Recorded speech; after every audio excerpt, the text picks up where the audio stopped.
Testing, testing, 1, 2, 3, 1, 2, 3. 1, 2, 3, 1, 2, 3.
Testing, testing, 1, 2, 3. 1, 2, 3, 1, 2, 3.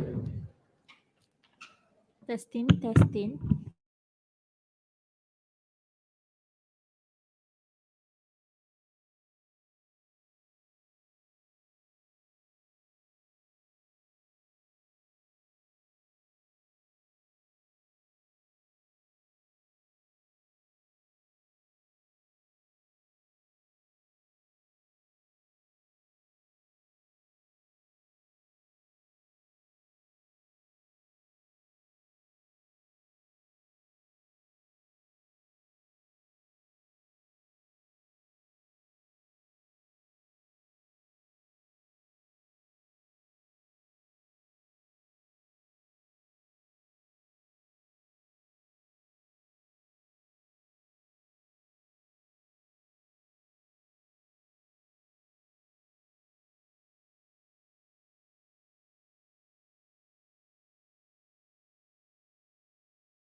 Testing, test, test.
Satu, satu, satu, dua, tiga, satu. Mengumumkan ketibaannya berbahagia Datuk Abdul Hari Abdullah.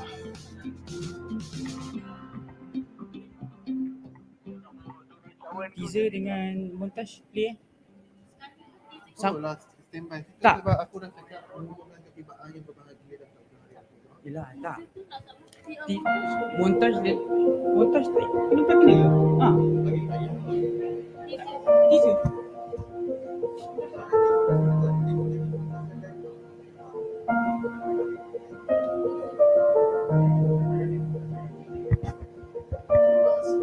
Kak Long cakap. Tak. Oh, Assalamualaikum. Pak, aku mengumumkan ketibaan yang berbahagia Datuk Abdul Hari Abdullah termasuk Managing Director Shareholder Special Explanation Berhad. Duduk je teaser masuk. Cakap Habis 4 masuk.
Satu.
Assalamualaikum dan selamat pagi kepada tetamu yang dihormati.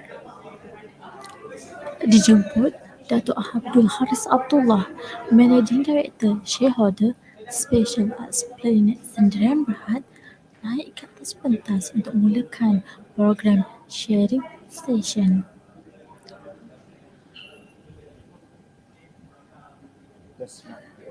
Test mic, test mic.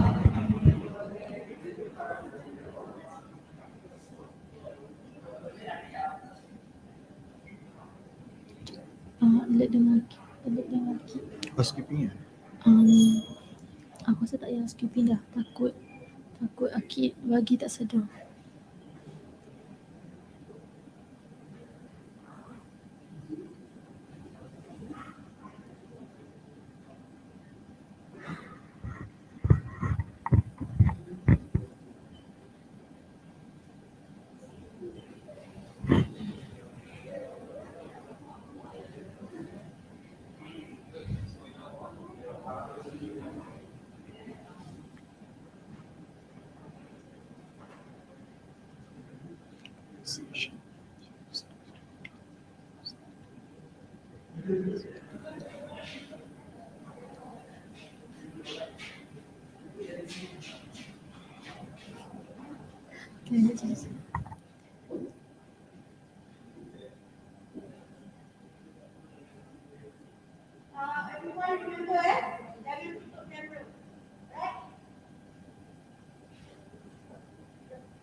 Sabar.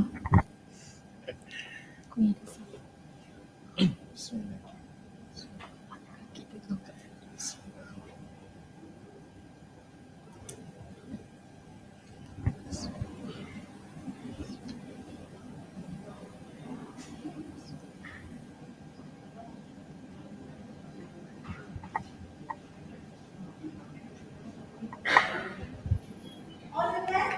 Mengumumkan ketibaan yang berbahagia Datuk Abdul Haris Abdullah, Managing Director Shareholder Special Esplanade Sendirian Berhad.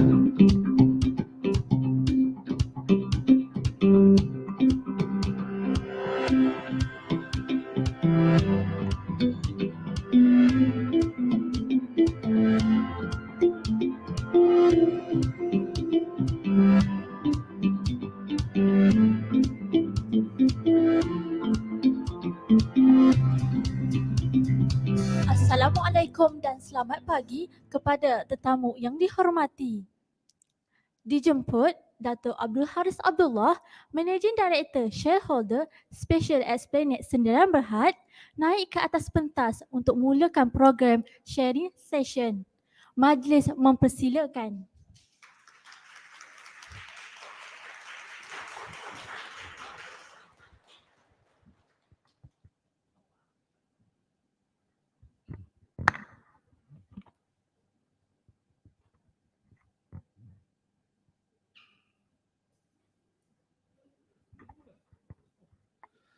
Assalamualaikum warahmatullahi wabarakatuh.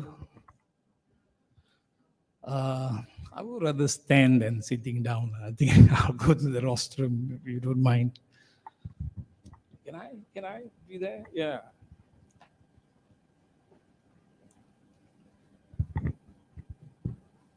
Ke angle tak berapa kena eh?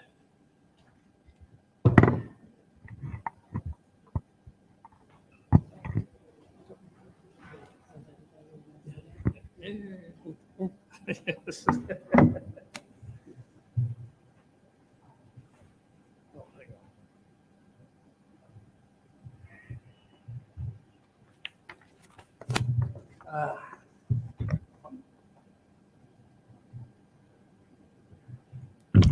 Halo. Okay. Assalamualaikum warahmatullahi wabarakatuh. Selamat pagi, my fellow friends, pensyarah Fakulti Reka Bentuk dan Seni Bina Universiti Putra, fellow students, When I was first approached by Prof. Khairul to give a talk to the students, I was wondering, what am I going to talk? What do you want to hear from me? So I know semua baru habis exam, pressure dah lepas, and being hit left and right by your lecturers. Don't worry, I know them. I was a student also before. They give us a very hard time when we were students. But I think that is part and parcel of growing up. It's very important. Now that you are graduating, or perhaps for that matter, you will not be here if you are not graduating, I would say. First and foremost, congratulations for all the hard work that you have gone through for the last couple of years. The only thing I wonder is whether you have chosen the right path as a career for you going into the future. Welcome to the real world. You'll be seeing the real world tomorrow. And the real world out there is tough. If you think passing your exam in school, in the university is tough, out there is a lot more tougher. Not trying to give you pressure, but to me, the best moment in life was when I was a student. I really enjoyed my life when I was a student because we are free to express ourselves, really. We are free to give the best to ourselves. And the only thing that concerns us then was little competitions we have with our friends to make sure that we have better result at every point of exam that we have. But going to the real world is a true competition that you have because the opportunity that you may have is getting smaller and smaller. You will not be staying at home with your parents anymore. They will not be giving you monthly allowance anymore. When my daughter graduated from universities and she said, I want to stay at home for the next 6 months because I want to have a good break. Come 6 months, I told her, I'm not going to give you any more monthly allowance because you have to start earning. You really have to start earning. So anyway, thinking about what subject matter I want to talk. So first and foremost, I think I will do a little bit of introduction of myself. I don't know whether you know me or not, but I will have a quick share of experience of my own personal life, the journey of myself as a designer. I've chosen design as my career, the life that I've gone through to where I am or where I was and where I am today. Hopefully that will give you a little bit of inspiration, maybe to decide really what you want to do with your life as you go, as you are going out into the real world later. Then I will talk a little bit about how to become a good designer. By the end of the day, you will only shine if you put yourself there, up on the pedestal, proving to the world that you are a good designer. There's a lot of designers out there. There's a lot of people out there. There are people who can't even design, who wanted to be a designer. But you must remember, design is a very specialized career. It's like a doctor. It's specialized. There are a generalized doctors, but they become GPs. They can prescribe Panadols. They can prescribe cough medicines. There are general designers. They can do a little bit of things here and there. They can do design. But as you go along, step by step, we have to become more specialized in what we do. I mean, I was a graduate of industrial designer. I graduated in UITM in 1985. You were not even born yet. But really, from there, I specializes into automotive design. By chance, I was employed by Proton in 1985. There's very few of us designers then, not many, not like what we have today, because 85 to here is almost 40 years now. And we have produced more designers in the country, not to mention in the world. I started in 1985. I thought that was a very good achievement of me. Graduate, terus dapat kerja. Proton, the first national car project. I thought I'm going to have a good life. But you must remember, going into the real world, when you're designing something that is practical, something that you have to give warranty for the next 5 years, everything that you design must be perfect, must be good, must be reliable, must be durable. So it's not just purely style. You are gifted by God to have that talent to draw. So first of the most highly demanded skill from you is your skill to sketch and to draw. But that is not all about designing. It's all about practicality. It's all about durability. It's all about knowing the product. It's all about technicality. So if you really want to become a good designer, you have to shift from where you are today, learning about just purely skills, set into you need to have all that knowledge. That knowledge out there, once you are on your own, is all up to you. You are the only one who can acquire that. Nobody will come and teach you any further. In a work environment, you are not good, they will give you points. You are good, they will also give you points. Yeah, I mean, some companies today are doing a lot of training programs to improve your skill, to improve your knowledge. Perhaps people on the other side can't see me. I'll shift myself a little bit over here.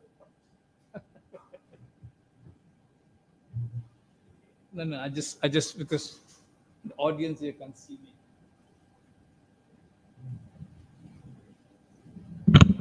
Okay, sorry. Yeah, I know you do not like looking at the walls.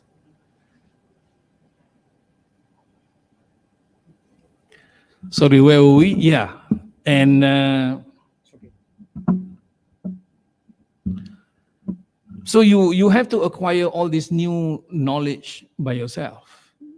Good companies nowadays will do a lot of good training programs, yeah, in order to make you a better employee as you go along. So please don't think that if you are working in an automotive industry environment, you can design sports cars, you will have all these flares of, streamlining of cars, you will enjoy yourself. No, if you started as a young designer, you know what they will give you? They will ask you to design, badge. Proton Saga 1.5, Proton Saga 1.6. If you think that you're going to design cars straight away, forget about it. It will not come to that level. Unless you are into this, unless if you're assigned into this advanced design studio where you will design the future cars.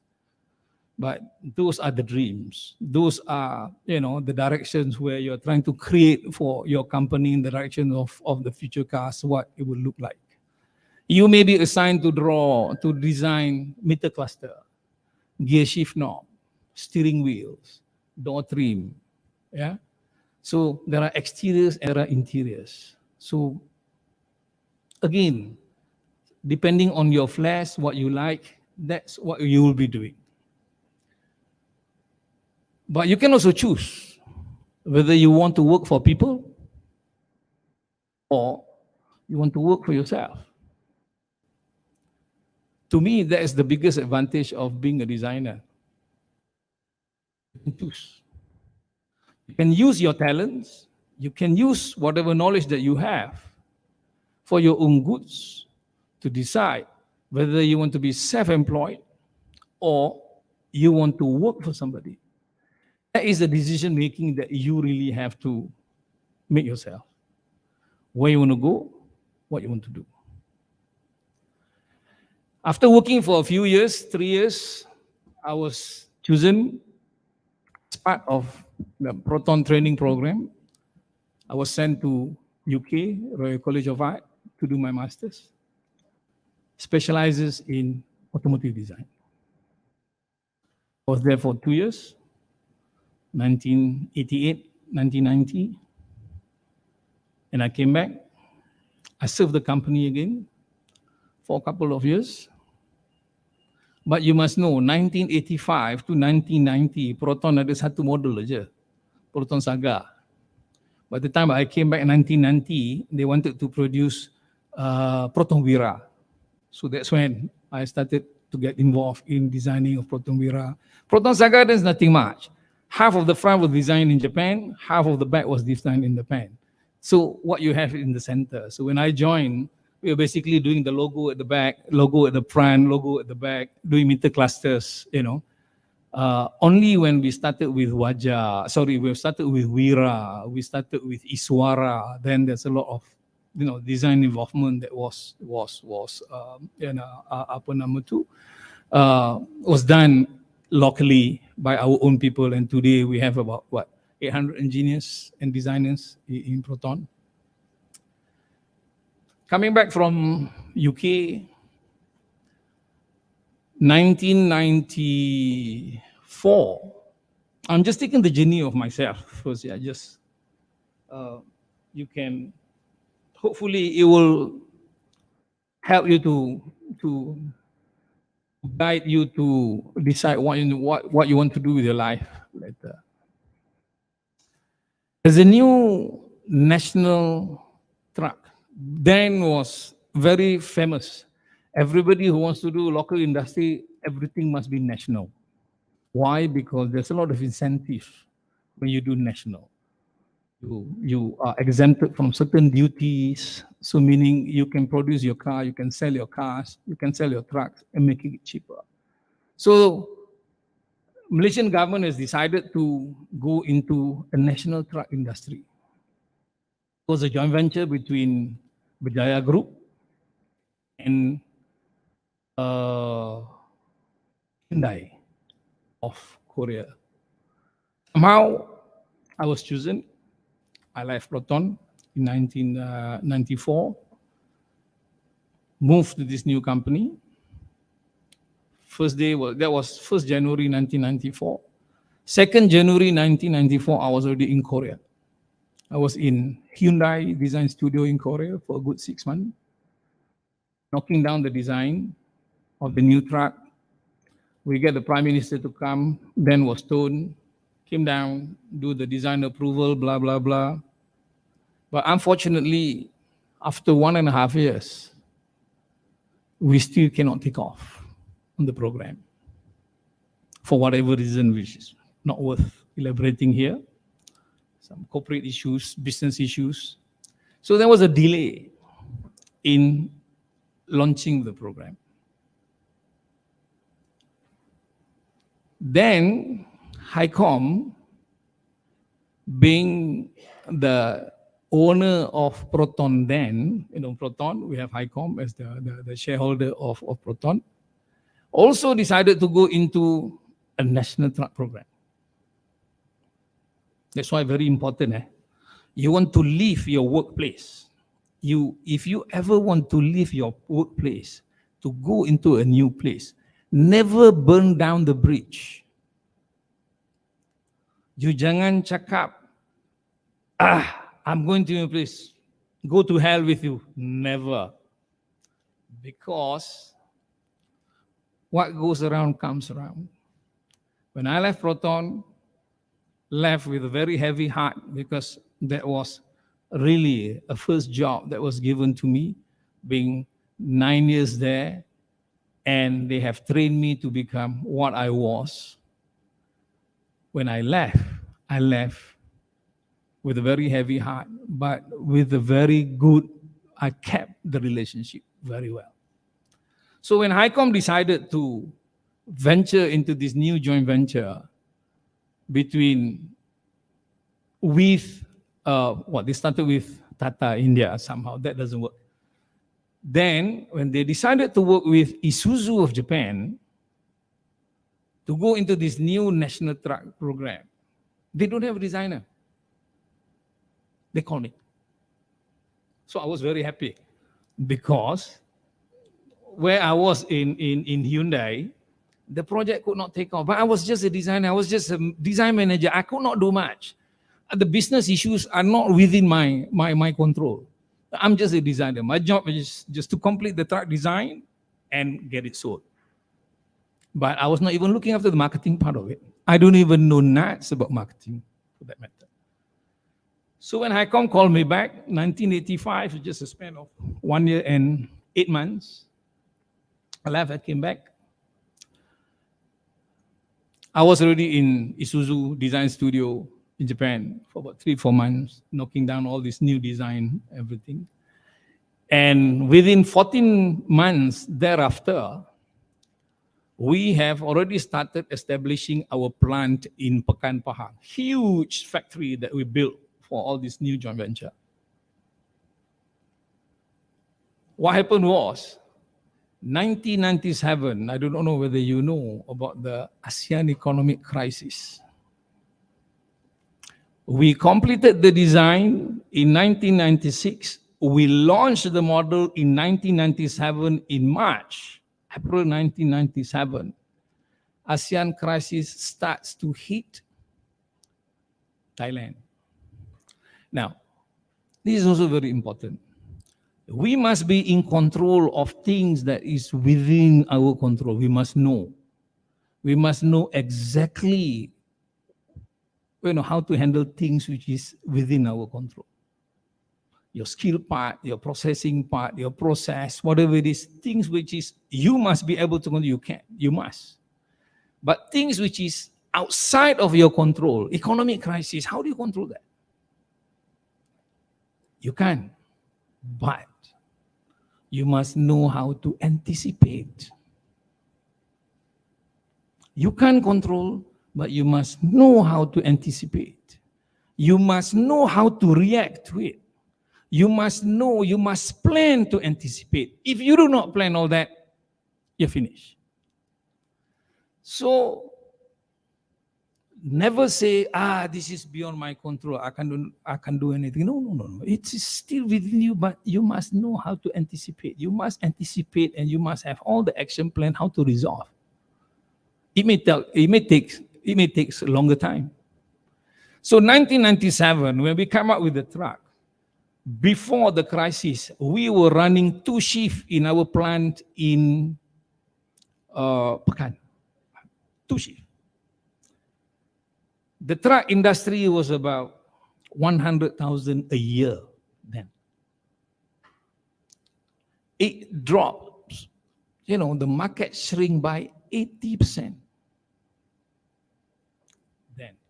So, no, I'm sharing this because I want you to know that life is not that great out there. But all these problems that we are facing will definitely make you a better person, a much tougher person, how you want to handle the situation. When the market drops by 80%, we could hardly sell. That's when I decided I have to move out, shift myself from being just a designer. I must know how to sell, because I have thousands of parts, CKD parts, trucks, which is not selling.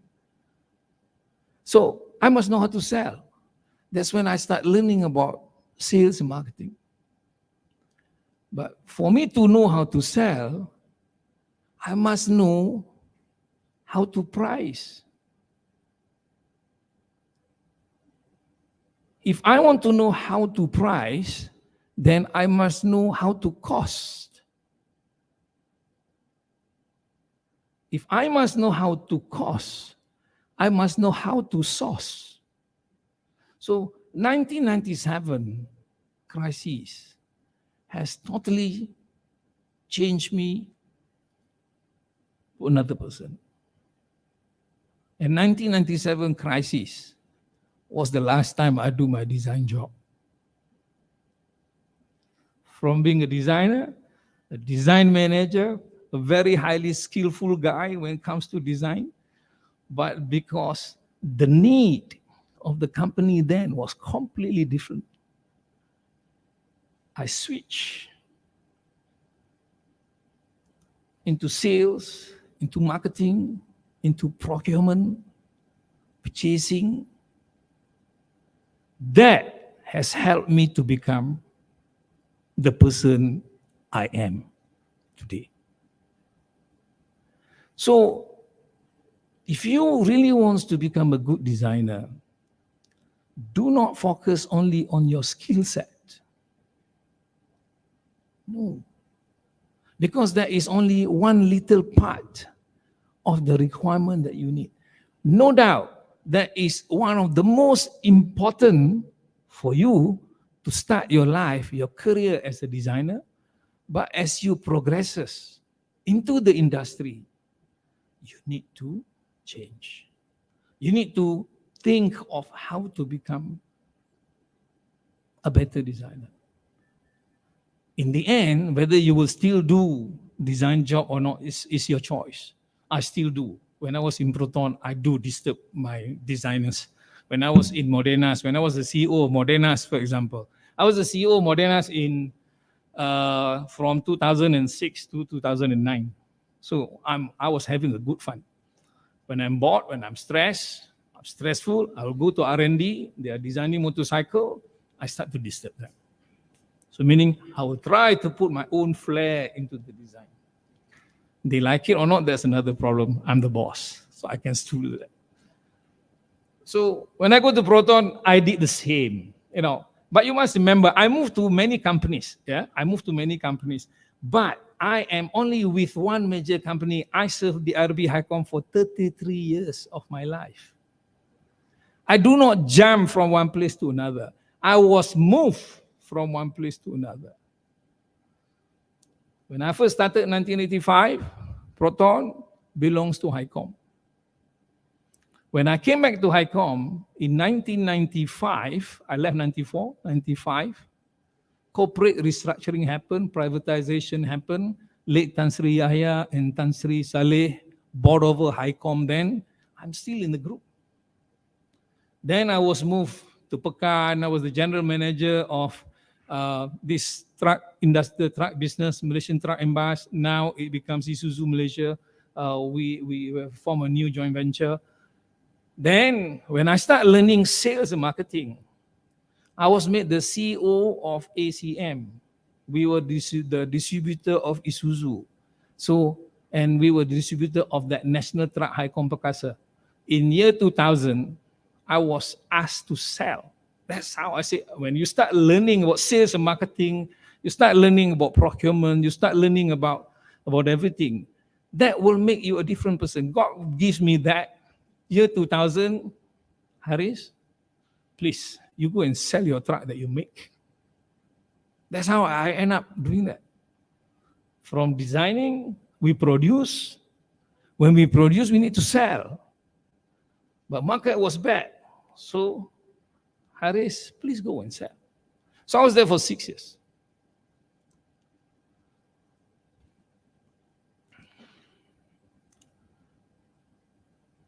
Start selling all the stocks that I have, 30 million worth of stocks, which is not moving until the company was in red, until I managed to turn the company into black.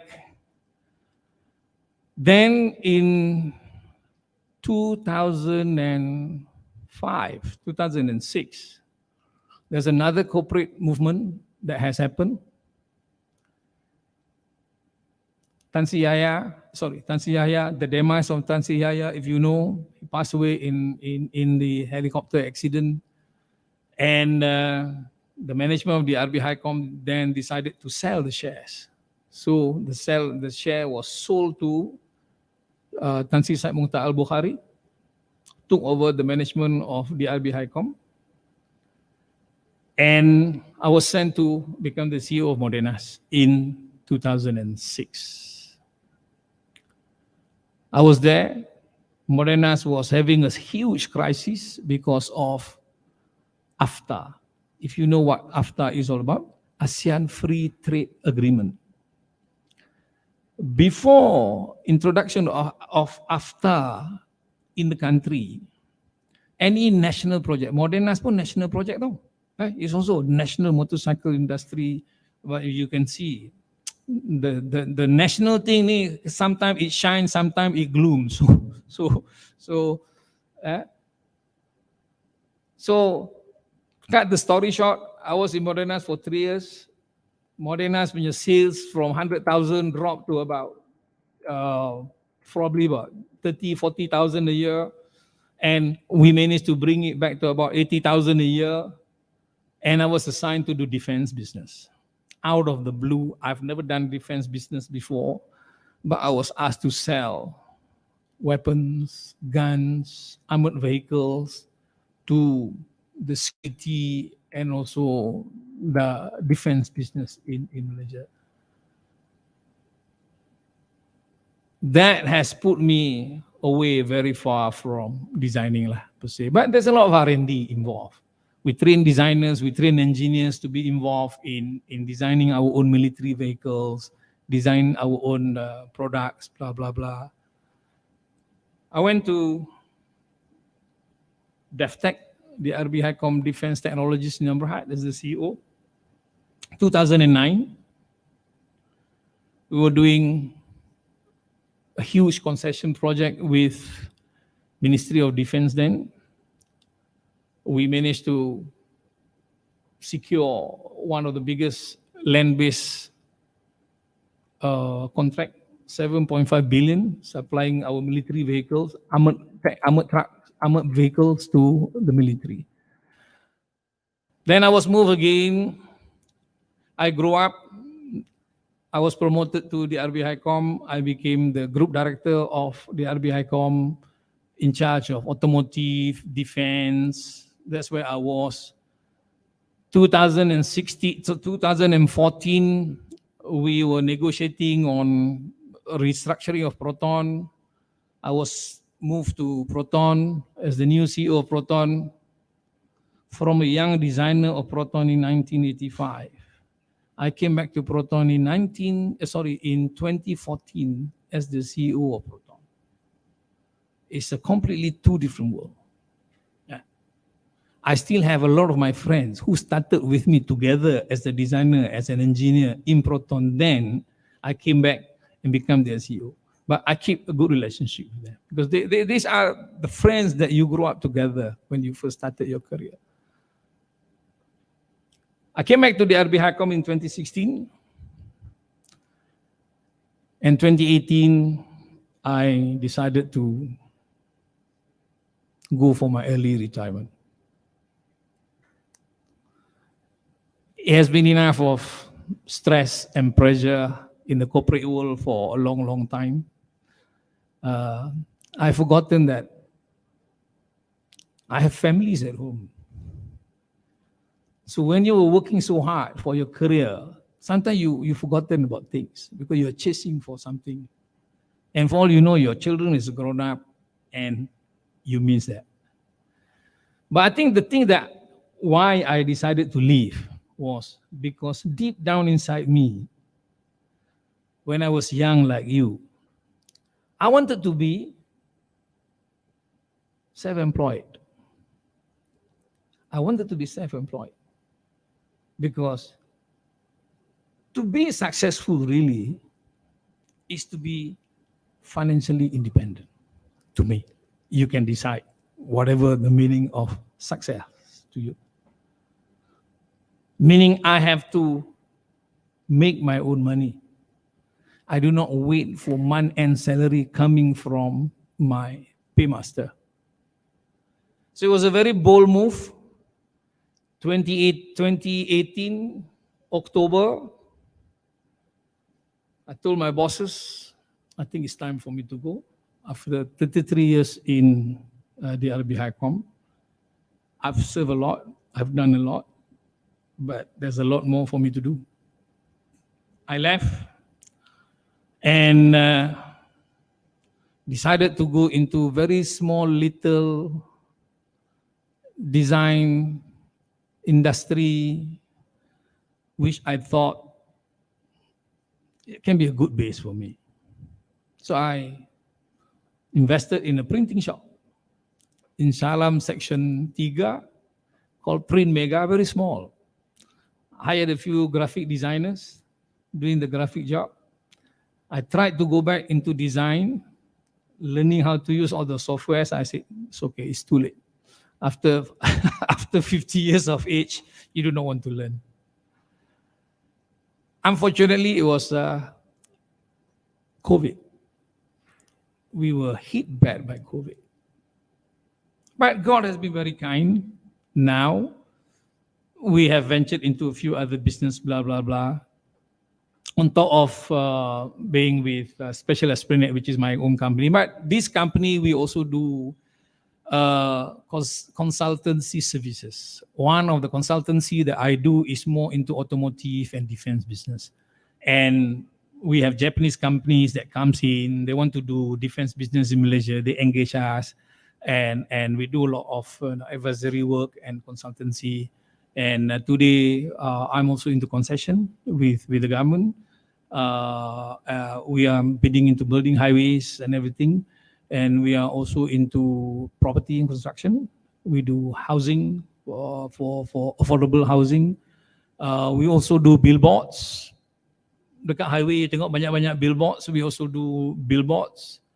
And last but not least, I went back into defense business. So defense is my baby. So it's there. So again, as I said, that's a little journey of my life. I hope I have not bored you with that. Now, but how do you become a good designer? How can you shine out there to make sure that you'll be seen, first and foremost? Now, at this stage, I think the very most important part of you is you have the concrete proof of your ability. How do you do that? How do you prove that? So, starting your career, you must have the best portfolio there is in the world. Anybody who wants to employ you as a designer, they want to see your skill first. Whatever is in the wall, jangan fikir benda tu, it's a chore for you to do. No, that is the real proof of your ability. Do the best of your portfolio. Why? You're not only competing with the 40 that is graduating from here today. You are also competing with the other 40 that is coming out from many other universities in the country. And job opportunity is only 1 or 2. So spend your time for the next 1 or 2 months. Spruce up your portfolio. That is the best resume that you have. Resume yang tulis ni is nothing. But because you need to prove. Okay. Secondly, you must know your advantage as a designer. Being a designer, you must be able to speak. You must be able to speak well. Very important. Because if you do not speak well, you will never be able to sell your ideas. So I don't know whether in the universities we teach this art of presentation or not. Yeah. So that's when we need to, I've gone through some session with you on apa nama tu the other day. Yeah, I thought you people speak well. So first, you must be able to speak well so that you can voice up. Two, you must be able to write well. So these two combination is key. Speak well, write well, so that you can convince your client, you can convince your bosses, you can convince those who are interviewing you that you are worth to be employed. But the third point, that the biggest advantage that you have on top of communicating well, speaks well, writes well, is you are well trained in, you have the third mode of communication, which is visual. You know how to do sketches, you know how to do illustrations, you know how to manage photography. So when you complete these three presentation material, you speak well, you write well, you support that with a visual presentation, with a lot of creativity, you will do very, very well. Take my word for it. You will do very, very well. So master that. If you are not a good talker today, please improve yourself in the next couple of months. If you do not write well today, please improve yourself for the next couple of months. If you do not draw well today, please improve yourself for the next couple of months. So I would say before you go out, you focus on these three things and prepare the best portfolio that you have. Inshallah, you will do very, very well. From there, once you started, whether you are on your own, you're trying to be self-employed, or whether you want to work for people, there's nothing wrong with it. Make your decision. What is the most difficult thing in life? The most difficult things in life is decision making.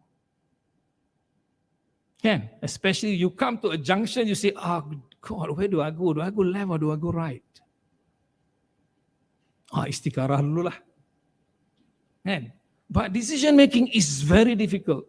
When do I learn about decision making? You know, when they dump me to UK to do my master's proton, they do not like it. So they send me jobs. So on top of I've got to study and do my master's. So they send me jobs. Hey, we have got this job. You need to finish. You have to do this job. You have to do this job. So, but being alone there, no supervision, you're with your friends. You have to make decision making. Sini, you presentation, you buat, boss decide. You don't decide. So life is easy. But when you have to decide yourself, God, it's so difficult. Do I choose this girl or this girl?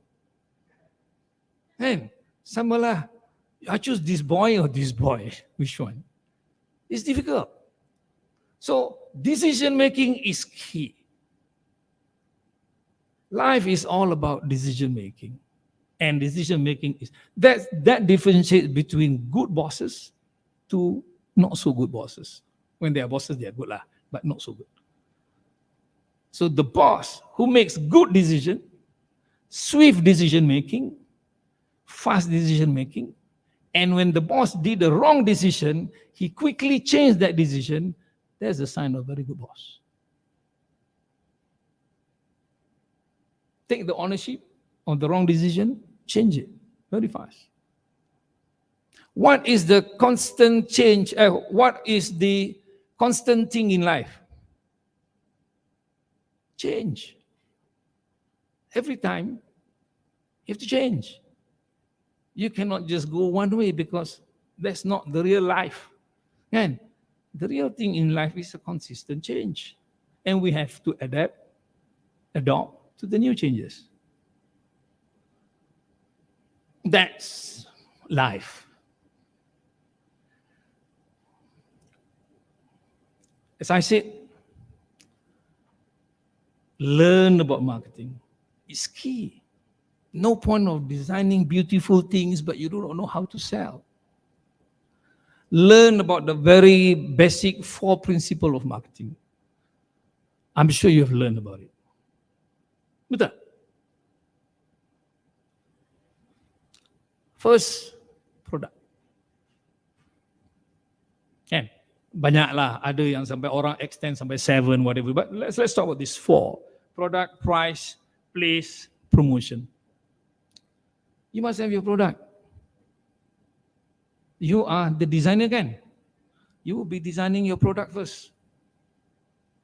So you must know head and tail of your products. You must know the processes of how do I produce this product of mine. Kalau you design, you do not know how to produce, your point dah off dah. Then you will be designing wrongly. Kan? Kalau you design plastic part, ada undercut, ada macam-macam. What material do we use? You want it to paint. What type of material? Of course, you have engineers to assist you as you go along. But you must master all this. This product, whether it is suitable for whom, siapa nak guna, siapa, apa nama tu, is it for budak-budak ke, orang tua ke, orang muda ke. So really you must know about the product. Price. No point of designing a Rolls Royce and trying to sell it at the kancil price. This is always the designer's punya biggest mistake. So before you design, you must go to, you must have your sets of specifications. You nak design kancil, spek dia macam ni. You nak design Myvi, spek dia macam ni. You nak design Rolls Royce, spek dia macam ni. Tapi kalau you put the spec of Rolls Royce from the beginning and then you design, you can never get the price of kancil. That's the biggest mistake that people has always done in the market. Yeah. So knowing the price, as I said, knowing the price, you must know the cost. Knowing the cost, you must know the source. If I buy from this guy A, my cost is 20 ringgit. I buy from this guy B, my cost is 18 ringgit. Where do I go? But the evaluation must always be QCD. What does QCD stands for? First is quality of the goods that you're buying. 2, QC, cost. Last one is the D, which is the delivery. You beli cost murah, you beli quality murah, quality bagus, delivery tak sampai-sampai, you can never produce. So always put all this into your mind and the way you think. Whether you work for people, whether you decided to go on your own. But before you decided to go on your own, I would advise, start by learning. Go somewhere 1 or 2 years first, learn what you want to do before you decide to go and jump. You don't want to burn your money also.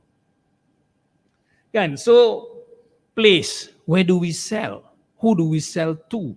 Lelaki ke perempuan, trend dia lain.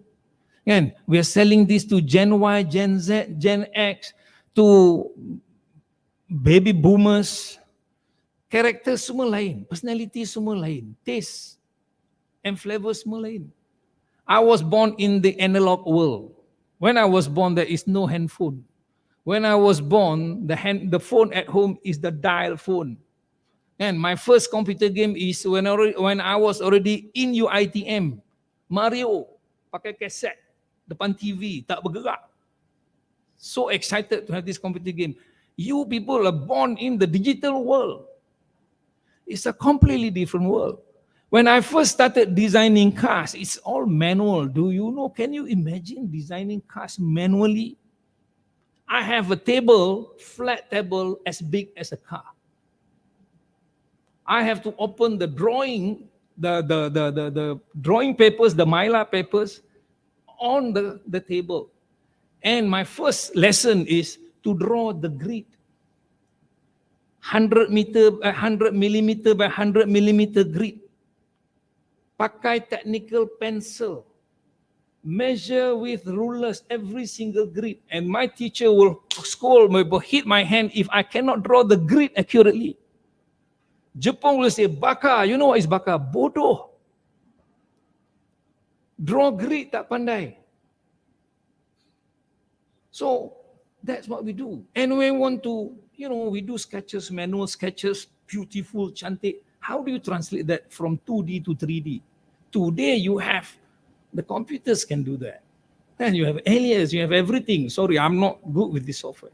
I'm an old school. But to translate from 2D to 3D, we have huge templates on the wall. S-curve they call it. So bila kita buat drawing, kita kena draw drawing, full scale drawing on the wall. We draw full scale drawing because we need to build full scale model after that. Today is all digitized. No worries. Dulu kita kena buat sendiri. Draw dekat wall dulu. Cari the best template. Oh, S-curve nombor berapa? Taruh situ, taruh line. Then we translate into the clay model, whatever it is. But I like sculpting because that will give me I can visualize 3D better, sculpting. But we work with clay. Clay is easy. Kita boleh buang, tambah buang. You buat dengan kayu, you buat dengan foam, susah. Kan? So medium is also very important. Just to differentiate between how I started dulu and today. The first computer that I used was Lotus 123. It's 1990. I came back from England. Ada Lotus 123. Baru belajar boleh menaik. So, this technology that you have, use it to the fullest. People like me cannot teach you design anymore. These are the people who can teach you design. They know better. I can't. I can only teach you principle of life. Share with you the experience that I've gone through. But again, live for purpose. Design is always for purpose. Whether you design for function, you design for beauty, you design for lifestyle. Go back to the basic principles that I've mentioned just now. You must know the processes. You must know the processes of design first and foremost. 2, you must know the processes of manufacturing. You must know the whole entire processes of sales. That will definitely change you and make you a better person. Jangan hidup dalam cocoon kita as a designer. Okay. But lastly, let's be interactive and have question and answers if I can answer.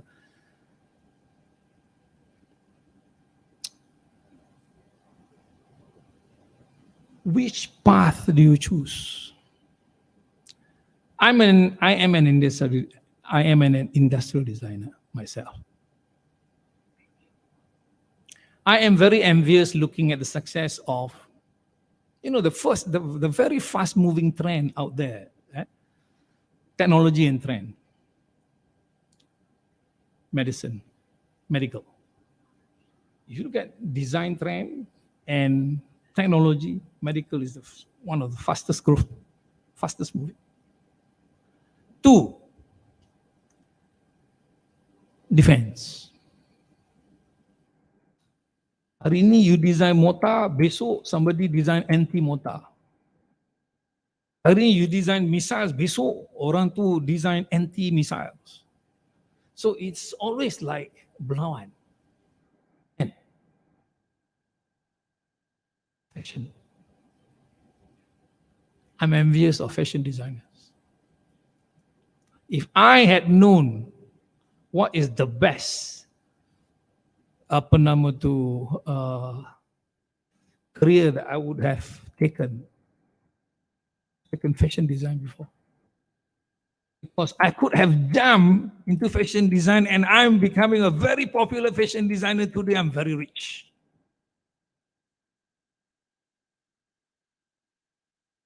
Arts. Fine artist. My own college mate, Prof. Jai, Yalina Hassan, PE, Rafi Igani. They make tons of money. Selling one painting, oh hooray. Buat satu exhibition, jual 3, happy. 500,000, done, deal. 3 months later, I make another exhibition. Fashion design. Whether you design, fashion design, whether you design for mass production or you design for art, just one piece, memang akan ada demand. Very high. In industrial design in Malaysia, I see interior design is one which you can venture into, because there's always new building be built, and there will always be demand in interior design expansion. Fiction movies, I think that will also be the future. Set design. Tengok the popularity of Mat Kilau. They need good set designers inside there. And one film you make 100 million, you know. And never happened before in the Malaysian film industry. Cicak Man doesn't move much. I love Cicak Man because it's fiction. I only watch fiction movies. Star Wars is my favorite. Anything fiction movies I watch. You search Sid Mead, one of the most famous futuristic designer. Any movies, yang futuristic movies dia akan design. That can be one industry. But it's all software. Kan, bukan macam dulu lagi dah kan. ID furniture, I think, is the future. Is there. But you may want to stretch it further. I had a discussion with your lecturers earlier also. If you design for mass, then your life is very boring. If I design, my life as a car designer is boring. I cannot do anything that I want. I cannot do my design flares because ini dah ada hard point. Sini ada engine, sini ada tayar, sini ada ergonomics. Ni dah ada. Boot space must be this size. Engine cabin must be this size. Sini ada battery, sini ada fuel tank. What can I do? I can change my line. That's why all cars looks the same. Kan? Tukar organic, tukar organic, tukar geometric, nanti pusing balik organic, geometric. Very boring life. But you cannot design one car because a car is designed for mass. But you can design one piece of furniture. Just how like a fine artist design dia punya masterpiece artwork, satu painting. Started, masa dia orang ni tak apa-apa, jual 300-400 je. I pergi UiTM punya graduation tu, budak student punya fine art, I belilah 4-5 I simpan. Beli 500. I like to keep that. And, but as they grow, that 500 will become 5,000, that 5,000 will become 50,000, that 50,000 will become 100, if not 200, if not 300. One piece of art. We do not have that yet. I think we should start. Because the same customer base who purchase or who buys that painting will buy your masterpiece furniture. What? Single seater, duduk dekat satu corner dekat rumah dia. Kan? I think there's a market there, honestly. Tapi that market you have to develop, you have to create, and you have to promote. I hope it starts from here. I wanted to do that, but I'm too old for that already. How I wish, but I like buying. Not that I'm rich. I like buying, I like keeping. Masterpiece. And carilah Le Corbusier design. He's an architect kan. Dia architect kan. But design a beautiful piece of furniture. I think that's all what I wanted to share with you today.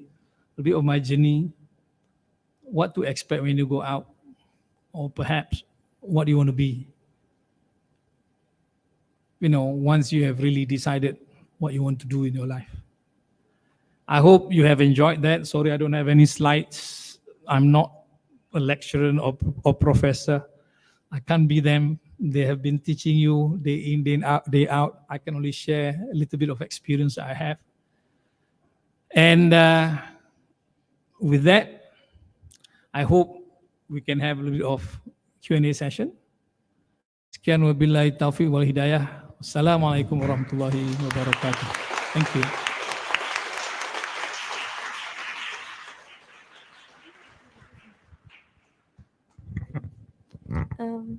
Hello, my name is Dalila, and I would like to ask a question that Dato' Harid said that we need to communicate well and talk well, write well, and also draw well, right?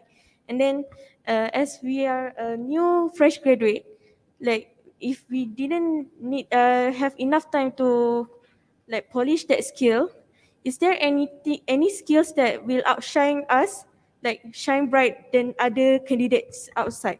Yeah, that's all. Okay, thank you for the question.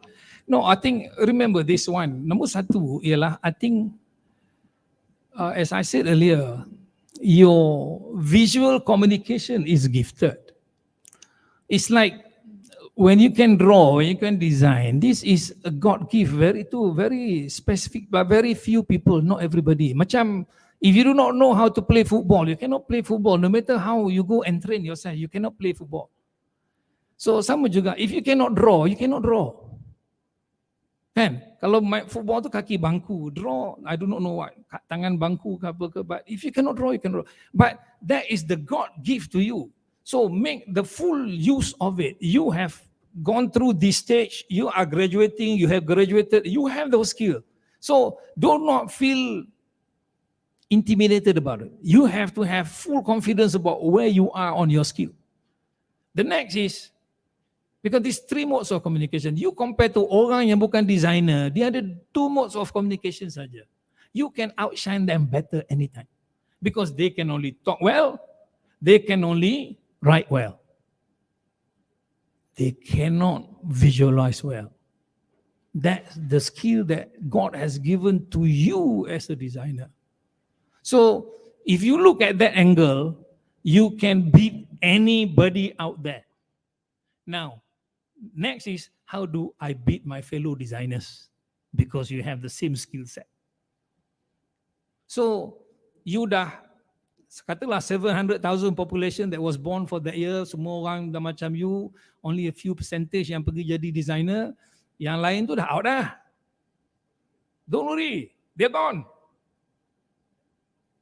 They are no more match for you. Unless they are doctors, they are not competing with you. They are engineers, they are not competing with you. But if they are generalists, don't worry about them. You're there. So that's why you must be very proud being a designer. Because that talent doesn't, not everybody has that talent. How do you use it? Maximize it to your benefit. That is key. And then learning is a process every day. It's an everyday process, learning. Don't say that you Babis University, you dah habis. No, you said, I'm still learning every day. I learned from your professors today just by sitting in the room. He was telling me what he was doing, but I learn every day. So always take that as learning is a daily process. Key to your success. Don't be arrogant. Always be humble. Learn every day. Use whatever that you have learned for the benefit of you. I hope I answered that question.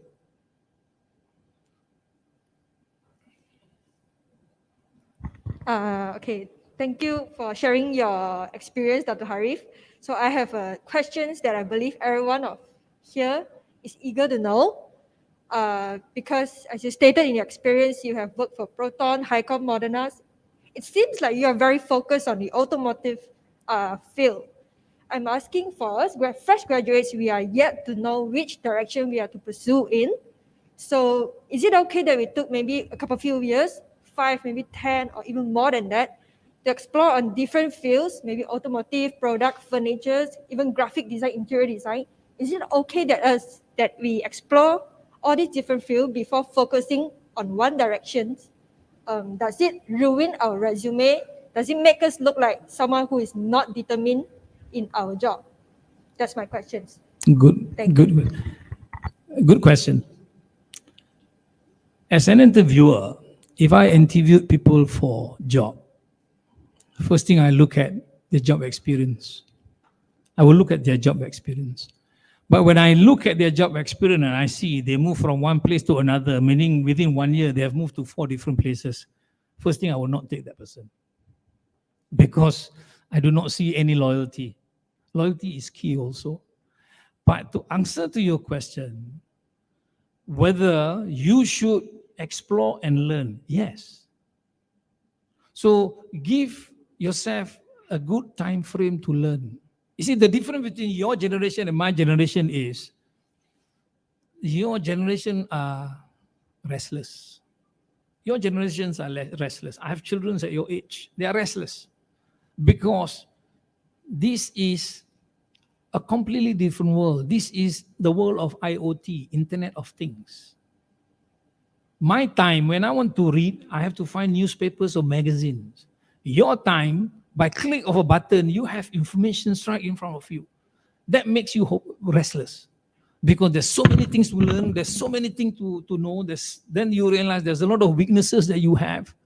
But if you had to choose between which to improve your strength or to improve your weaknesses, which one would you do first?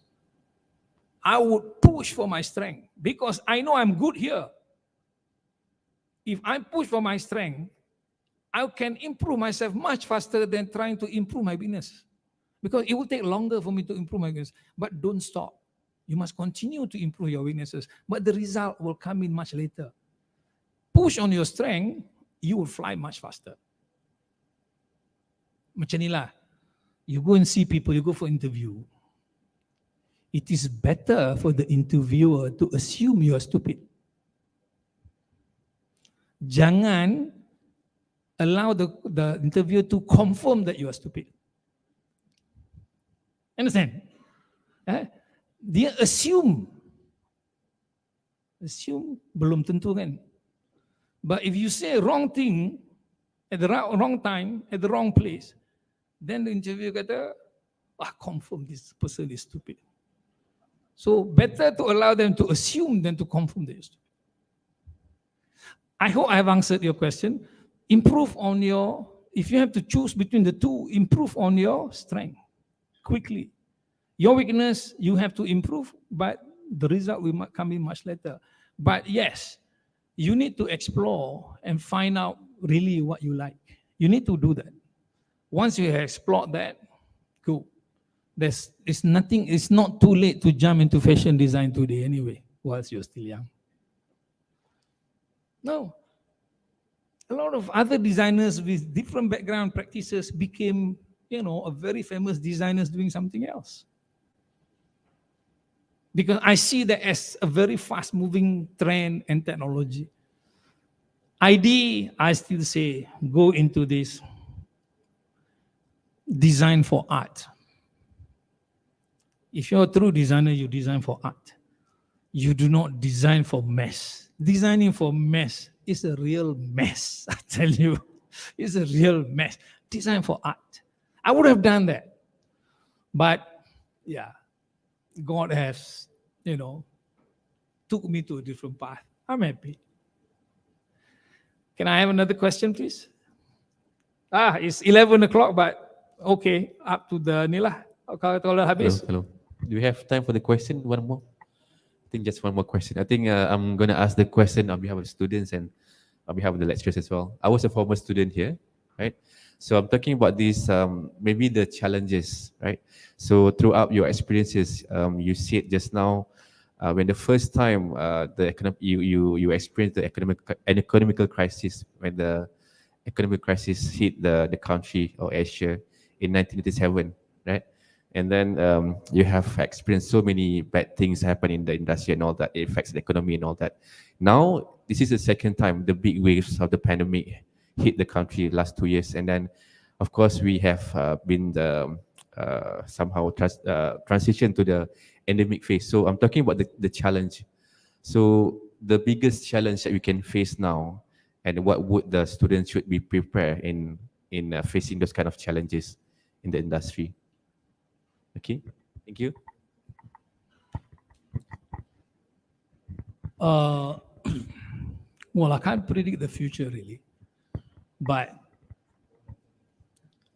I do not see the next coming 5 years at least to be a period where the global economy is going to be good.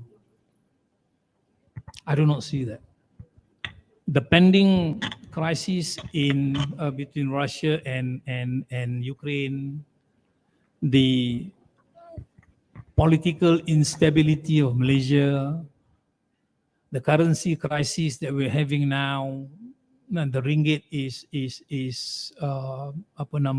declining. The US dollars is climbing. Why the US dollars is climbing pun kita tak tahu.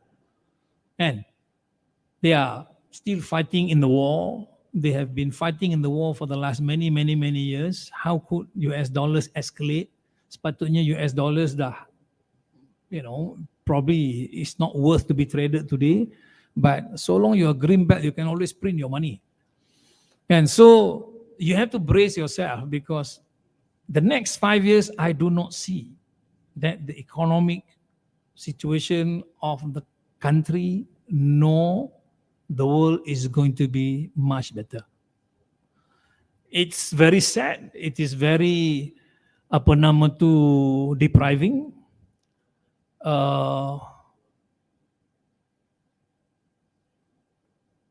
But for example, I told you about the industry size of the commercial vehicles. 1997, it drops from 100,000, it drops to 20,000. Do you know that today is 2022? Okay? 2022, the commercial vehicle industry in Malaysia has not surpassed 1997. So, how we boom in 1997, nobody knows. How the commercial vehicle industry surpassed that level of volume, nobody knows. And today, after how many years, the commercial vehicle industry has not surpassed 1997. The car industry for the last couple of years, because of pandemic, because of many issues, has been stagnant. You heard about the industry, the total volume of cars on the road, motorcycle on the road, 30 million, blah, blah, blah. True. But we do not have end-of-life policy on cars. It's something that the industry has been pushing for a long time. So you can see cars as old as 20 years old, 30 years old are still running on the road. Yet the new cars that has been produced today must meet the stringent regulation there is in the world. So we have quite a double standard there. Yes, the road is safe for new cars, but the road is not safe for the old cars. You have a 50-year-old truck or 40-year-old truck, lorry kepala kayu to still running on the road. But the government can't do much, because people in the rural area are relying on cars that they trade for 5,000, 10,000 ringgit. All this kancil, proton lah, apa-apa yang dah 20 tahun ni, orang kampung beli 5,000 ringgit, 10,000 ringgit, traded in cash. Anything below 20,000 ringgit, the banks will not give you loan. Banks kata, I'm spending the same overhead. I give you 10,000 loan, I don't make money. So you have to go and find credit companies. Otherwise, these are traded in it. So brace yourself. But if you ask me how to prepare yourself, if you cannot find a job to start now with, you know what, my friends, when we first graduated before, many of them pergi central market. They were selling, doing souvenirs and everything in Central Market. They were doing very, very well. But I say they do not have good business vision. If you already survive daily, and you survive daily by doing that little business, then you should plan how to grow that business to the future. Tapi masa tu baru grad, business minded tak ada lagi. So dia jadi kais pagi makan pagi, kais petang makan petang. Go back to 4 principles of marketing. Learn more about business, how to grow your business. If you are lucky to get a job, stick to it, learn from it, and move out if you want to start your own business. If you are not, don't commit yourself to buying a new car, getting married, and getting a good friend. Don't commit yourself. Because once you committed yourself buying a new car, buying a house, then you ada hutang. Ada hutang, alamak, you must make sure that you have income. So for the next couple of years, do not commit yourself. Focus on your career growth. I would say, do that first. Maybe I was rushing to get a job when I first started before, at the age of 23. Graduate UiTM, dia dapat kerja Proton. Oh, dah tak fikir lain dah. Probably if I decided to become a fashion designer, I'll be teaching fashion here. We never know. But,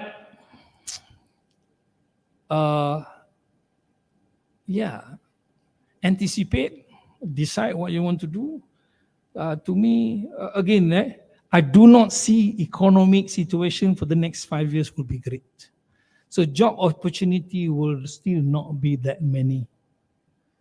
And that's how I see. And our political climate is, you know how horrible it is.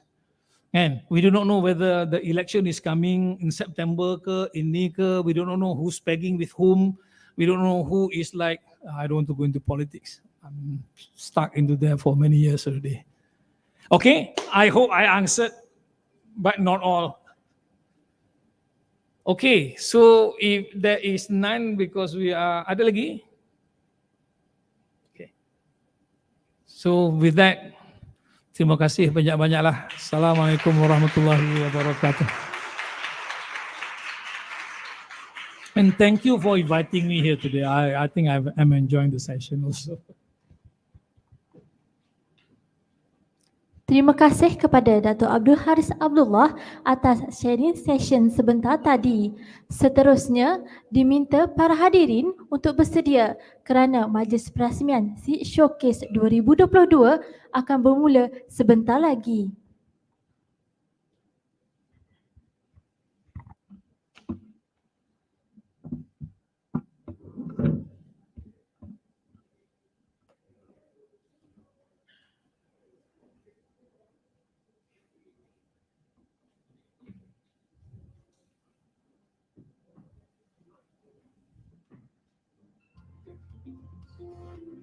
Guys, please be at your booth. Dato' Haris akan look around. So, berada dekat tempat booth masing-masing.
Hello. Okay, untuk all students kita punya after you dah nak display your work, you cannot bring back your work because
Okay guys, please duduk tempat masing-masing. Kita akan mulakan next session soon, opening. Tiripai dah kat luar dah tu. Okay. Siapa usherer untuk TDPI? TDPI kat luar dah.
duduk di tempat yang disediakan dan penuhkan ruangan hadapan terlebih dahulu.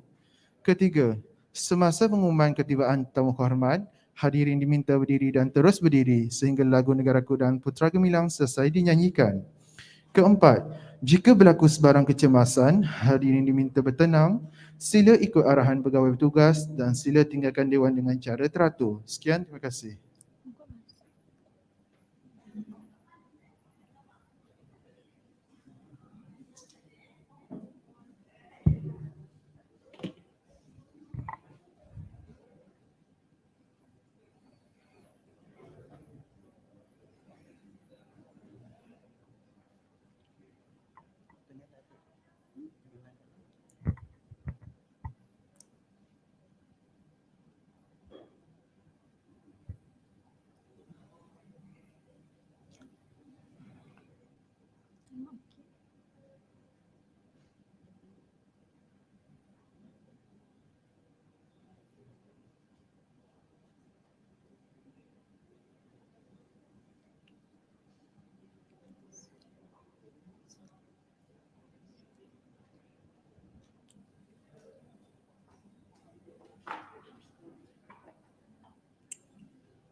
Mengumumkan ketibaan yang berbahagia Profesor Madya Teknologis Dr. Muhammad Yazid Muhammad Yunus, Timbalan Dekan Pendidikan dan Inovasi, Fakulti Reka Bentuk dan Seni Bina Universiti Putra Malaysia, Dr. Abdul Haris Abdullah, Managing Director Shareholder Special Explanation dan Berhad, Profesor Dr. Muhammad Hariri Abdullah, Presiden Preka Malaysia, diiringi Ketua Jabatan Reka Bentuk Perindustrian serta pengarah program Seed Showcase 2022.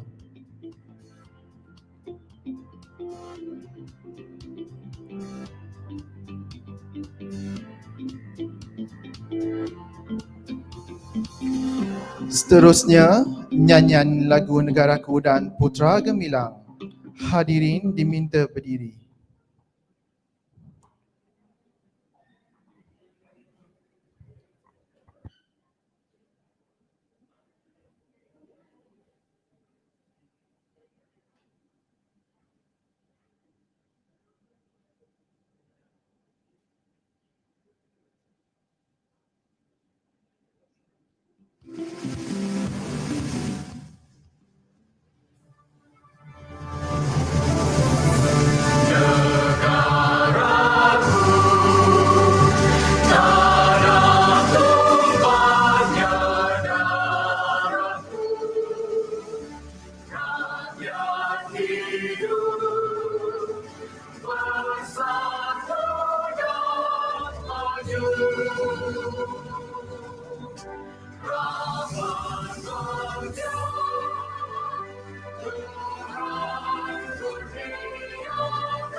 Universiti Putra Malaysia, pembina wawasan gemilang. Universiti Putra Malaysia, pembentuk siswa cemerlang. Semarang namamu di sinar zaman, semerbak namamu di suara sanjungan. Penyumbang bakti ke anak bangsa, pewaris sejati negara tercinta. Damai besar di berbagai kota, bersama citramu semegah negara. Di darjat bangsa, di daulat negara, bersurat jasamu menjana kemajuan.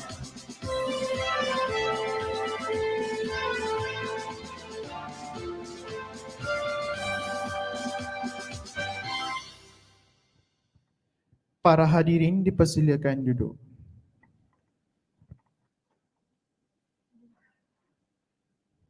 Bagi memohon berkat, majlis dengan ini menjemput Saudara Muhammad Syafiq bin Muhammad Fauzi untuk memimpin bacaan doa.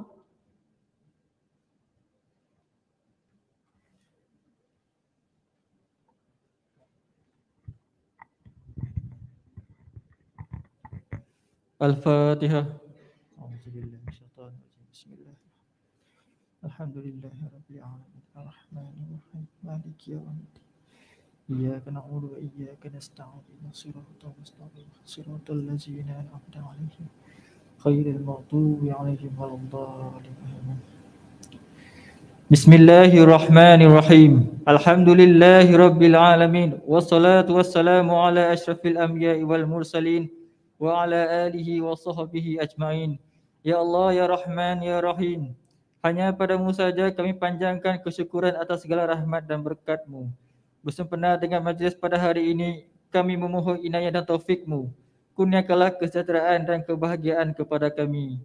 Bukakanlah hati-hati kami, lapangkanlah dada kami, supaya kami dapat mengisi ilmu dan pengetahuan yang berguna untuk agama, bangsa dan negara. Kami memohon kepadamu agar Engkau berkati majlis ini dengan limpah rahmat-Mu. Semoga segala usaha kami dalam menjayakan majlis ini mendapat keredaan dan hidayah-Mu. Sesungguhnya pada hari ini kami berkumpul kerana-Mu, ya Allah. Kami berkumpul untuk menimba ilmu, bertukar pendapat, menyumbang buah fikiran, menghubungkan silaturahim dan memberi sokongan ke arah meningkatkan lagi prestasi kami. Kami memohon kekuatan dari hadrat-Mu, ya Allah, supaya kami yang hadir pada hari ini agar kami dapat melaksanakan segala kebajikan, dan kami memohon perlindungan dengan Engkau daripada melakukan keburukan. Ya Allah, kurniakanlah kepada kami kekayaan ilmu pengetahuan dan hiasilah diri kami dengan sifat lemah lembut, serta muliakanlah kami dengan ketakwaan dan indahkanlah diri kami dengan kesihatan. Rabbana atina fid dunya hasanah wa fil akhirati hasanah wa qina azabannar. Wa sallallahu ala sayyidina Muhammad wa ala alihi wa sahbihi wa sallam. Walhamdulillahi rabbil alamin.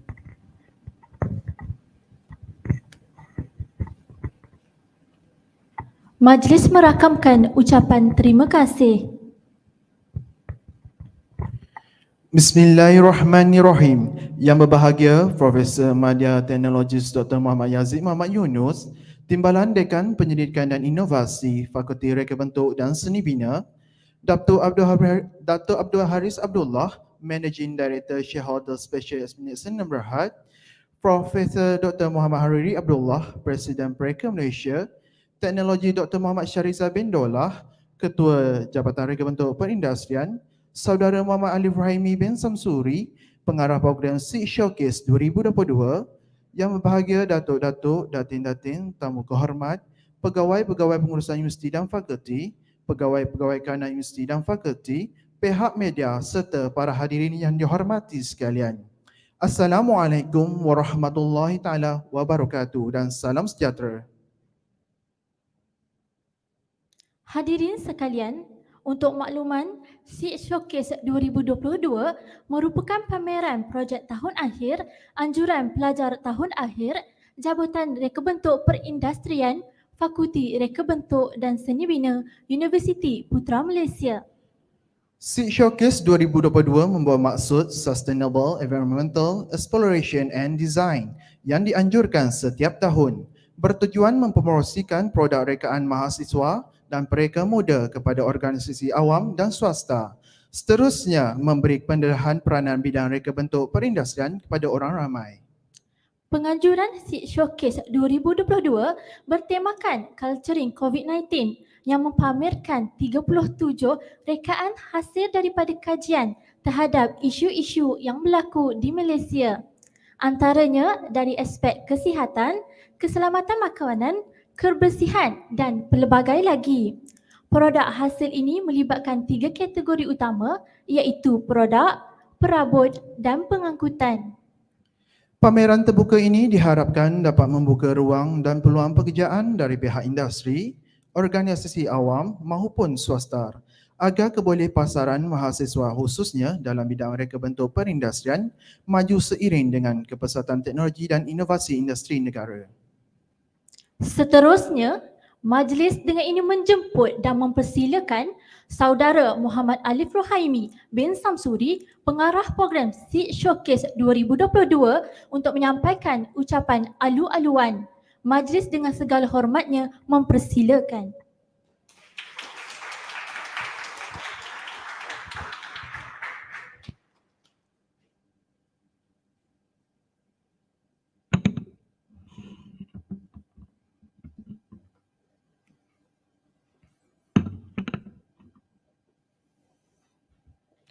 Assalamualaikum warahmatullahi wabarakatuh dan salam sejahtera. Bersyukur kita kepada Allah Subhanahu Wa Taala kerana memberi kesempatan untuk kita bersama-sama berkumpul pada hari yang damai ini bagi menjayakan majlis SEED Showcase 2022. Terlebih dahulu, saya ingin mengucapkan terima kasih kepada Fakulti Reka Bentuk dan Seni Bina Universiti Putra Malaysia kerana memberi peluang kepada kami untuk menganjurkan program SEED Showcase 2022 di Galeri Serdang ini. Seterusnya, saya ingin mengucapkan terima kasih juga kepada tetamu kehormat, barisan pensyarah UPM, warga industri dan semua tetamu yang hadir kerana sudi meluangkan masa bersama-sama pada upacara perasmian pameran kami. Majlis ini tidak akan dapat direalisasikan jika tiada sokongan daripada kesemua pihak. Untuk pengetahuan semua, buat julung kalinya, pameran SEED Showcase 2022 dianjurkan secara fizikal dan maya dalam satu masa. Seperti yang sedia maklum, pameran SEED Showcase kebiasaannya akan dibuat secara fizikal. Akan tetapi, selepas dunia dilanda wabak COVID-19, pameran ini telah diadakan sepenuhnya secara maya. Kami dari pihak SEED Showcase 2022 mengambil langkah inisiatif yang baru untuk membuat pameran ini dengan dua kaedah agar semua orang awam yang tidak berpeluang hadir ke program kami secara fizikal dapat merealisasikan pengalaman mereka dengan menurut serta secara fizikal dalam merasai pengalaman dengan melihat hasil kerja 37 orang pelajar reka bentuk perindustrian Universiti Putra Malaysia melalui pautan maya kami di Facebook dan YouTube SEED Showcase 2022. Pameran SEED Showcase 2022 adalah pameran reka bentuk perindustrian yang dianjurkan setiap tahun oleh pelajar tahun akhir reka bentuk perindustrian Universiti Putra Malaysia. Pameran ini bertujuan untuk menghubungkan pihak berkepentingan yang berbeza untuk meneroka masa depan reka bentuk produk di negara kita. Selain itu, pameran ini juga bertujuan untuk memberi pendedahan kepada mahasiswa dalam menganjurkan program serta memperkenalkan Jabatan Reka Bentuk Perindustrian kepada orang awam dan industri. Para hadirin sekalian, besarlah harapan saya agar program yang dirancang ini akan mampu memberi manfaat kepada semua pihak. Saya selaku pengarah program SEED Showcase 2022 mewakili pihak pengurusan sekali lagi mengucapkan ribuan terima kasih kepada tetamu yang sudi hadir dan meluangkan masa untuk menghadiri majlis perasmian Seed Showcase 2022.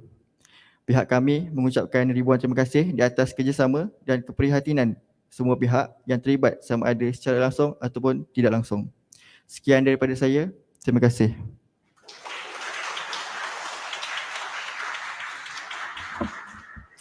Majlis merakamkan jutaan terima kasih.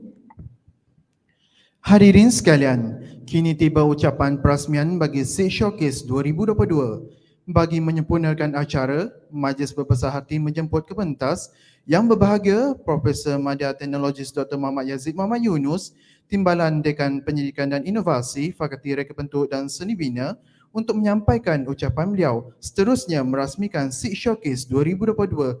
Majlis dengan ini mempersilakan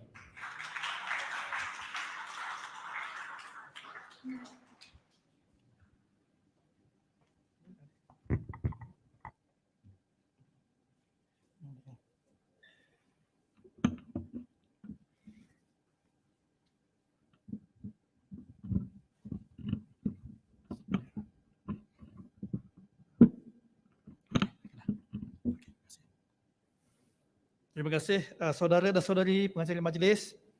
Assalamualaikum warahmatullahi wabarakatuh dan salam sejahtera.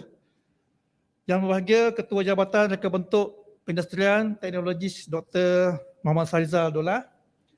Yang berbahagia Pengarah Reka Bentuk Malaysia Profesor Dr. Muhammad Hadri Haji Muhammad Haji Abdullah.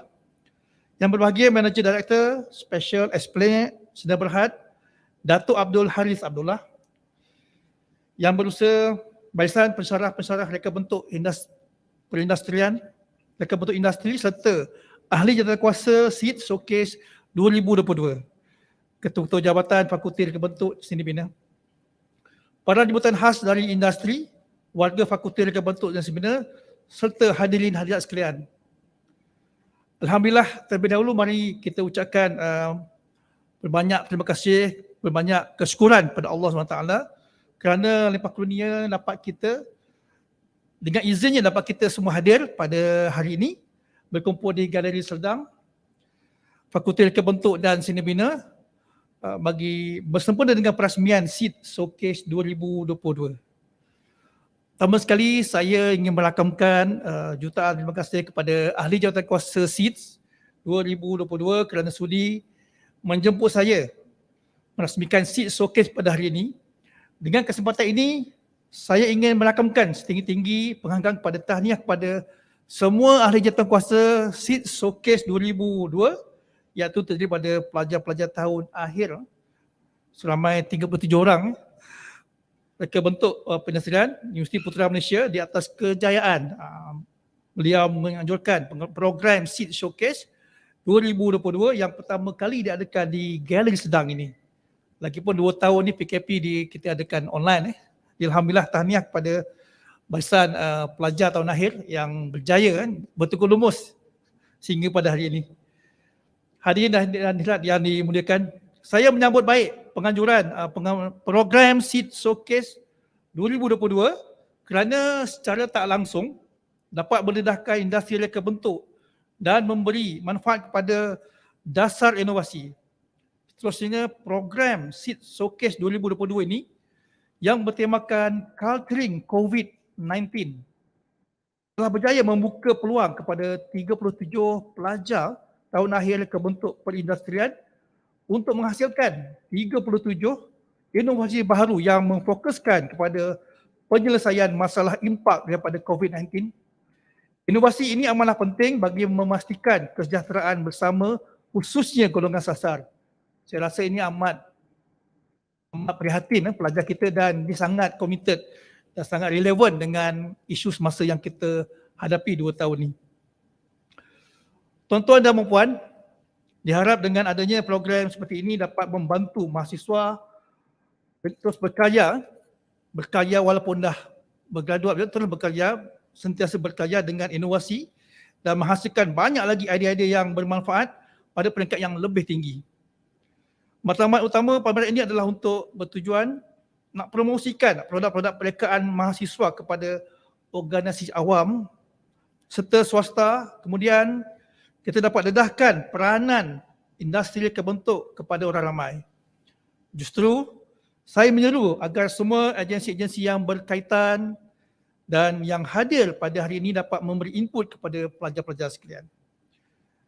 Dengan itu, dengan lafaz Bismillahirrahmanirrahim, saya dengan sukacitanya merasmikan Seed Showcase tahun 2022.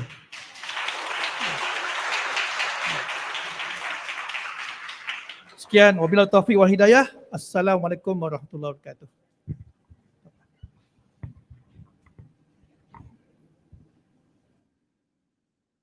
Diminta Profesor Madya Teknologis Dr. Muhammad Yazid Muhammad Yunus untuk berada di atas pentas bersama-sama Teknologis Dr. Muhammad Syarizadullah diiringi saudara Muhammad Alif Rohaimi bin Samsuri untuk menyempurnakan gimik perasmian. Segala hormatnya dipersilakan.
Majlis merakamkan jutaan terima kasih kepada tetamu kehormat di atas kesudian menyempurnakan gimik perasmian sebentar tadi.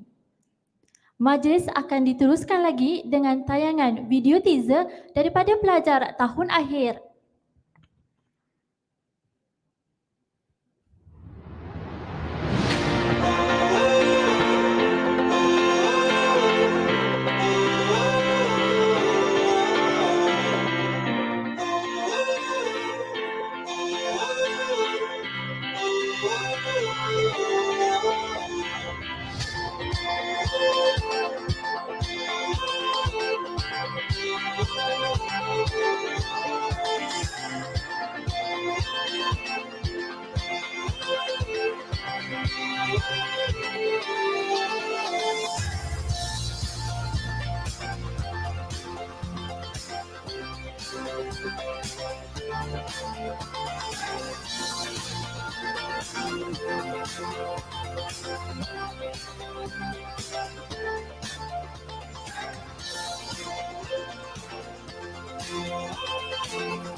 Majlis diteruskan lagi dengan sesi penyampaian cendera hati kepada tetamu. Dijemput naik ke atas pentas, teknologis Dr. Muhammad Syarizadullah diiringi saudara Muhammad Alif Rohaimi bin Samsuri untuk menyampaikan cendera hati. Dipersilakan. Untuk berada di atas pentas, dijemput yang berbahagia Profesor Madya Teknologis Dr. Muhammad Yazid Muhammad Yunus, Timbalan Dekan Penyelidikan dan Inovasi Fakulti Reka Bentuk dan Seni Bina. Majlis mempersilakan.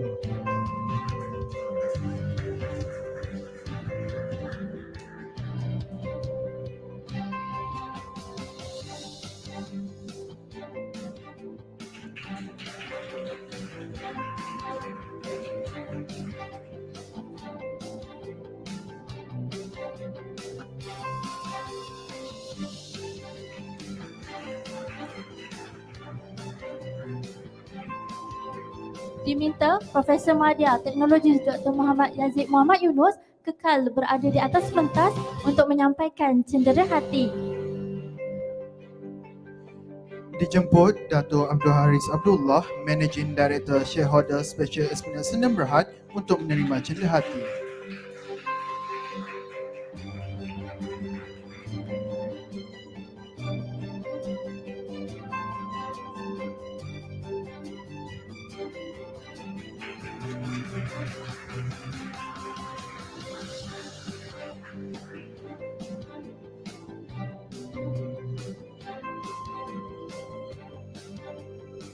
Seterusnya, dijemput Teknologis Dr. Muhammad Syarizadullah, Ketua Jabatan Reka Bentuk Perindustrian untuk menerima cendera hati.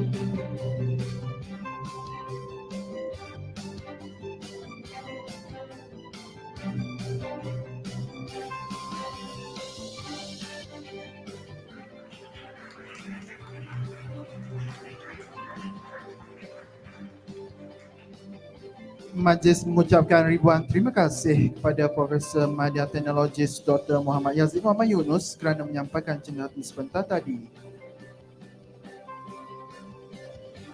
Seterusnya, majlis diteruskan lagi dengan nyanyian lagu Fakulti Gemilang dan We Love UPM. Para hadirin diminta berdiri.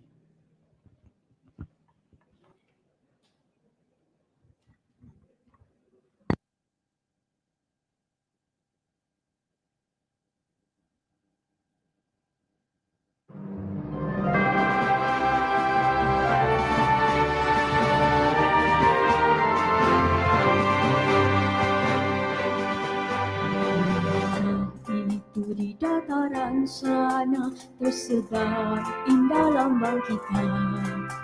Warna-warni bunga berkembang, kehijauan mendamaikan jiwa. Inilah Kapiti yang tercinta, mendidik bangsa indahkan dunia. Kemesraan sesama warga ceria, gaya hidup mereka bentuk seni bina. Pimpinan yang berwawasan, kami teruskan perjuangan demi masa depan yang gemilang, membina bangsa negara tersayang. Inilah fakulti yang tercinta, mendidik bangsa indahkan dunia. Kemesraan sesama warga ceria, gaya hidup mereka bentuk seni bina. Dengan pimpinan yang berwawasan, kami teruskan perjuangan demi masa depan yang gemilang, membina bangsa negara tersayang. Demi masa depan yang gemilang, membina negara tersayang.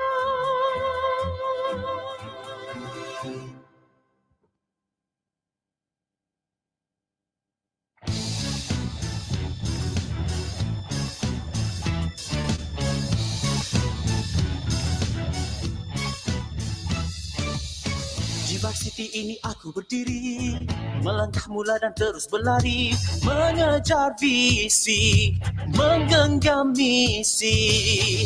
Puncak megah ingin ku tawani, dengan ilmu aku berbakti, julang tradisi, unggulkan varsity. Ayu semadi hati, katakan ini, we love you PM. We love you PM, kau sentiasa di hati, kaulah inspirasi. Ayo berlari, menggapai visi, berilmu berbakti. Oh yeah, we love you PM, we love you PM, kau sentiasa di hati, kaulah inspirasi. Ayo berlari, menggapai visi, berilmu berbakti. We love UPM, we love UPM, we love UPM, we love UPM. Di varsity ini aku berdiri, melangkah mula dan terus berlari, mengejar visi, menggenggam misi. Puncak megah ingin ku tawani, dengan ilmu aku berbakti, julang tradisi, unggulkan varsity. Ayu semadi hati, katakan ini, we love you PM, we love you PM, kau sentiasa di hati, kaulah inspirasi. Ayo berlari, menggapai visi, berilmu berbakti. Oh yeah, we love you PM, we love you PM, kau sentiasa di hati, kaulah inspirasi. Ayo berlari, menggapai visi, berilmu berbakti.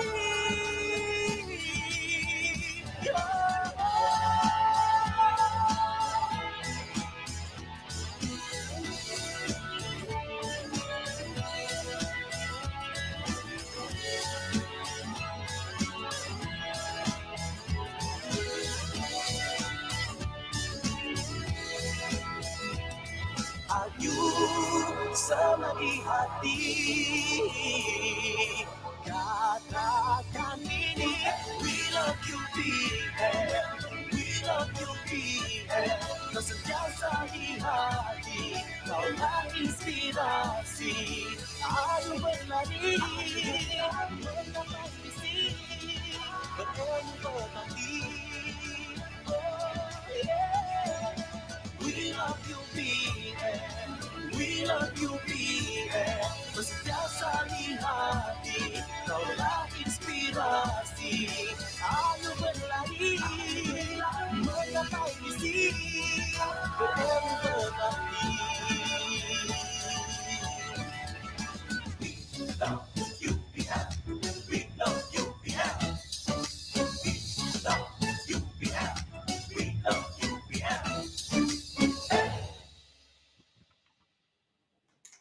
Terima kasih diucapkan.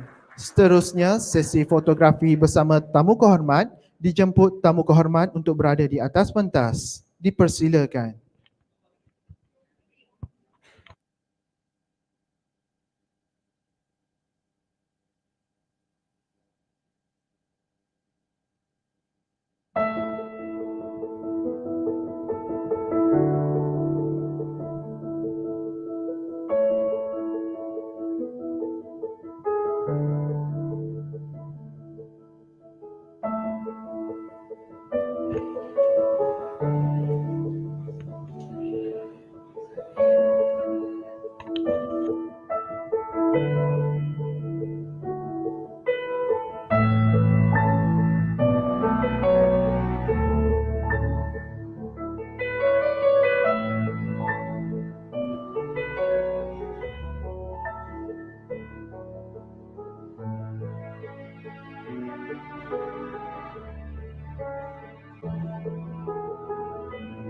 Seterusnya, dijemput semua pensyarah dan ahli jabatan rega bentuk perindustrian bersama berada di atas pentas untuk sesi fotografi. Dipersilakan.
Seterusnya, dijemput semua pelajar tahun akhir naik ke pantas pentas untuk sesi fotografi pertama.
Majlis merakamkan jutaan terima kasih bagi sesi fotografi sebentar tadi. Dijemput tamu-tamu kehormat melawat pameran pelajar tahun akhir reka bentuk perindustrian diiringi bersama-sama pengarah Seed Showcase 2022. Setelah selesai sesi lawatan pameran, tetamu kehormat dan ahli Jabatan Reka Bentuk Perindustrian ke bilik seminar untuk menikmati jamuan yang telah disediakan.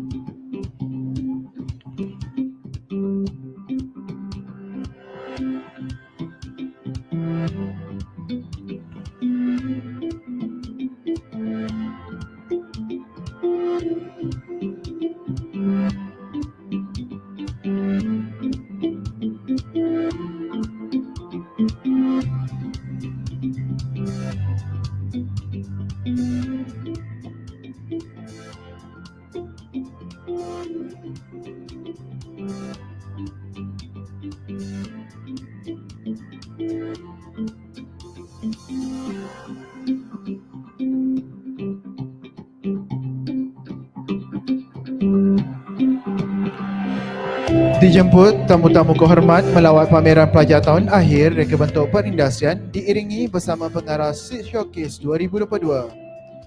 Setelah selesai sesi lawatan pameran, tetamu kehormat dan ahli Jabatan Reka Bentuk Perindustrian ke bilik seminar untuk menikmati jamuan yang telah disediakan. Maka berakhirlah majlis perasmian pada pagi ini.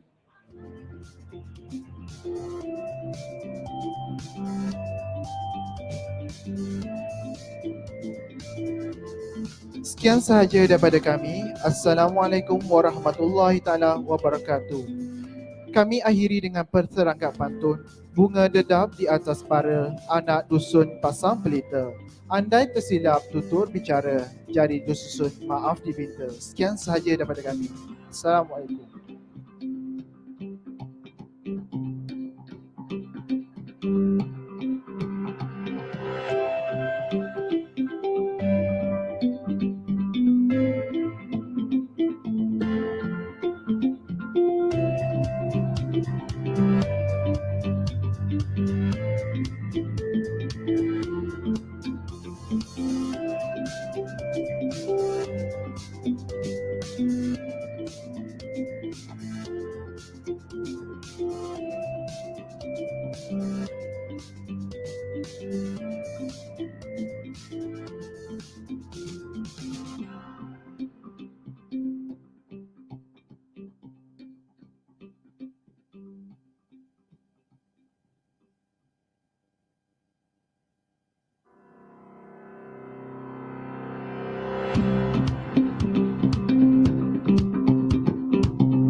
Galeri cancel tak ya?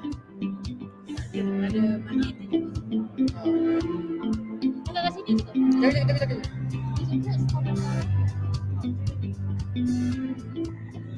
Dijemput semua pensyarah dan tetamu kehormat untuk melawat pameran pelajar tahun akhir.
Hello there, I'm Chanman Kang and this is my final year project. SS22 was created to improve the SOP compliance as well as the cleaning and disinfecting efficiency for the restaurant.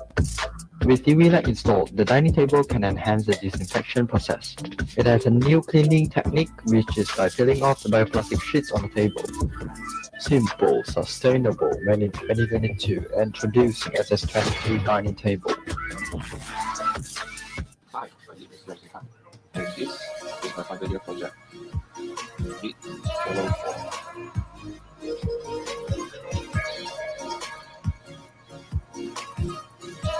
Follow form is a stressful, logical design that emphasizes that user takes more after doing that.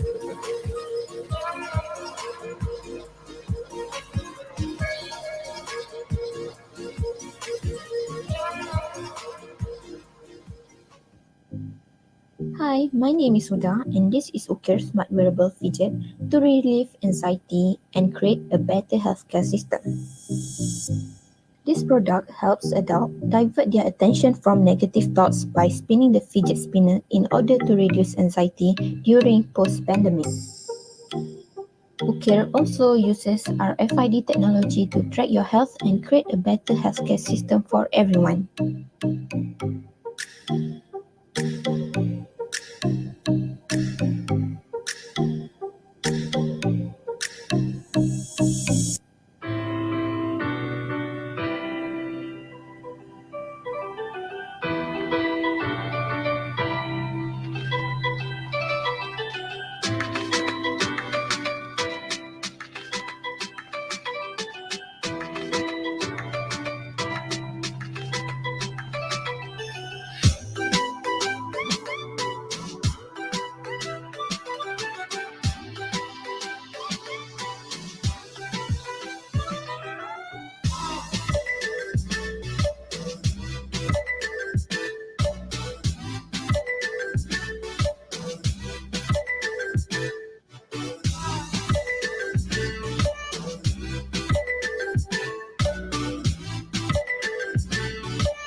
Stress can affect depression, anxiety, and insomnia. So, I designed a product for people with insufficient sleep and poor psychological quality to improve sleep quality. Hi, I'm Pui, an industrial design student who aim to help people with these problems through cranial electrotherapy stimulation. S8 is used the most effective technique, proven safe and effective handheld medical device. The treatment usually takes 20 minutes and can be performed in the user mind, allowing them to fall asleep quickly. Came with 3 color options to choose from. S8, better sleep, better health.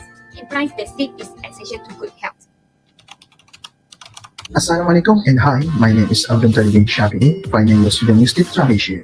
I develop official traffic equipment that is safe to use at the hospital daily and my product name is Sea Walker. Sea means is care about your health. Walker is someone who walk mainly to exercise or have fun, and then focus is for walking activity for physiotherapy. Hi and Assalamualaikum everyone. My name is Amira. I am currently a final year student in industrial design. For my final year project, I propose to design a mobility assistant device to help elderly by assisting and encourage them to move. Meet assist elderly with mobility issue and encourage them to move. This walking stick has adjustable height and can be turned into sitting for elderly to rest. This walking stick is light and easy to carry around, making it an elderly friendly product.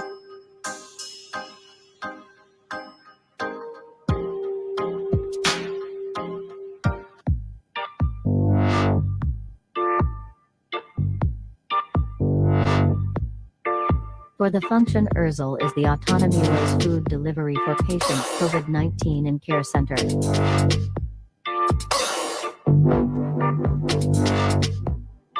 Put the food tray inside the Urzel. The Urzel have hydraulic system to push out food tray to the surface when the door close. The monitor interface are read the mast on the area are target. Also Urzel can connect it to the phone to easy for user to use it. Hi everyone, my name is Ika. I am a designer of Sighing Bench. Sighing Bench is a smart furniture that can encourage people to socialize during the endemic phase.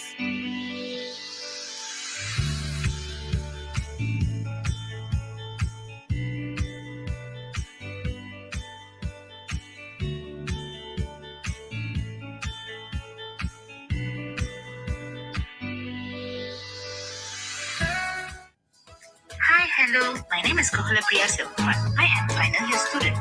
My project is treating symptoms in early stage.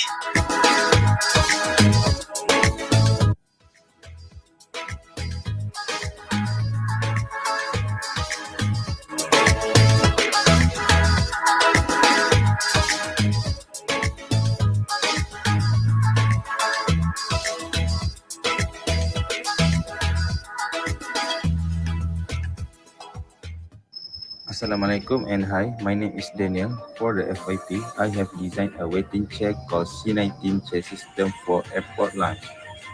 These chairs are really suitable to put in the airport lounge since the virus of COVID-19 still spread in public area. With the tall partition, it will give people to keep safe from social distancing, less panic, and give some privacy. Hello, this is my final year project and I, Tuan Muhammad Isri bin Tuan Su. My project is TM Watcher.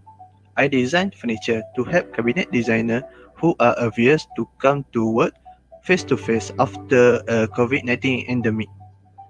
I will create working station for this cabinet designer so they do not have to worry about their link with customer.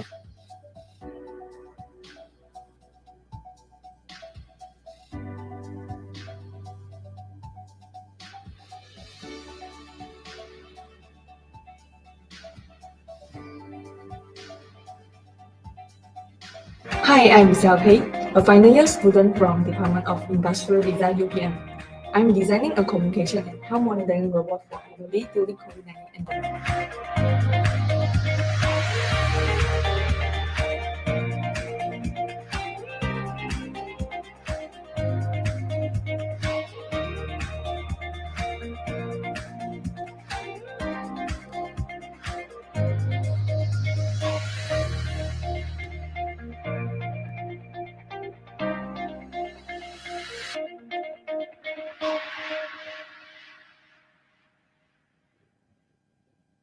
Hi, my name is Izati. Introduce you Hi Play. Hi Play is a game controller device that acts like a joystick when attached to playground equipment, then controls the game on mobile device. This concept effectively encourages children to participate in outdoor activities and develop their social interaction with friends and people around them.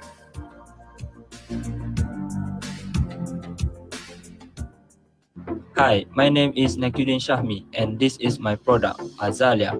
Is an aromatherapy humidifier to increase the partial humidity of air in a specific location or throughout an entire facility. Azalea named after the azalea flower that represents taking care of someone and passion. It helps to avoid dryness of our skin, lips, nose, and also relieve tension. I represent this to you, Azalea. Hi, my name is Ma Yubai. This is my final year project. I designed a self-heating lunchbox. The 1 meal self-heating lunchbox has 3 color options for users: green, pink, and white. In short, 1 meal is a self-heating, portable, and easy-to-use lunchbox that also can improve the quality of the traveler's meal. Hello, I'm Alif. I am final year student of industrial design.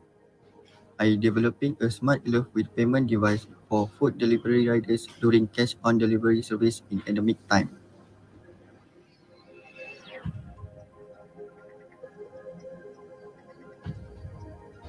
In this smart glove have some features and technology like BOA closure system, solar power, non-slip pump, smart digital payment, and fall detection sensor. And also this smart glove use suitable materials such as semi-leather, neo-shell fabric, reflective fabric, and lycra.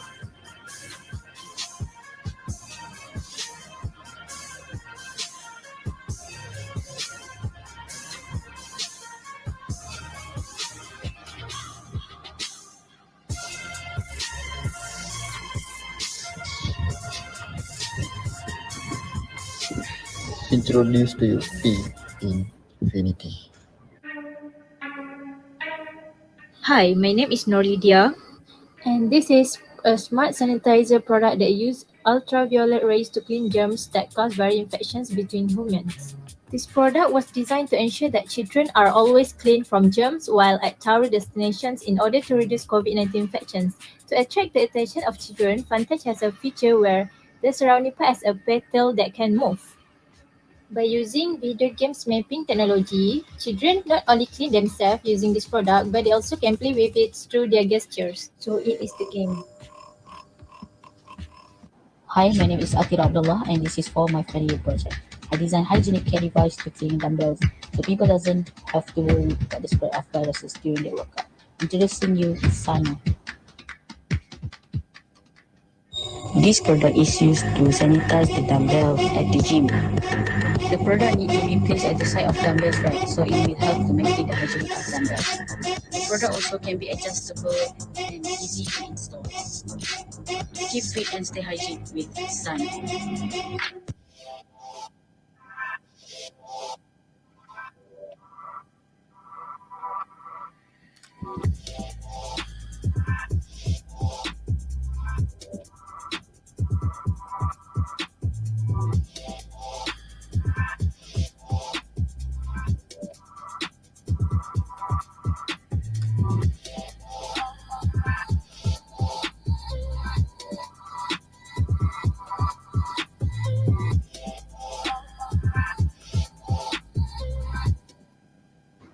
Hi, my name is Tania Maharani. I'm a final year industrial design student and I'm designing a product that's focused for children in providing them an interactive toy to enhance their social skills. Introducing Chai.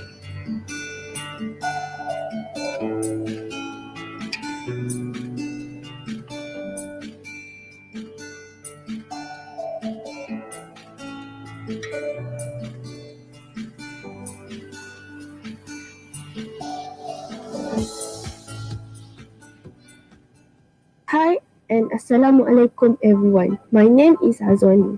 I am currently final year student in Industrial Design UPM. For my final year project FYP, I propose to design a partition for protected product name is ProPart. ProPart is a partition incorporate with projection. An issue, children are very hard to comply with the social distancing restriction, especially during mealtime. They may share their food with other children that cause COVID-19 virus transmissions. Hi, I'm Arisa. I'm designing Lucid Sense, a transparent face mask with biosensor detector and graphene filter for people to adapt with the new norm. This will help to protect the user's respiratory system from bacteria and viruses, as well as any serious respiratory sickness or diseases with their pollution. Lucid Sense will provide a better comfort and good experience of socializing during the anime.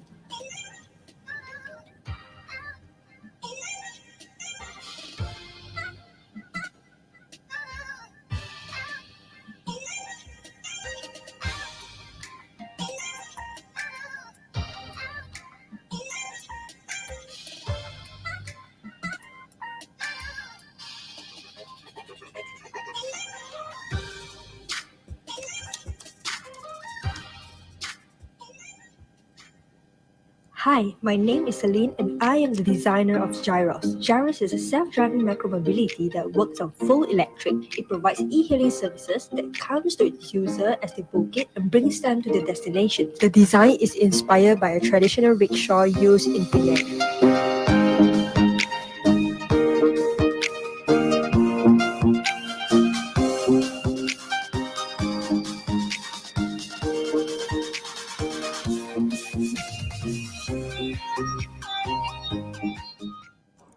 Hi, my name is Nazira. Introduce use Marver. In the post-pandemic, the new norm of safety and health awareness is increasing as elderly have a lot of health issues. Smartver is created that has function to monitor the behavioral movement of elderly with dementia and Alzheimer. The smart alert device uses on applicable GPS tracking technology that could help the caregiver to track the whereabouts of the elderly.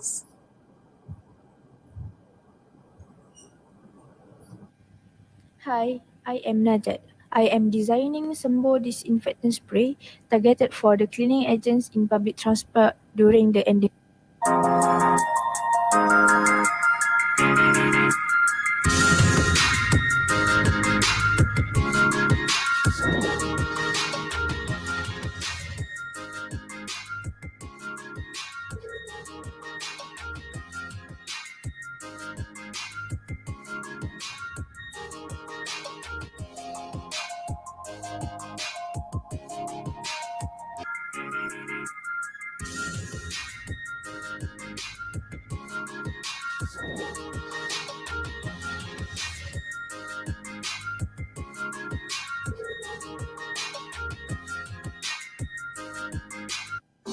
Hi, I'm Jahui, an industrial design student and aims to solve the COVID-19 transmission issue among e-commerce consumer and courier during the parcel receiving process. This is an intelligent parcel drop box that can provide consumer with a contactless e-commerce experience to ensure the safety of e-commerce consumer during the parcel receiving process.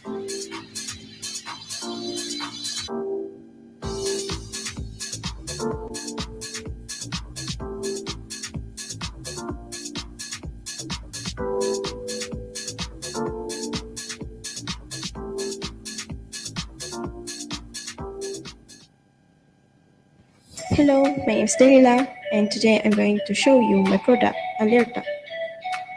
Alerta is an alerting device for travelers.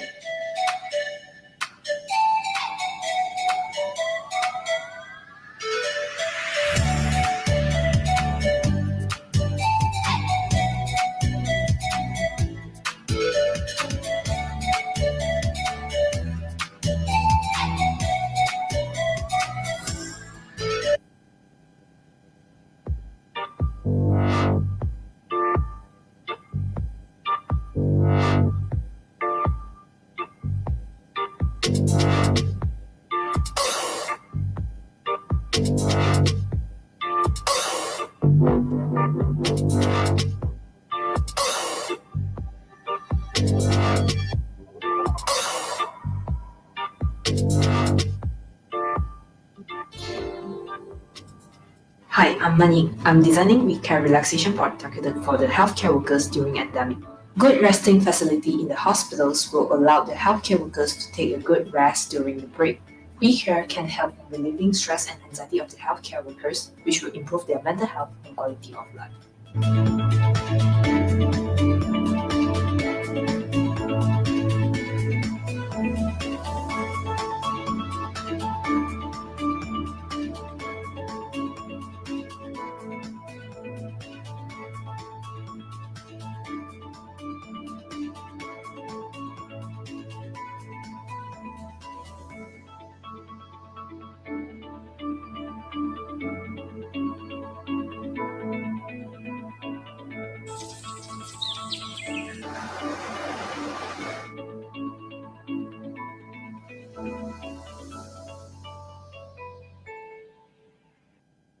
And this is proof. Proof is an ergonomic composting portable toilet that helps in preventing fecal aerosol transmission during self-quarantine at home with their family. Proof use the composting system that does not need water to achieve hygienic purpose. Also, transformer that gradually helps user to have better experience when nature calls. The waste can be covered by spinning the lever. It uses biodegradable character as composting material to cover solid waste by absorbing the wetness of solid waste to prevent bad odor. And it can be degraded into fertilizer for agriculture industry in future research. Hi, my name is Jambrani, and this is my final year project. I have created a smart interactive dining touchable table, which is designed to enhance social dining behavior at restaurant during endemic phase. It is a multifunctional table with few interesting features. It comes with divider, a flame holder, and also interface display screen. The interface display screen enables the customer to place their order directly to the kitchen. The divider is for privacy and secure feelings during their meals. Additionally, the divider can be used as discount panel at the restaurant, introducing the smart interactive dining touchable table.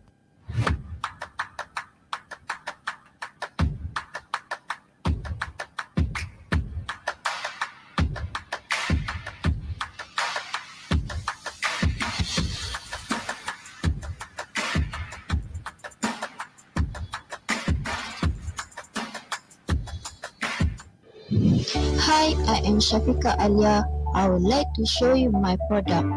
My product name is Beehive as a portable sanitizer for gaming traveler. Beehive is a product sanitation that apply nano mist technology and UV ray to overcome infection from COVID-19. Beehive also provide additional two items such as power bank and speaker as collection items. Beehive will provide wireless power bank to support long-lasting battery.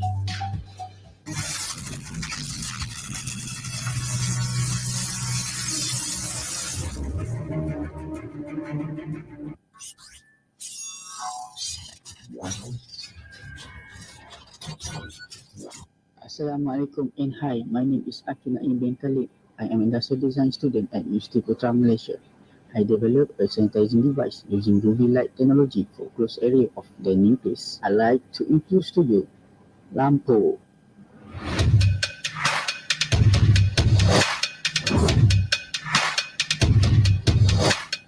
The lampu has a function of UVC light as a technology to disinfect the surface of the face mask and store it to keep the face mask clean and hygiene. This product also include indicator light for process of UVC light and battery life.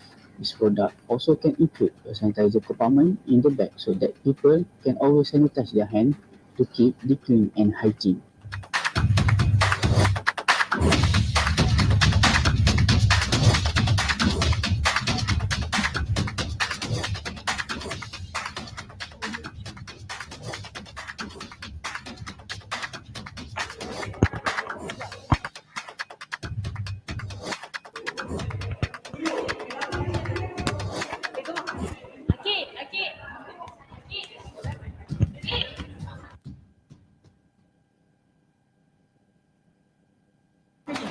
Hello. Okey, perhatian kepada semua pelajar tahun akhir dan first year. Makanan dah disediakan, korang boleh ambil makanan and boleh makanlah sekarang. Before pukul 2 dah kena ada dalam dewan sebab kita orang ada talk session. free or any germ of virus and shield user. Okay, and before you guys keluar, kat setiap tiang ni ada scan and vote projek mana yang terbaik. So, kalau korang scan apa? Oh. Oh tu je. Okay, korang just scan and vote mana produk yang korang paling suka lah. So that's all. Sesiapa pun boleh. Cepat makan, cepat kita start.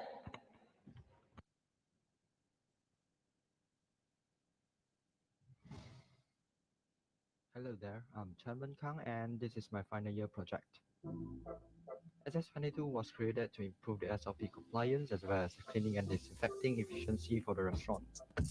With UV light installed, the dining table can enhance the disinfection process.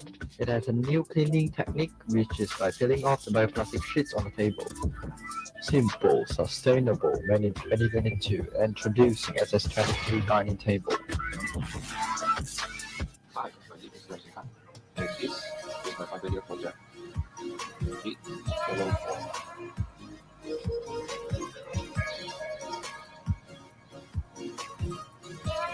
Follow for is a stress-free product that design that helps the user explore after doing that.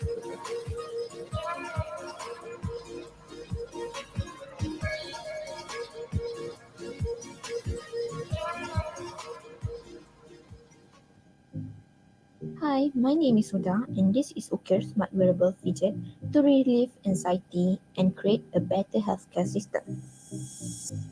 This product helps adults divert their attention from negative thoughts by spinning the fidget spinner in order to reduce anxiety during post-pandemic. Ukir also uses RFID technology to track your health and create a better healthcare system for everyone.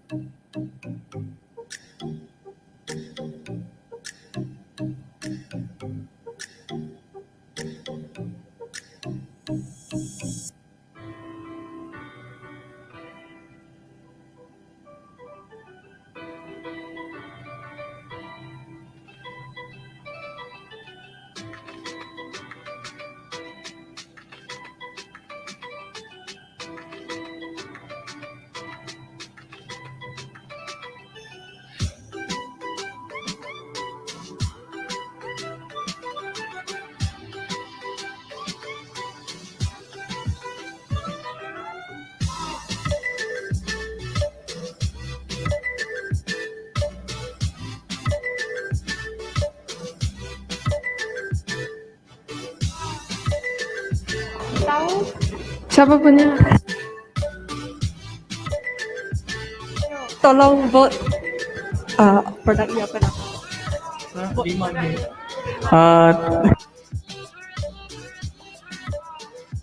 Vote for Gyros.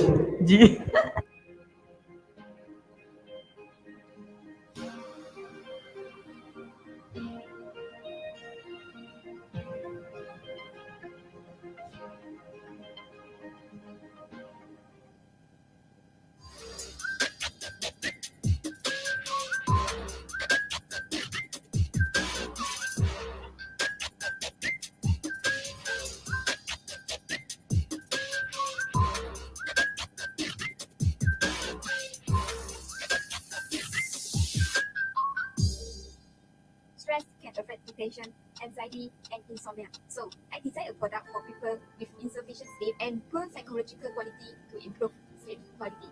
Hi, I'm Kuiki, an industrial design student who aims to help people with these problems through cranial electrotherapy stimulation. SA is used the most effective technique, proven safe and effective handheld medical device. The treatment usually takes 20 minutes and can be performed in the user mind, allowing them to fall asleep quickly. Came with 3 color options to choose from. SA, better sleep, better health. Implies that sleep is essential to good health. Assalamualaikum and hi, my name is Abdul Talibin Shafi'i, final year student with Malaysia. I develop official traffic equipment that is safe to use at the hospital daily. My product name is Sea Walker. Sea means is care about your health. Walker is someone who walk mainly to exercise or have fun, and then focus for walking activity for physical. Hi and Assalamualaikum everyone. My name is Amira. I am currently a final year student in industrial design. For my final year project, I propose to design a mobility assistant device to help elderly by assisting and encourage them to move. Meet assist elderly with mobility issue and encourage them to move. This walking stick has adjustable height and can be turned into sitting for elderly to rest. This walking stick is light and easy to carry around, making it an elderly-friendly product.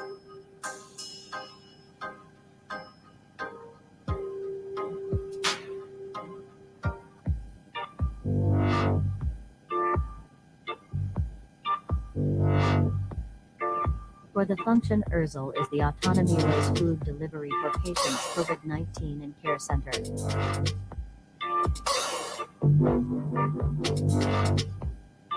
Put the food tray inside the Urzel.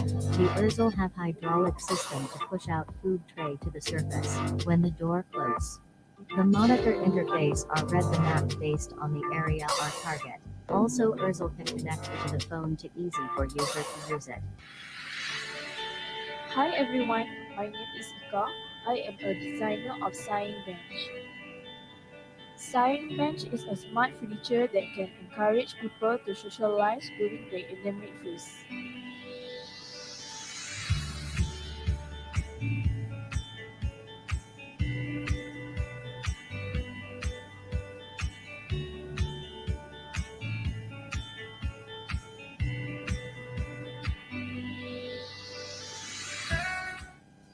Hi, hello. My name is Kohala Priya Selvaman. I am final year student. My project is on acute symptoms in early stage.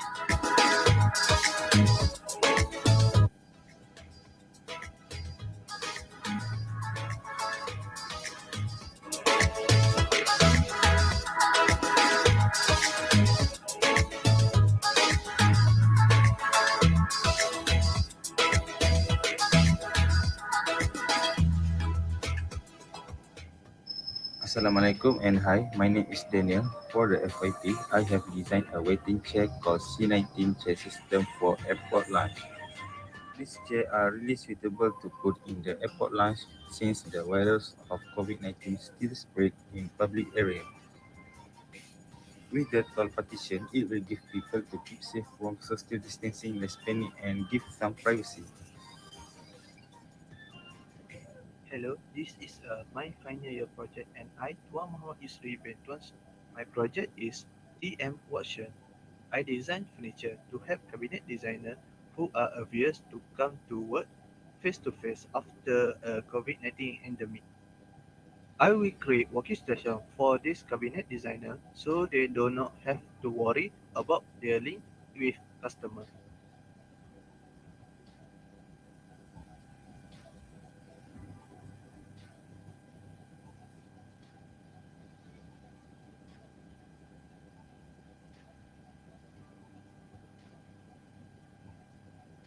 Hi, I'm Xiaopei, a final year student from Department of Industrial Design UPM. I'm designing a communication and health monitoring robot for elderly during COVID-19 pandemic.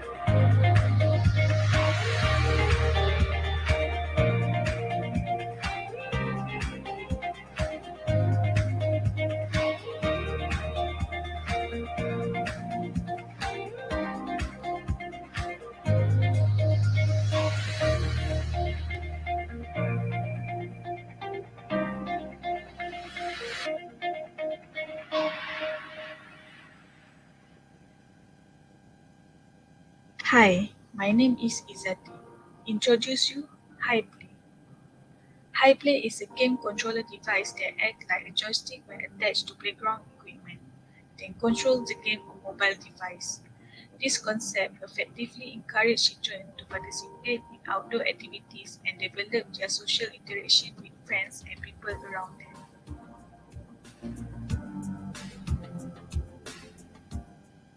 Hi, my name is Nakudin Shahmi and this is my product, Azalea. Is an aromatherapy humidifier to increase the partial humidity of air in a specific location or throughout an entire facility. Azalea named after the azalea flower that represents taking care of someone and passion. It helps to avoid dryness of our skin, lips, nose, and also relieve tension. I represent this to you, Azalea. Hi, my name is Mark Yu Bai. This is my final year project. I designed a self-heating lunchbox. The one-meal self-heating lunchbox has 3 color options for users: green, pink, and white. In short, one meal is a self-heating, portable, and easy-to-use lunchbox that also can improve the quality of the traveler's meal. Hello, I'm Alif. I am final year student of industrial design. I developing a smart glove with payment device for food delivery riders during cash on delivery service in endemic time.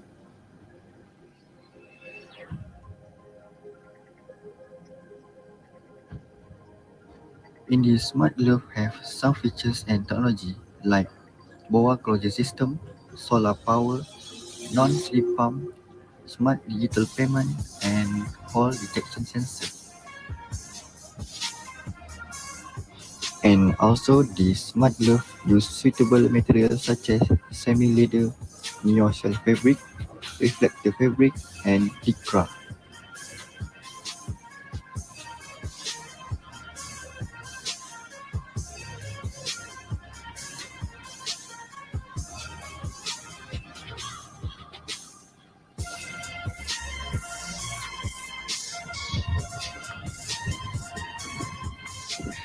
Introduce to you Infinity. Hi, my name is Norlidia, and this is a smart sanitizer product that uses ultraviolet rays to clean germs that cause viral infections between humans. This product was designed to ensure that children are always clean from germs while at tourist destinations in order to reduce COVID-19 infections. To attract the attention of children, Fantouch has a feature where the surrounding part has a petal that can move. By using video games mapping technology, children not only clean themselves using this product, but they also can play with it through their gestures. So it is the game. Hi, my name is Akira Abdullah and this is for my final year project. I designed hygienic care device to clean dumbbells so people doesn't have to worry about the spread of viruses during their workout. Introducing you Sana. This product is used to sanitize the dumbbells at the gym. The product needs to be placed at the side of dumbbells, right? So it will help to maintain the hygiene of dumbbells. The product also can be adjustable and easy to install. Keep fit and stay hygienic with Sun.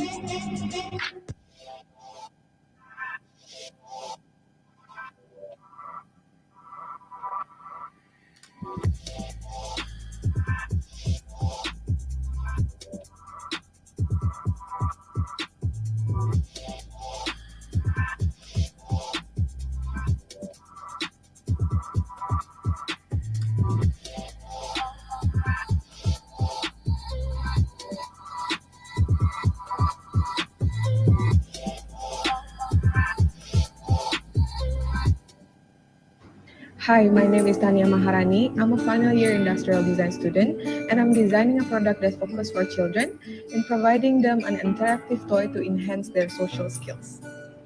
Introducing Chai.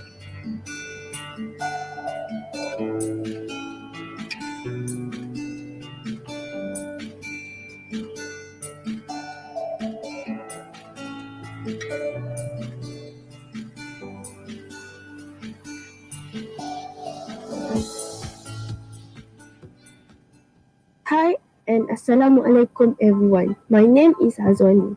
I am currently final year student in Industrial Design UPM. For my final year project FYP, I propose to design a partition for protect. Its product name is ProPart. ProPart is a partition incorporate with projection. An issue, children are very hard to comply with the social distancing restriction, especially during mealtime. They may share their food with other children that cause COVID-19 virus transmissions. Hi, I'm Farisa. I'm designing Lucid Sense, a transparent face mask with biosensor detector and graphene filter for people to adapt with the new norm. This will help to protect the user's respiratory system from bacteria and viruses, as well as any serious respiratory sickness or diseases with their pollution. Lucid Sense will provide a better comfort and good experience of socializing during the anime.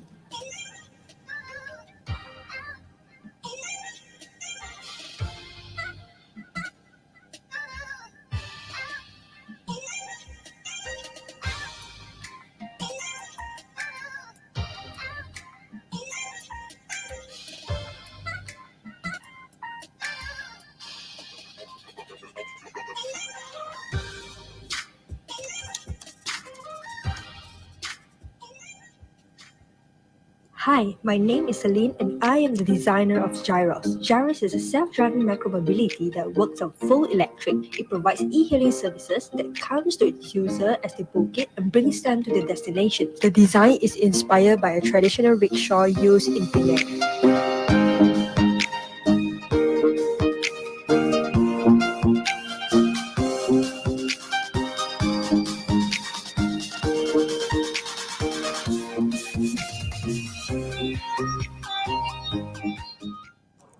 Hi, my name is Nazira. Introduce use Marver. In the post-pandemic, the new norm of safety and health awareness is increasing as elderly have a lot of health issues. Smartver is created that has function to monitor the behavioral movement of elderly with dementia and Alzheimer.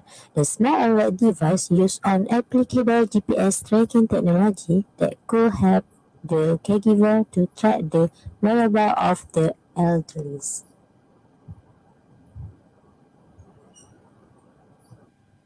Hi, I am Najat. I am designing Sembo disinfectant spray targeted for the cleaning agents in public transport during the endemic.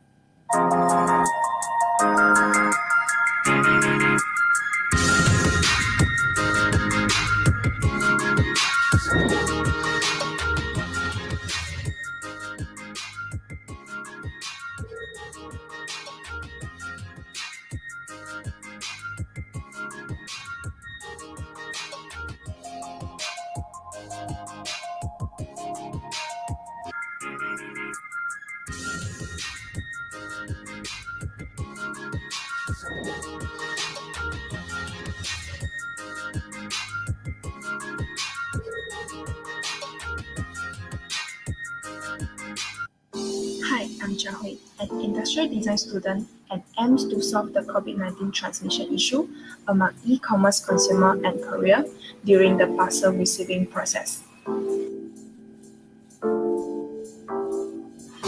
This is an intelligent parcel drop box that can provide consumer with a contactless e-commerce experience to ensure the safety of e-commerce consumer during the parcel receiving process.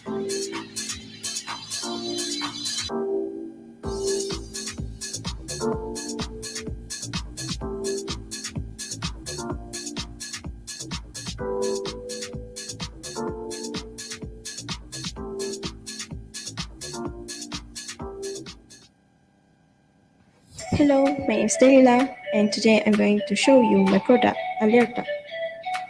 Alerta is an alerting device for travelers.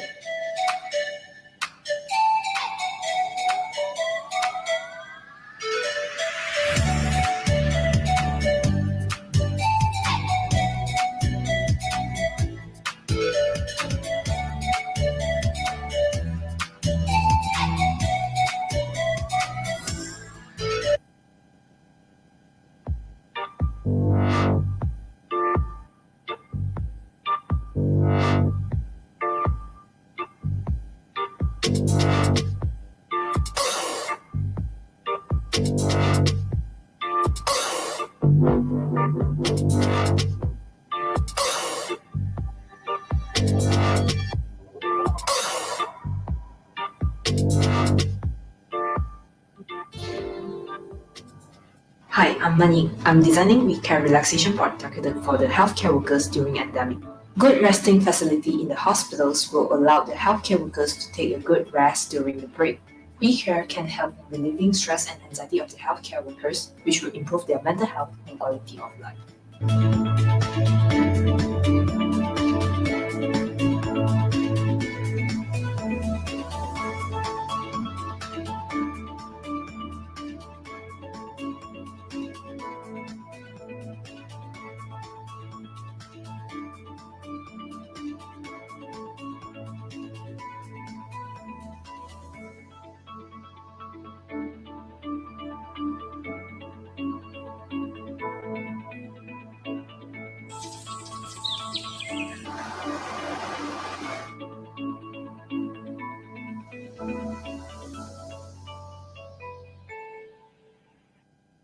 And this is proof. Proof is an ergonomic composting portable toilet that helps in preventing fecal aerosol transmission during self-quarantine at home with their family. 12. Use the composting system that does not need water to achieve hygienic purpose. Also, transform product actually helps user to have better experience when nature call. The waste can be covered by spinning the level. It used biodegradable cat litter as composting material to cover solid waste by absorbing the wetness of solid waste to prevent bad odor. And it can be degraded into fertilizer for agriculture industries in future research. Hi, my name is Jambrani, and this is my final year project. I have created a smart interactive dining touchable table, which is designed to enhance social dining behavior at restaurant during endemic phase. It is a multifunctional table with few interesting features. It comes with divider, and flame holder, and also interface display screen. The interface display screen enables the customer to place their order directly to the kitchen. The divider is for privacy and security links during their meals. Additionally, the divider can be used as discount panel at the restaurant, introducing the smart interactive dining touchable table.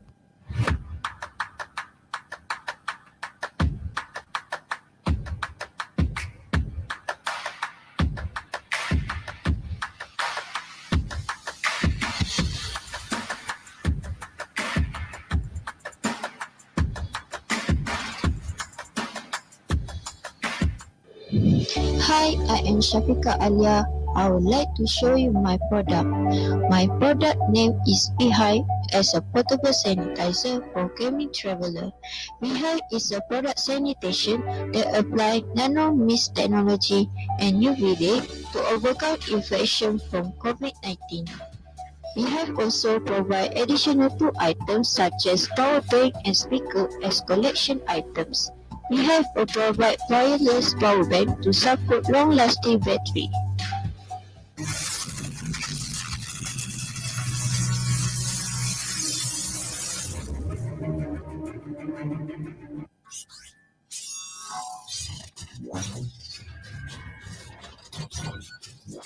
Assalamualaikum and hi, my name is Akina bin Khalid. I am industrial design student at University Putra Malaysia. I developed a sanitizing device using UV light technology for closed area of dining place. I like to introduce to you lampu.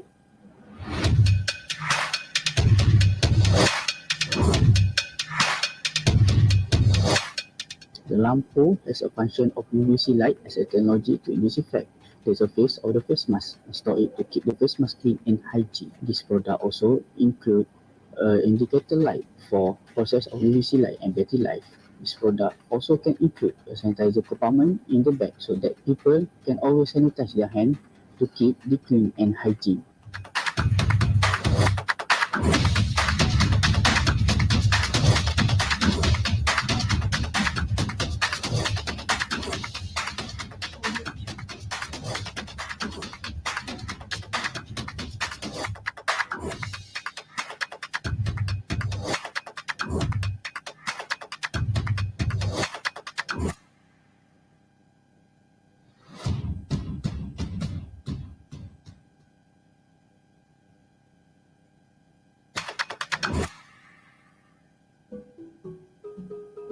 ARH is a smart purifier that is specifically designed to increase people as esteem and promote social interaction in the post-pandemic era. The multi-purpose smart purifier ARH sanitizes various space in the house to keep it free of any germ or virus and shield user from the spread of COVID-19. The product uses an AI system that automatically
Hello there, I'm Chanban Kang and this is my final year project. SS22 was created to improve the SOP compliance as well as the cleaning and disinfecting efficiency for the restaurant. With UV light installed, the dining table can enhance the disinfection process. It has a new cleaning technique which is by peeling off the bioplastic sheets on the table. Simple, sustainable, made in 2022, introducing SS22 dining table. Hi, my name is Rajihan, and this is my final year project. Meet Hello for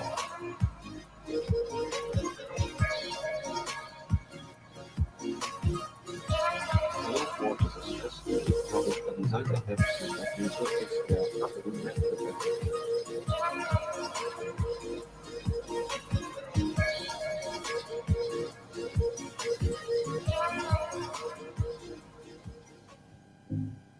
Hi, my name is Huda, and this is Ukir Smart Wearable Fidget to relieve anxiety and create a better healthcare system.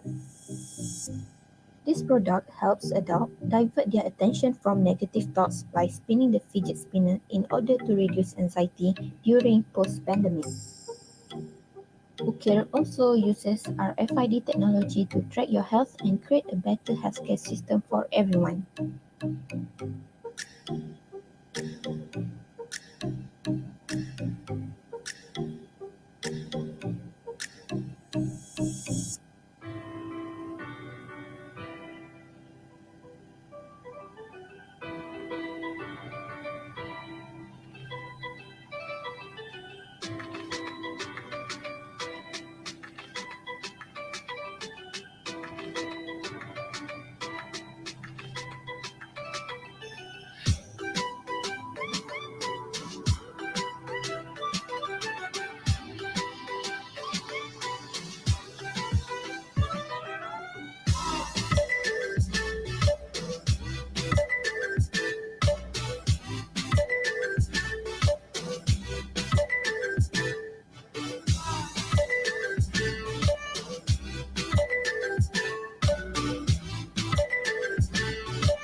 Stress can affect depression, anxiety, and insomnia. So, I designed a product for people with insufficient sleep and poor psychological quality to improve sleep quality. Hi, I'm Putri, an industrial design student who aims to help people with these problems through cranial electrotherapy stimulation. S8 is used the most effective technique, proven safe and effective handheld medical device. The treatment usually takes 20 minutes and can be performed in the user mind, allowing them to fall asleep quickly. Came with 3 color options to choose from. S8, better sleep, better health.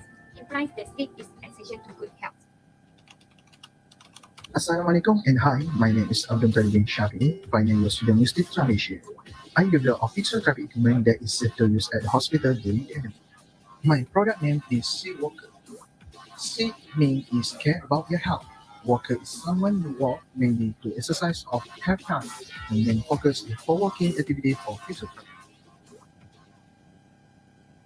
Hi and Assalamualaikum everyone. My name is Amira. I am currently a final year student in industrial design. For my final year project, I propose to design a mobility assistant device to help elderly by assisting and encourage them to move. Meet assist elderly with mobility issue and encourage them to move. This walking stick has adjustable height and can be turned into sitting for elderly to rest. This walking stick is light and easy to carry around, making it an elderly friendly product.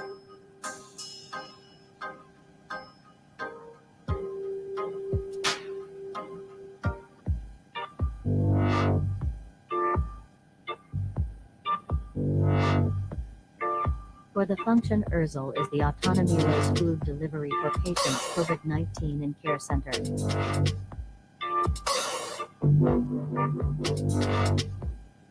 Put the food tray inside the Urzel. The Urzel have hydraulic system to push out food tray to the surface when the door closes. The monitor interface are read the map based on the area or target. Also, Urzel can connect to the phone to easy for user to use it. Hi everyone, my name is Ika. I am a designer of Sign Bench. Sign Bench is a smart furniture that can encourage people to socialize during the endemic phase.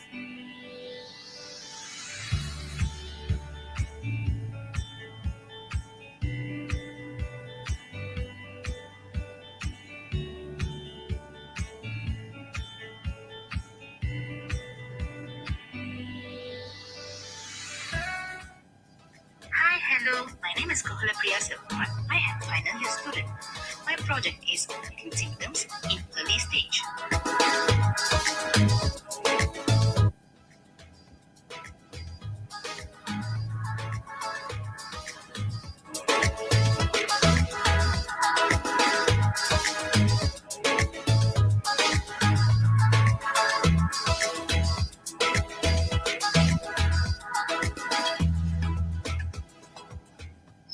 Assalamualaikum and hi, my name is Daniel. For the FYP, I have designed a waiting chair called C19 chair system for airport lounge. These chairs are really suitable to put in the airport lounge since the virus of COVID-19 still spread in public area. With the tall partition, it will give people to keep safe from social distancing, less panic, and give some privacy. Hello, this is my final year project and I, Tuan Muhammad Isri bin Tuan Su. My project is DM Watcher. I designed furniture to help cabinet designers who are averse to come to work face-to-face after a COVID-19 endemic. I will create workstation for this cabinet designer so they do not have to worry about dealing with customers.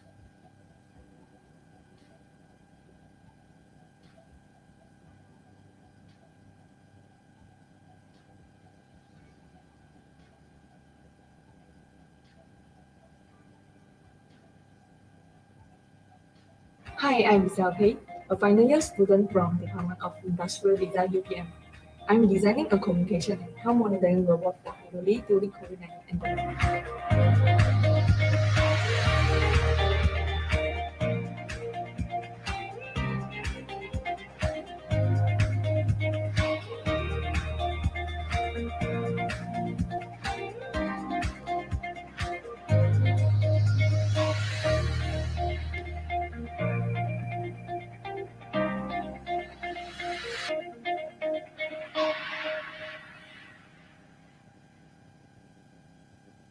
Hi, my name is Izati. Introduce you, HiPlay. HiPlay is a game controller device that acts like a joystick when attached to playground equipment, then controls the game on mobile device. This concept effectively encourages children to participate in outdoor activities and develop their social interaction with friends and people around them.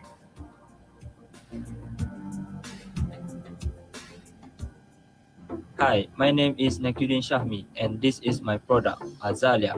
Is an aromatherapy humidifier to increase the partial humidity of air in a specific location or throughout an entire facility. Azalea named after the azalea flower that represents taking care of someone and passion. It helps to avoid dryness of our skin, lips, nose, and also relieve tension. I represent this to you, Azalea. Hi, my name is Ma Yubai. This is my final year project. I designed a self-heating lunchbox. The one-meal self-heating lunchbox has 3 color options for users: green, pink, and white. In short, one meal is a self-heating, portable, and easy-to-use lunchbox that also can improve the quality of the traveler's meal. Hello, I'm Alif. I am final year student of industrial design. I developing a smart glove with payment device for food delivery riders during cash on delivery service in endemic time.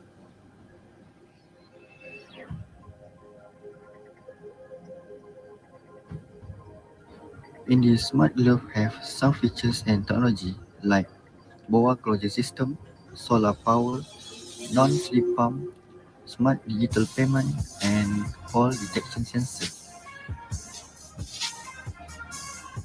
And also the smart glove use suitable materials such as semi-leather, neo-shell fabric, reflective fabric, and lycra.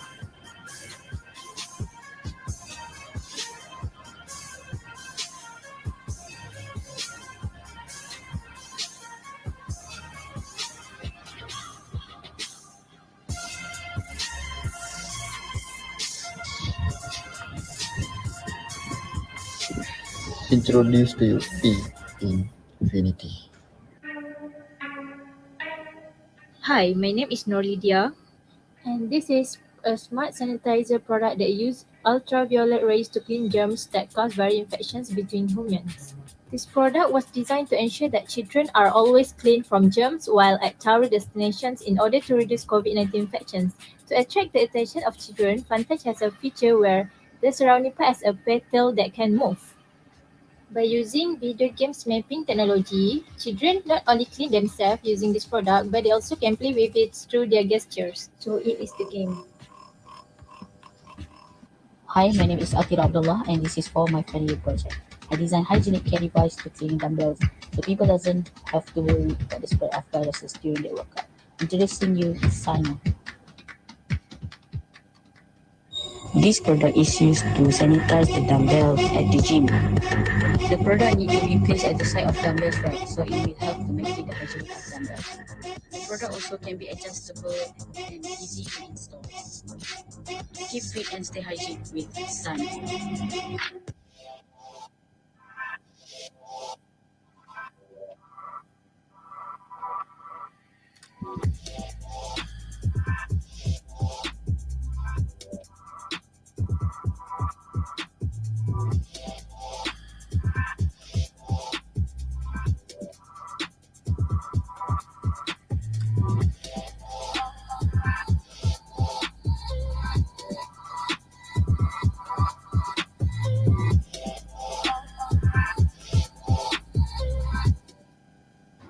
Hi, my name is Tania Maharani. I'm a final year industrial design student and I'm designing a product that's focused for children and providing them an interactive toy to enhance their social skills. Introducing Chai.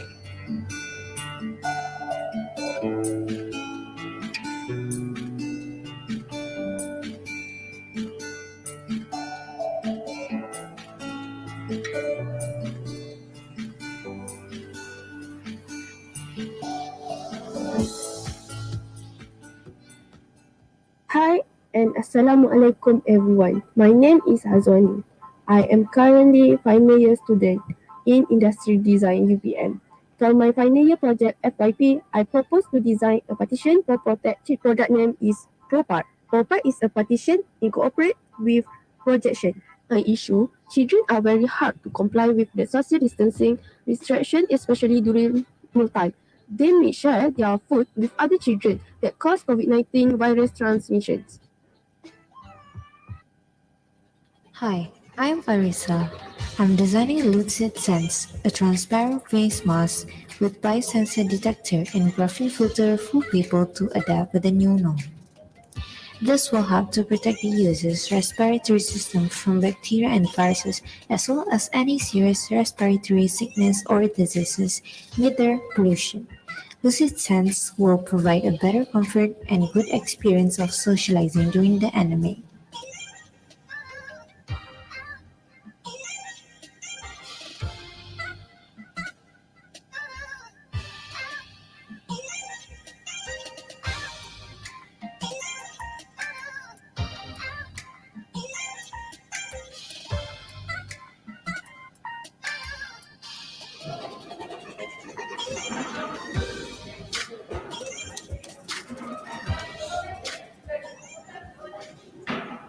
Hi, my name is Celine and I am the designer of Gyros. Gyros is a self-driving micromobility that works on full electric. It provides convenient services and comes to its user as they book it and brings them to their destination. The design is inspired by a traditional rickshaw used in Penang.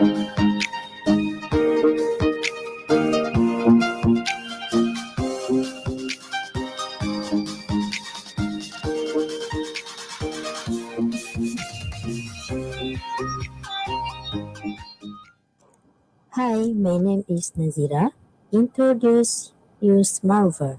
In the post-pandemic, the new norm of safety and health awareness is increasing as elderly have a lot of health issues.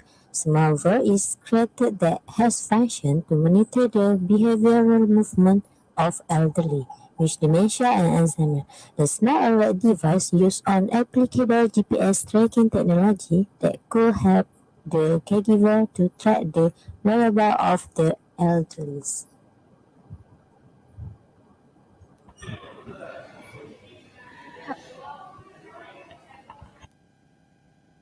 Hi, I am Najat. I am designing Sembo disinfectant spray targeted for the cleaning agents in public transport during the endemic.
No, kalau chat kat iPad kat long. Ah? Chat. Chat apa? Tak kisahlah chat apa, ada apa-apa apps yang boleh technical chat ke iPad. On Telegram.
Suruh ada kat sini, suruh ada kat sini.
Hello.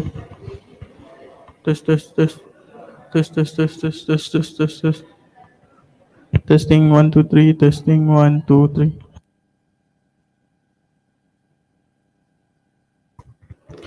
Testing 1 2 3. Testing 1 2 3. Testing 1 2 3. Testing 1 2 3.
Satu, dua, tiga, testing, 1, 2, 3. Tuan-tuan dan puan-puan, selamat datang ke Majlis Rancangan Bual Bicara Forum Six Showcase 2022.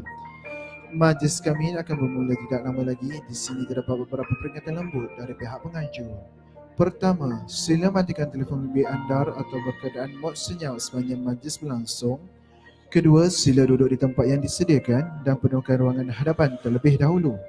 Ketiga, semasa pengumuman ketibaan tetamu hormat, hadirin diminta berdiri dan terus berdiri sehingga lagu Negara Kuda Putra Gemilang selesai dinyanyikan.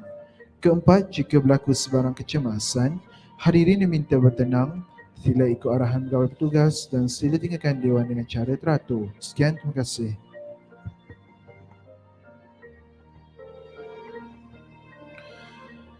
Perhatian kepada tuan-tuan dan puan-puan, rancangan Bual Bicara Forum akan bermulakan dalam masa 10 minit lagi.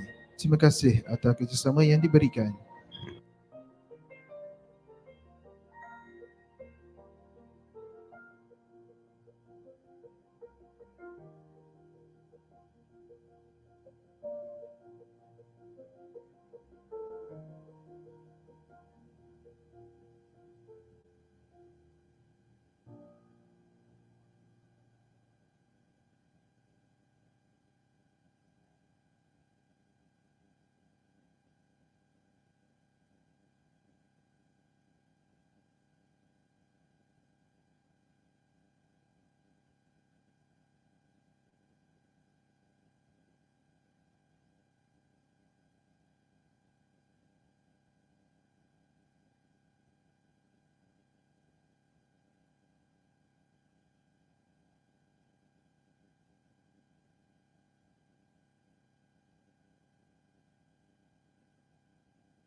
Testing 1, 2, 3.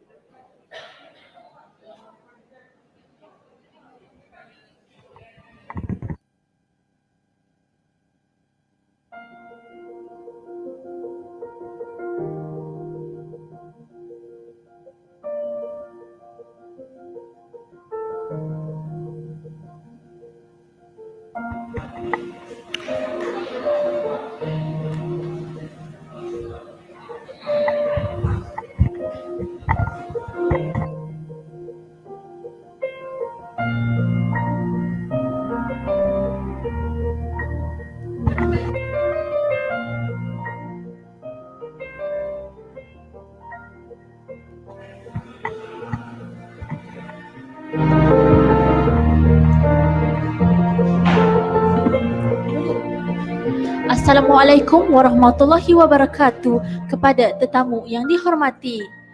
Selamat datang diucapkan kepada tetamu yang sudi hadir untuk turut serta dalam rancangan Forum Bual Bicara. Rancangan Forum Bual Bicara yang bertajuk Innovation, Impact, Ambition, Creation of Future Ready Designer bersama panelis jemputan Profesor Madya, Teknologis Dr. Rosmadiah Anwar, Grace Go Zejin dan Muhammad Rusilal Abdul Rahman bersama moderator teknologis Dr. Rosalam Cik Mim. Sebelum itu, mari kita saksikan video montasi daripada pelajar tahun akhir. Para hadirin diminta duduk.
Dengan itu, majlis dengan berbesar hati mempersilakan forum bual bicara dimulakan.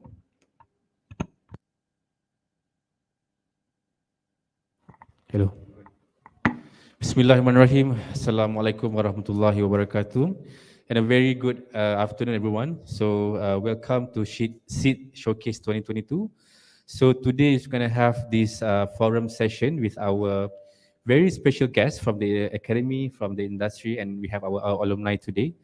And today the forum title will be on the innovation, impact, and ambition. Okay, so this specifically on the creation of future-ready designer. So before that, my name is Rosalam Chemi. I'm a senior lecturer here and a program coordinator for SEED Showcase 2022. So I'll be the host for today's session, right? So basically about the title. So being future-ready also means being proactive and creating a better future. So the strategy will encourage students and staff to look outward and forward. So during the peak of the coronavirus pandemic that hit the world, okay, in the last 2 years, many businesses around the world were wondering how they were going to survive and thrive. Okay, this was certainly true for most of the industries, and design is not an exceptional. It faced up to mountains of challenges. Okay, these uncertain times can feel very risky and unsafe. On the other hand, there are always opportunities and amid hardship.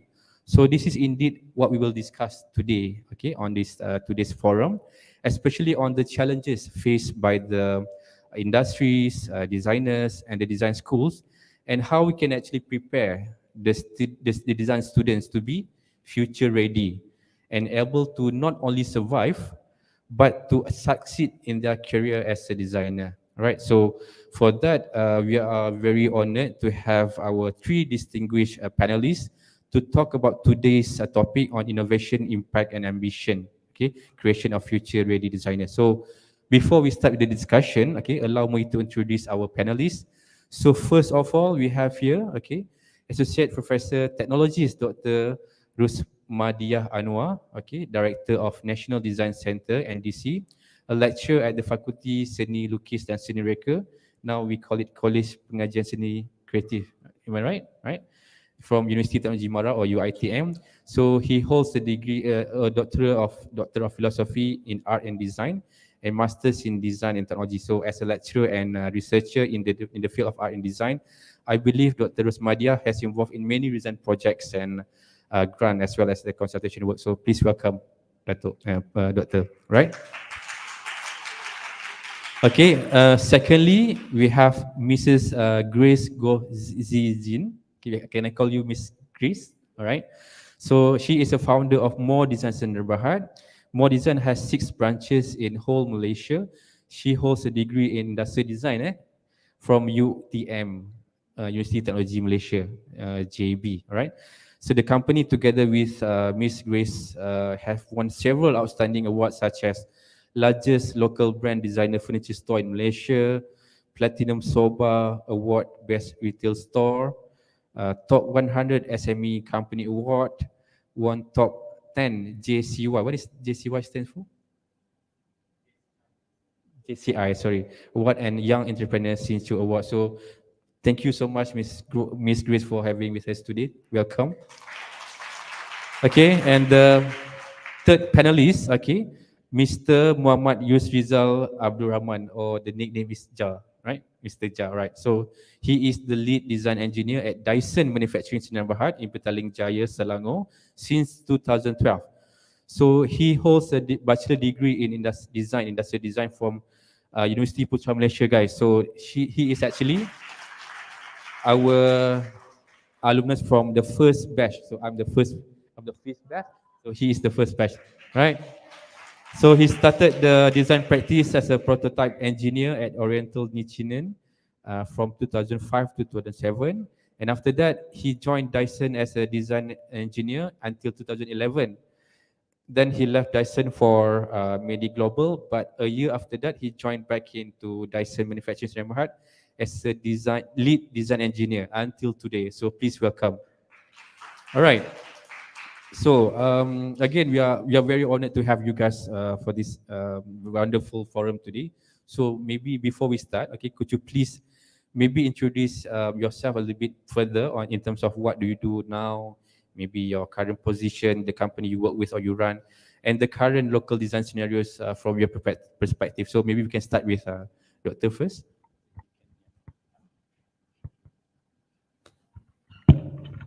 Assalamualaikum and a very good evening to my colleagues.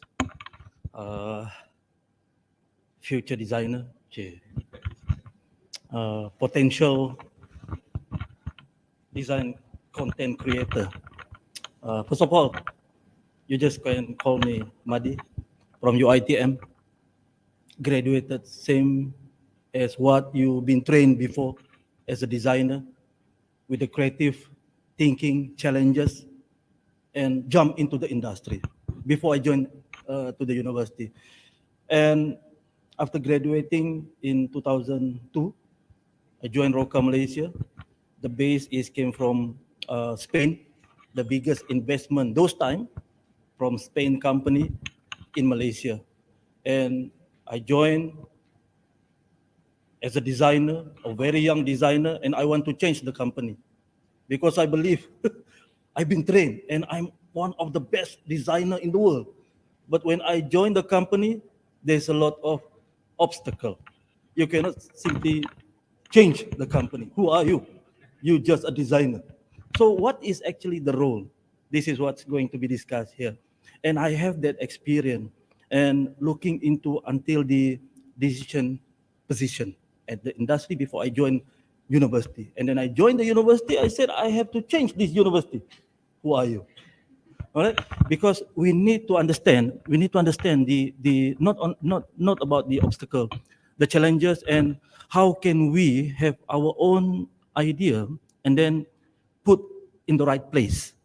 Same goes to today's occasion and environment. Suddenly the world changed with a small decision, lock down the world, and then everything changed. And where are we as designer? We are going to be discuss the role and where should we put ourselves for future. If we talk about where's the future, tomorrow is the future. So that's all for now. Can we proceed to other guys? Can we proceed with the second panelist? Yeah. Okay. Assalamualaikum and very good afternoon to everyone. Okay, actually I think some of you noticed, right? I'm first batch here, session 2002 to 2005, almost 20 years ago. I think. The current batch is 20, right? So she's like super senior, even before me. Yeah. Okay, before I joined UPM, I'm from Form 6. I'm from Terengganu, actually. Form 6, I take one of the subject is art. That's why I can apply here to be industrial designer. Okay, so at that time, we said 3 years. I think right now 4 years already, right? Yes. And then it's very compact to learn everything in 3 years. So actually during university, just exposure for you to the design world. The real world is after you start your career. Then it's a bit different. But the basic is there. You will learn everything in university, and then after you start your career, then you will see there is a lot of things that you never see yet, actually. Actually, I have my first interview during 5th semester. Yes, at that time we joined design exhibition at Mines Exhibition Center, and there are some representatives from industry come to visit us, and then from there I got offer from call for interview for one of the top prototyping company at Malaysia at that time, Oriental Nationan. And then after I finished study, I let them know. They call for second interview, then I've been accepted. I was 2 years there. I learned a lot of things regarding the prototype. And then I apply license at Johor. It's not Seranjaya, it's Senai Johor. Yes. I'm working with Dyson for about 14 years already. And then actually I'm at Dyson. It's not pure industrial designer, but more on pure engineer, I think. Yes. Because most of main task of that I need to do in Dyson is design the mechanism for vacuum cleaner, for purifier, and my latest project is headphone with some purifier inside that. It's quite challenging. And then after I joined Dyson, I saw that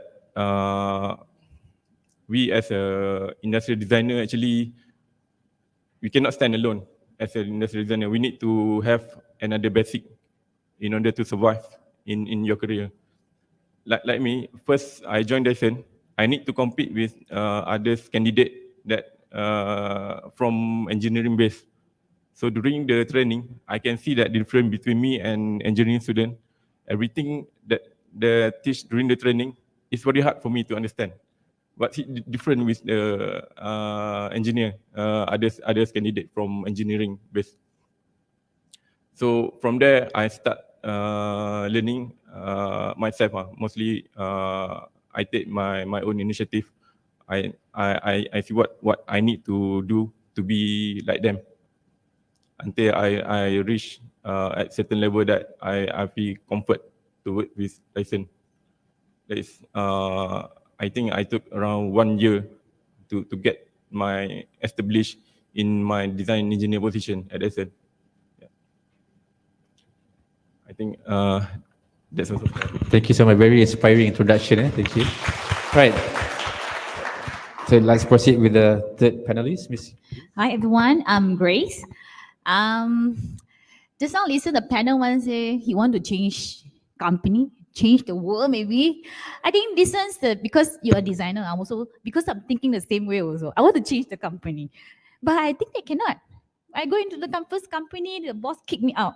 I'm so sad because I thought I'm the best. But why this boss wants to kick me out? Because the boss wants to close down the business. And the boss only want multitasking designer. So I want to change the world. How? I want to change the company. I create my own company.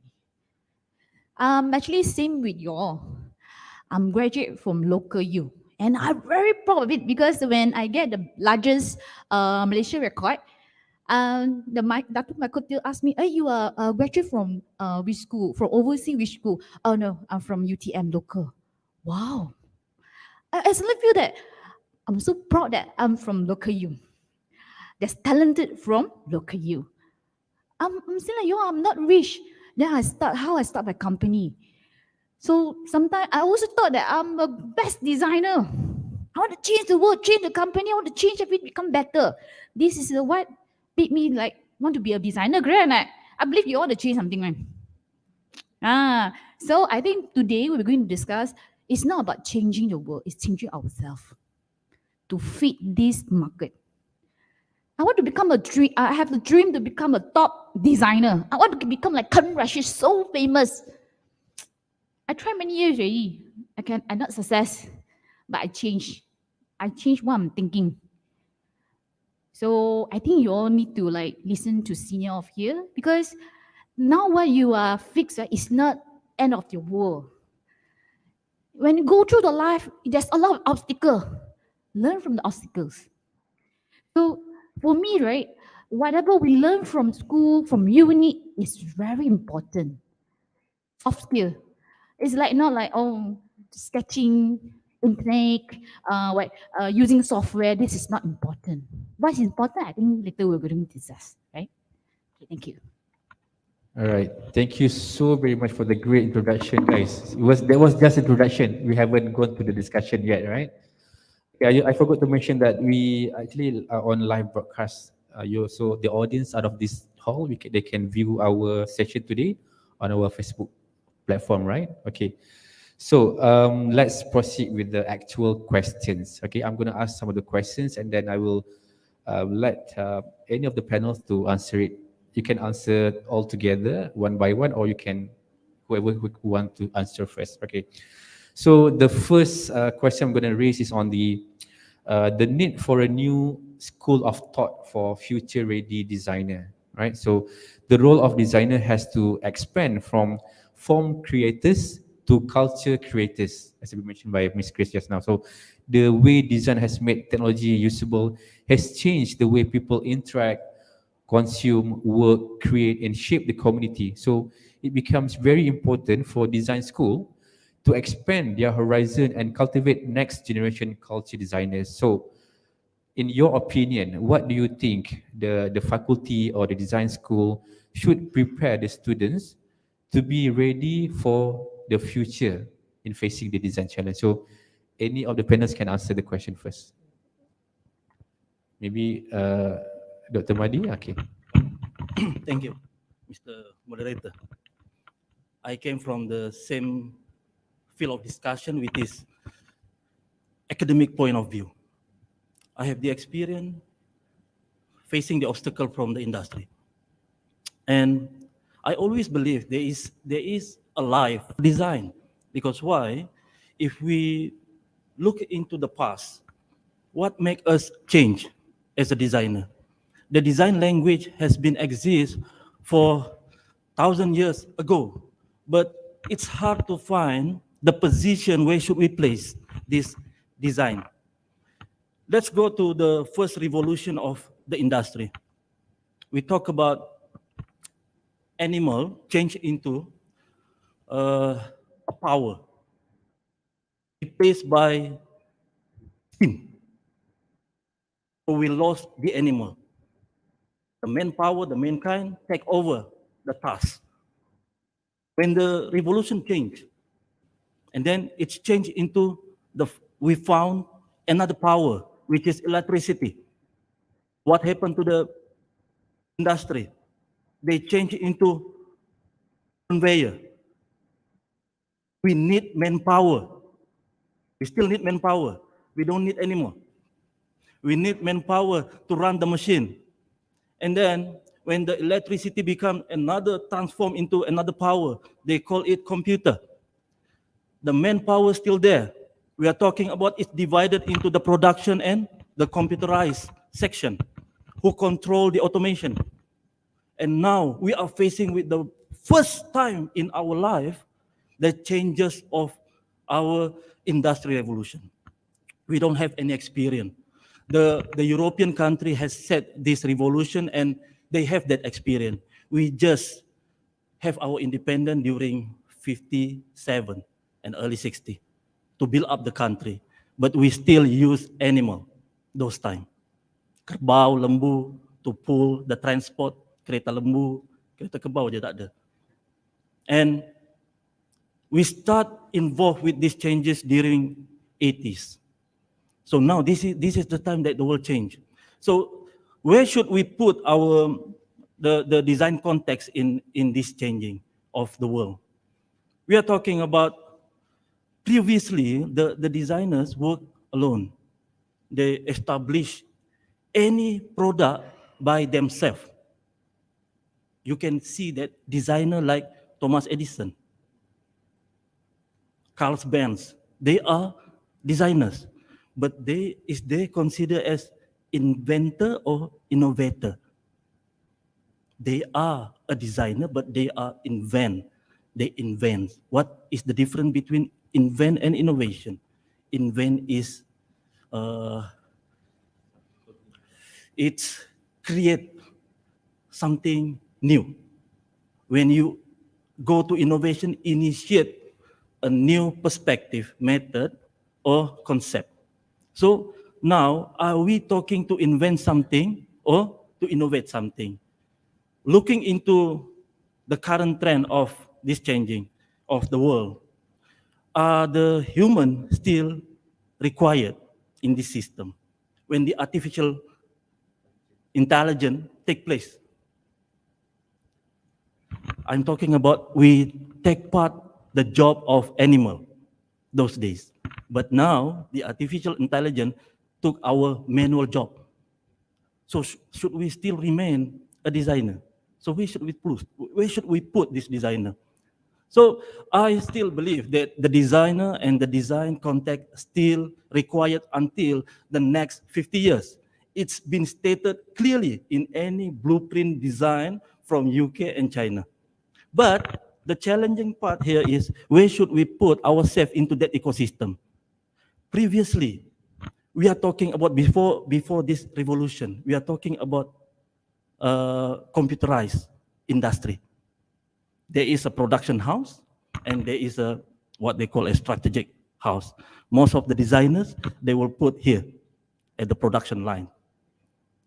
Small amount of them involved in the decision of strategic. Because why? Because the role those time. But when the designers been put inside, when we look into the multi-international, I think, we look into the benchmark from international company and said, because of the involvement of the designers, it's changed, totally changed. There's a lot of company put a designers into the strategic decision position.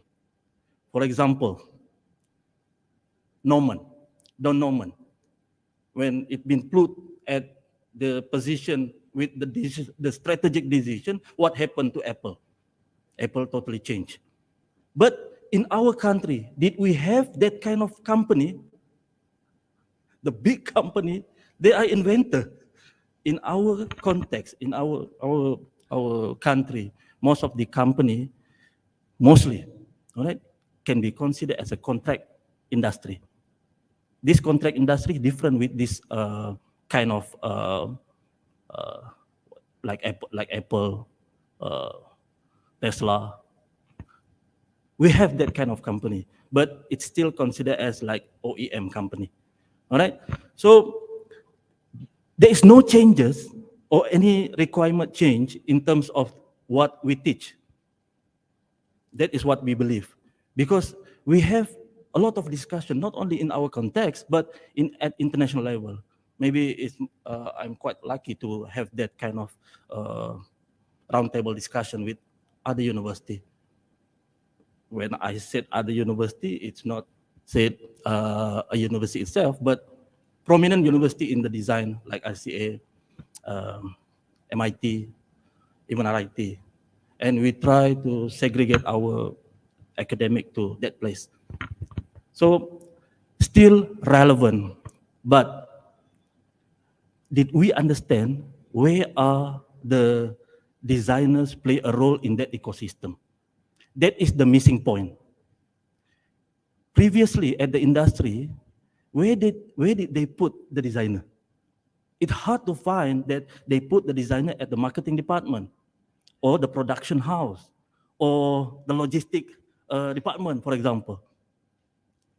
It's anywhere. It depends on the role of the designer. If the designer required, like if the company required people who manage to get a production and technical, they try to hire a designer with the skill of craftsman, the production. If they want a designer with a design thinking, it's placed into a strategic decision. So this situation now is the challenge. So to change the academic, especially, not only in this university or in Malaysia, it's about sustaining the curriculum with the changes of industry. I will explain later how it can be changed. But it doesn't change totally 100% of what you have today. Because we have found that other universities, they still remain the structure or the way they train, but the output is different. We will talk later. If not, this session belong to me.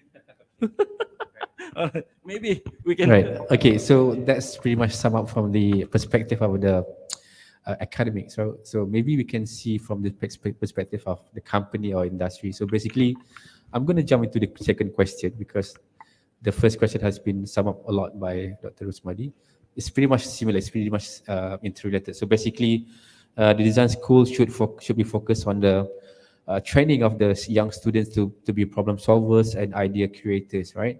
So the title should be earned as designers gain experience and practical exposure to various design domains. So the industry needs to know being a designer equips him or her to solve multitude of design problems. So in terms of market and industry demands, do you think, okay, the produce design students at the moment, as you can see now, maybe some of your designers just graduated from the design school, right? Do they actually meet the expected qualification or requirements? And for at least for design, for fresh design graduates. And then do the graduate students represent well the school they went into? So maybe from the perspective of the industry or the company.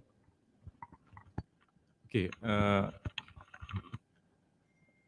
Actually, okay. All of you right now, it's very lucky actually be part of industrial design, especially in UPM, because your opportunity is very wide. You can go to many many field. I mean, you can be like my batch, for example.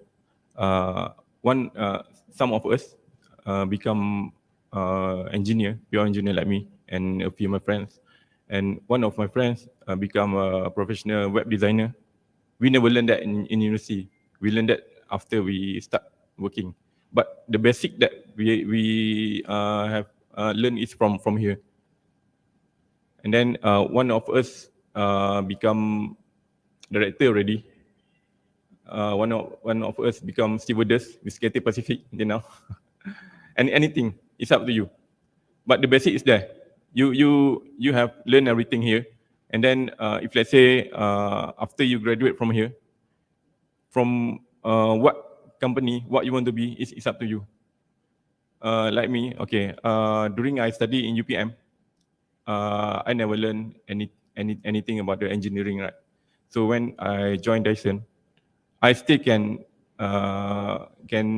catch up to be a pure engineer there, because I have a basic already here. So for me, it's still relevant what you have learned in university, but I think maybe in future, the industrial design cannot stand alone itself anymore. It must meet with some engineering or because when I joined Dyson, I need to learn about the statistic as well. Statistic is very important tool to improve the design, especially before our design go into production.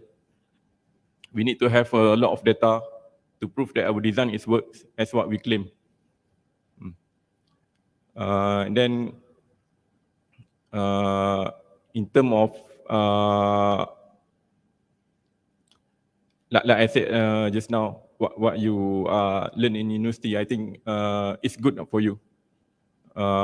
You don't need to worry too much whether I can be a designer after this. Is it I qualified to be a designer or engineer? It's depend on you. It's depend on you. You have a basic already, I believe, after you study here. It's up to you. You need to set your attitude after you start your career. Never stop learning. I never stop learning until now. There is still something new for me, even I already 14 years in Dyson, right? So when come new project, there will be new technology that I need to learn. I have to learn to survive in Dyson. Yeah. I think that's all from me so far. Thank you. Okay, so the same question, Mrs. Grace. So basically, maybe like what has been mentioned by Mr. Jha just now, the basics of what he has learned so far, because the program is still there, but the syllabus or the curriculum has been changed, has been evolved from the first batch until now. So, but we pretty much somehow keep the same school of thought, same sort of like the skills and necessary knowledge that we teach the students here. So maybe from UTM, when you were doing your bachelor back then, it was under engineering school, right?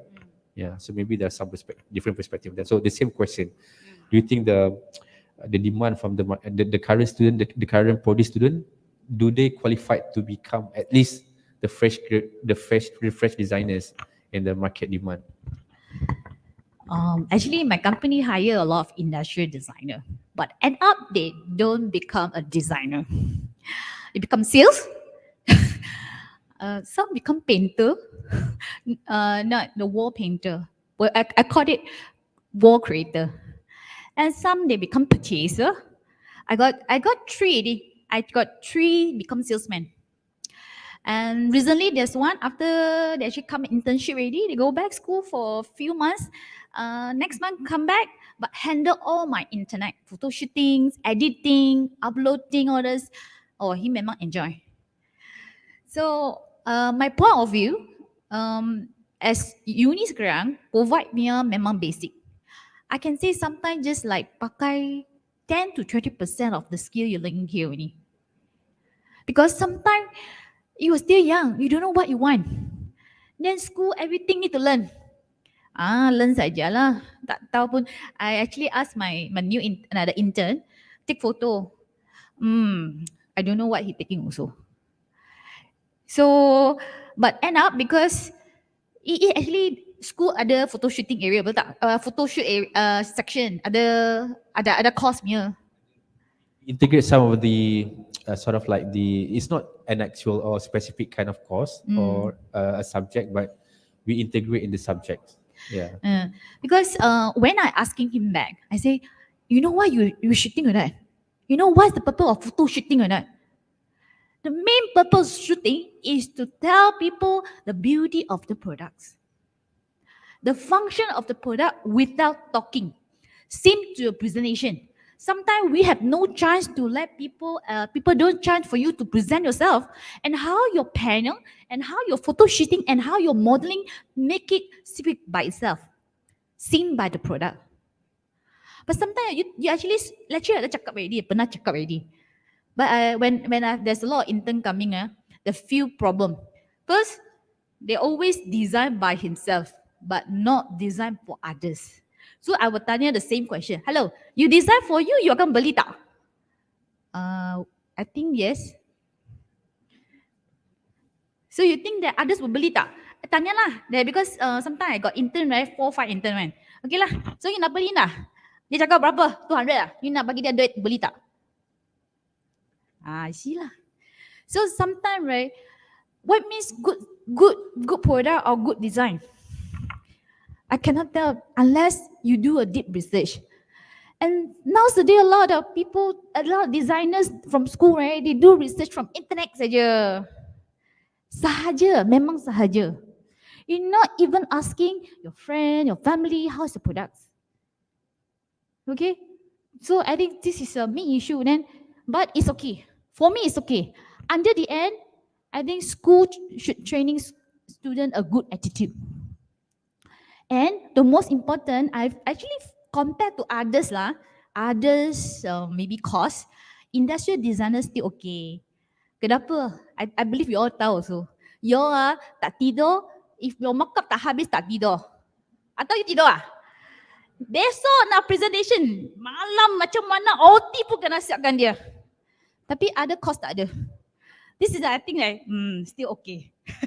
Betul tak? Because we've been trained dekat school, we need to meet the lead time no matter how kena die kena siapkan dia. Lain punya tak ada, dia exam saja. They are used to the hardship. Yes. So I think that's why I actually love to hire industrial designer, and I thought that it's okay. Design tak bagus tak apa. You can try buat sale, buat live, and some actually, I think I got more than 5 is industrial designer. Okay, macam tadi wall painter. They coming in, I got 3 wall painter from design industry. Industry also, industrial designer also got. Interior design also got. First, dia sudah cakap dengan I, Grace, Miss Grace, I punya design memang tak bagus. I also don't know what I can do also. I punya modeling pun tak bagus I punya software tu tak bagus. Okay, tak apa. I say, okay, my style is like this. I always think like this. I have got one philosophy, okay? You don't have much skills or you don't know what you need, you try first. Dare to try.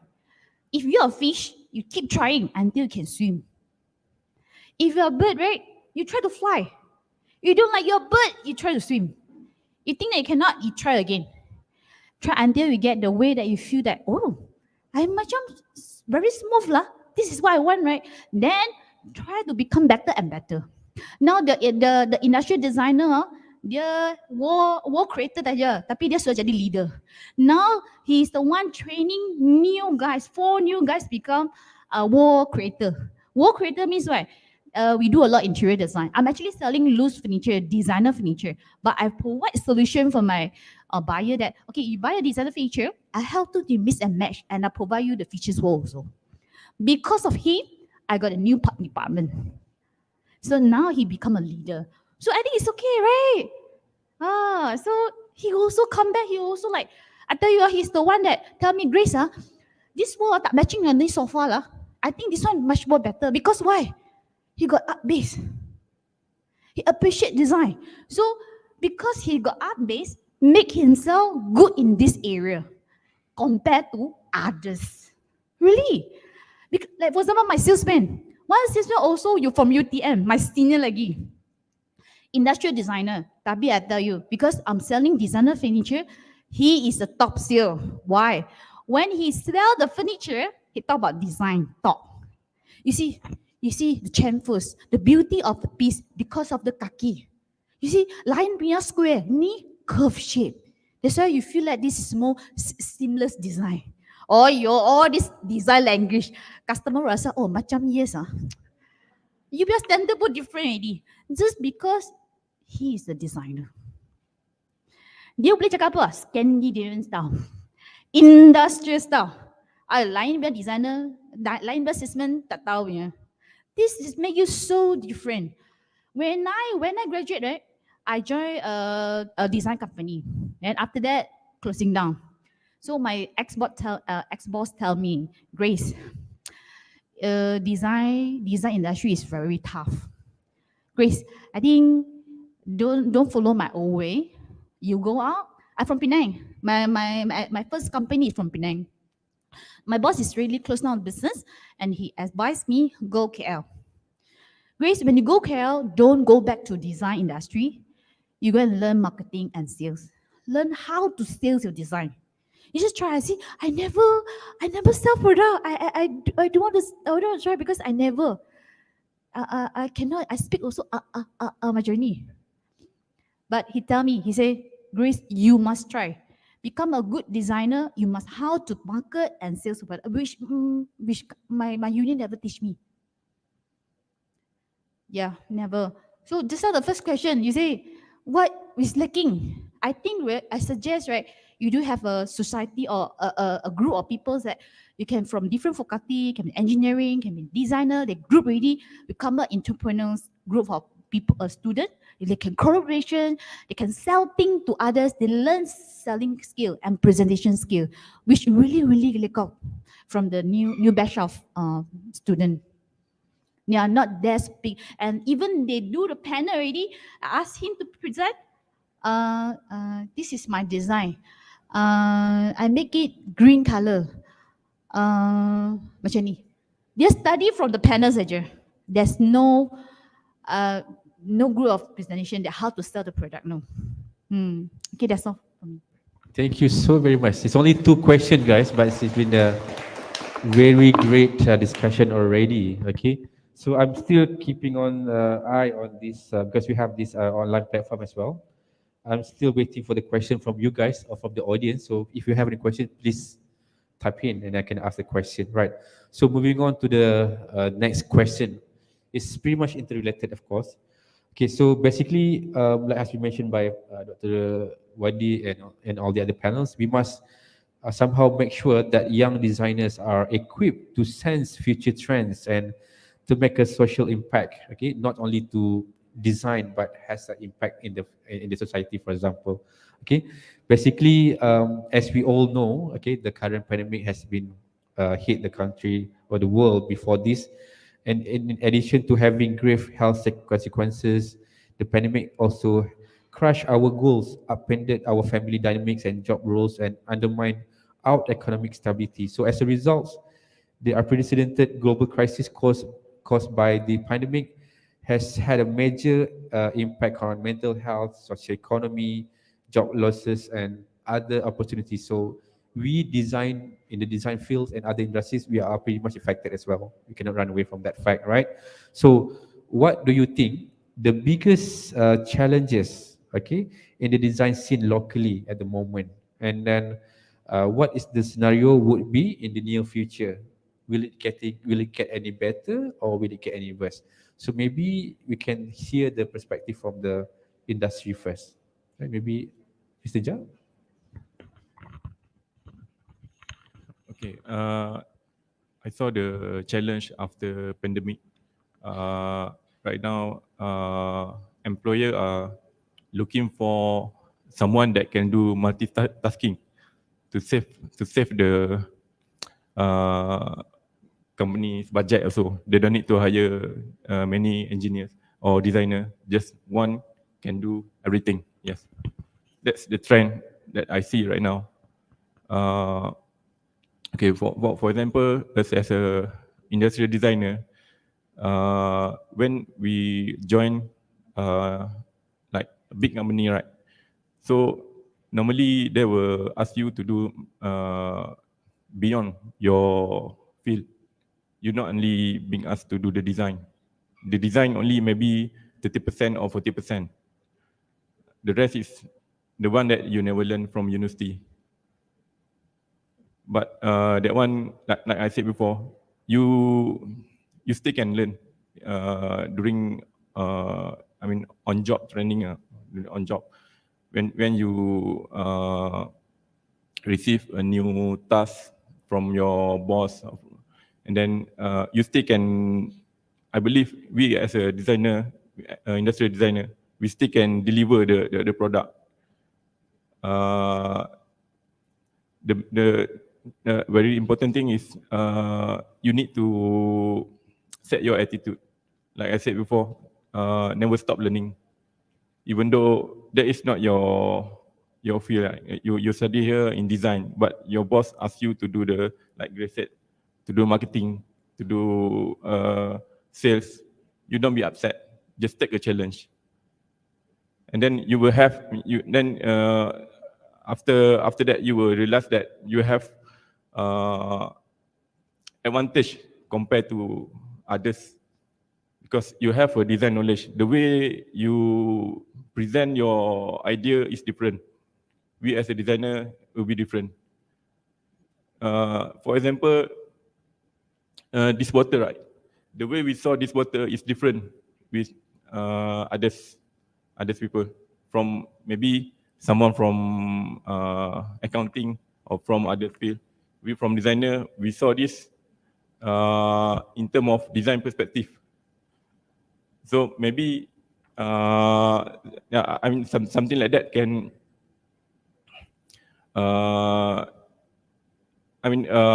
what you have learned in university as a designer actually give us a lot of benefit. Yeah. Even whatever company you are going to join after you graduate from here, you have a lot of advantage. Yeah.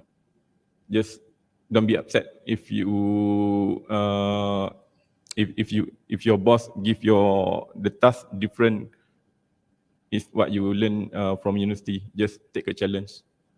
Try to be versatile. Yes. So basically, anda tak salah pilih course You did not make the wrong decision in choosing this course. You are actually doing a very good, you're making a good decision. So maybe you can add something, Mrs. Chris, on that perspective. Risk memang ada because my company also don't want to hire designer anymore currently. Yes, because currently semua pun naik. Oh, semua naik. So I have not enough budget for design anymore. It's time for company to give back all the loss, control the budget. So as just now you mentioned, boss also request like multitasking. You boleh buat sales marketing the best lah. Mesti dapat kerja punya. Mesti. Kalau you willing to work. Because as I tell you, designer memang a lot advantage compared to others. And nowadays, and people like to buy thing emotional or with story. Memang. I'm also a painter. I lukis acrylic paint. Sini ada orang suka painting tak? Ada? I can sell my painting. I'm not a professional one. I'm not learning. I learn from YouTube saja. I can sell my painting. The highest I selling 1,002. Because I'm telling story. Why I want to paint this? I think market change already. Maybe my industry compared to doesn't different. But my more on design, stylish, lifestyle, people want lifestyle. Even no money also want lifestyle. Correct not? no pocket no money already, but I still want to drink Starbucks, buy touch and go. Credit card. That's very true, right? Yeah. No money also want to buy iPhone, you see? How many iPhone here? I don't use iPhone also. Tapi youngster belum lagi kerja sudah ada iPhone. You know what? When I go, okay, because I'm in design industry, so I design for preschool, kindergarten also. There's a board, not kindergarten, standard until standard 6. There's a board. We call it wish board. Whatever your dream to tell parents, you take a note and stick there. You know what I see? No, mostly say, I wish to get an iPhone. If no iPhone, Oppo also can. The kids nowadays, right? Yeah. I believe you all also same. Correct. Okay, that's all from my side. So maybe Dr. Madi, can you add a little bit more on that? Maybe from the academic perspective? Looking into the point of view from the industry and showing that I don't need a designer. And then suddenly we train a lot of designer. And can we still stand in the belief of we need a designer? In the perspective of knowledge, yes, we need a design. But when you want to talk about designer, should this designer become practicing their activity into the world of design out there? And suddenly the industrial community said, I don't need designer. Just want to highlight the point here. There is no degree to hire. If you want to say that I want to be a lawyer, let's go to Japan. Can you success to become a lawyer? No, because everybody's too tight with the discipline. They culturalize the discipline. Who will break the law? The full of respect. So did you say that I want to be a lawyer in that country? That is just analogy. So there is no degree to hire because the industry said how many designers that I need, because everything was there is artificially been set by this artificial intelligence. There is a lot of template. You want to do a poster, there is a poster there. Do you want to do a design? What design? Car design? I have a car design there. As I said before, the world has changed. But the fundamental understanding should be remain as the knowledge of design. Why? Did we still need a transportation? Yes, but we don't need a taxi. How the ecosystem change? The transportation required, but the Uber take place. When the Uber grow, the Grab comes in and the Grab innovate. So the question here is, If you want to be a designer, it's not depend on the way you've been trained, because that is the advantage to get into that field. But we always believe the design language always been discussed at the early invention of product being produced until today. Everything that we see here is a design.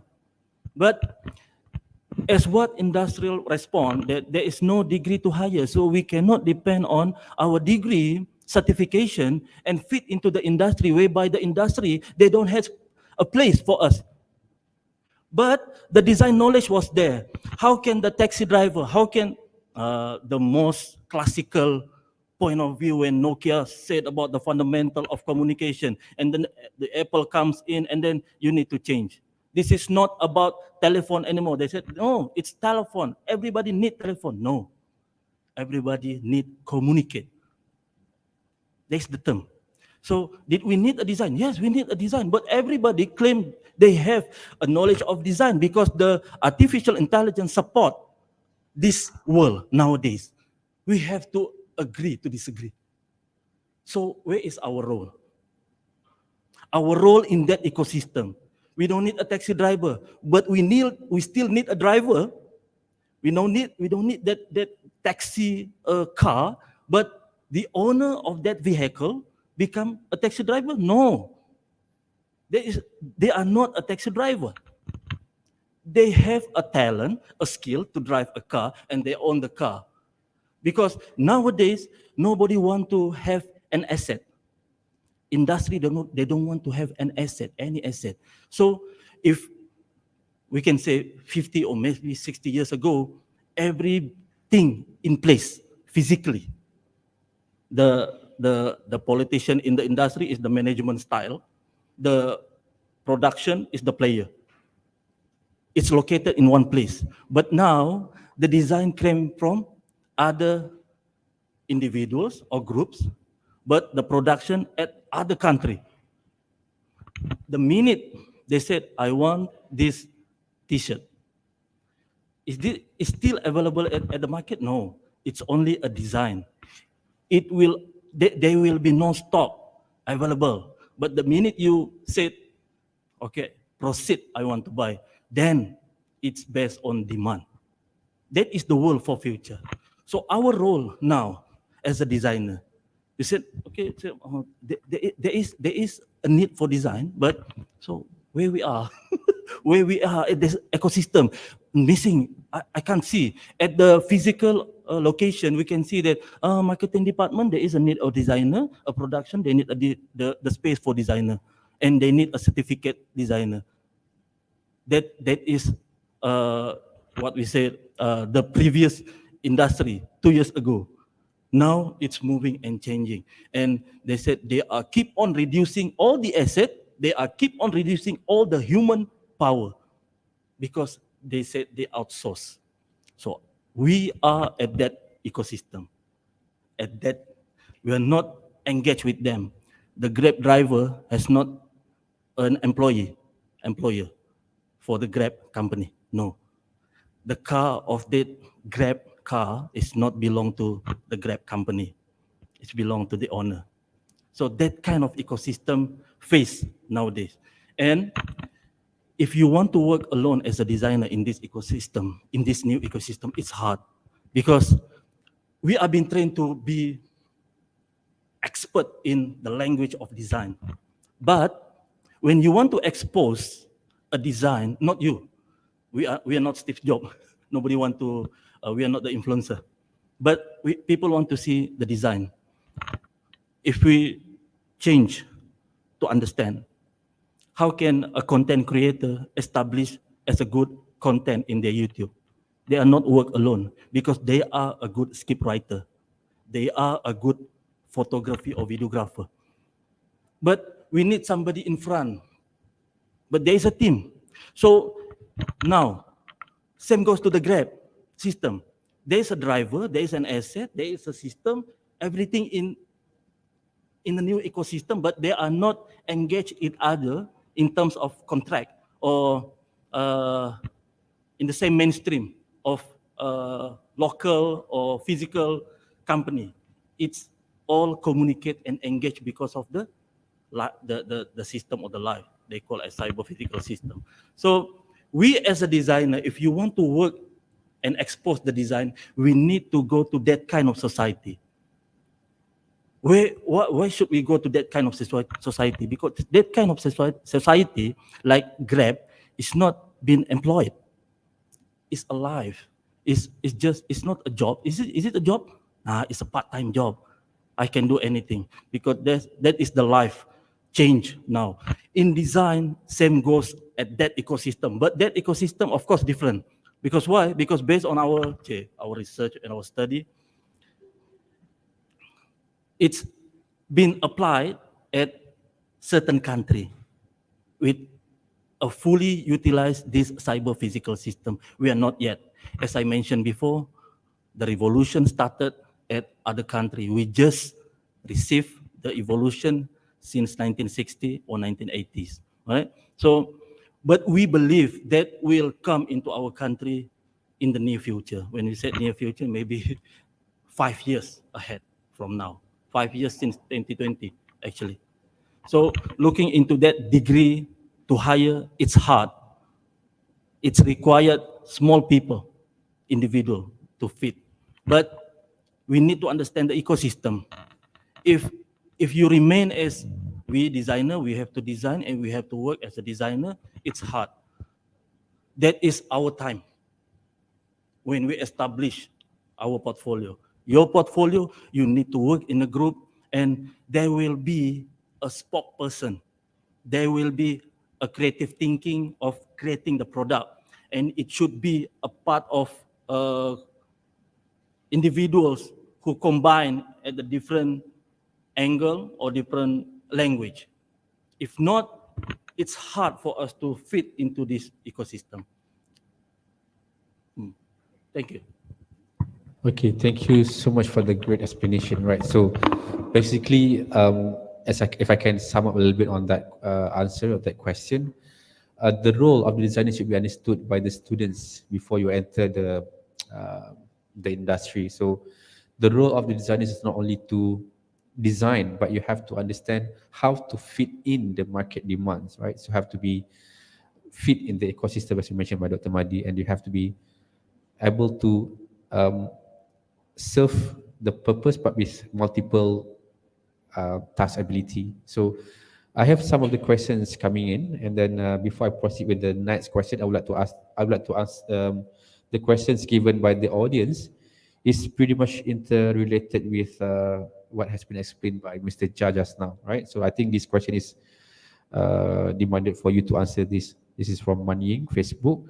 So what should an industrial design fresh graduate prepare to compete with the engineering graduate when we don't have actually any engineering background? So how do we actually prepare? I mean, because they have completed the 4 years of courses and they wanted to try to go in maybe Dyson, which requires some of the fresh graduates to have some basic engineering, but they don't have that. So what do we have to prepare? Actually, you have a fair opportunity with them. But the difference is you need to prepare a knowledge. At least you have a basic understanding in engineering. Because if let's say you apply job with a big company, even they know you are design background, normally they will ask a bit about the engineering to just to test you, just to ensure that you have a basic understanding of the product design. Because once you join that company, you like I said just now, the design job, that design task that you are going to do, maybe 30 to 40% only. The rest is you will deal with supplier to make sure that your design or your part will be successfully going to production. Because there are many stages during the starting from research until production. So that's why I said right now you have you need to compete with engineering student, right? For the design job, but at least you have a basic engineering knowledge. That one, even you not study in university for that, you can have self initiative. Just try to yes, something like that. Normally, something like related to manufacturing. Something related to manufacturing. Then they will give a problem. Then ask you how to resolve this problem. They want to know your capability on that. If you can answer that, you can speak smoothly during the interview. You can answer all that question, even though you're not in engineering base. I'm sure they will accept you. Yeah. Because not all engineering students have a good engineering skill.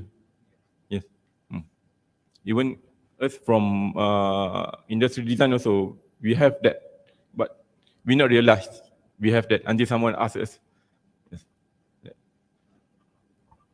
So yeah, I think because it's pretty much depending on the course of industrial design offered by what or which university. Because like for example here, it is located in the Faculty of Design and Architecture, so we don't have much on the design or engineering background. But if it is maybe under UTM back then, it was under engineering, so maybe at least 40% of the courses are pretty much related to engineering.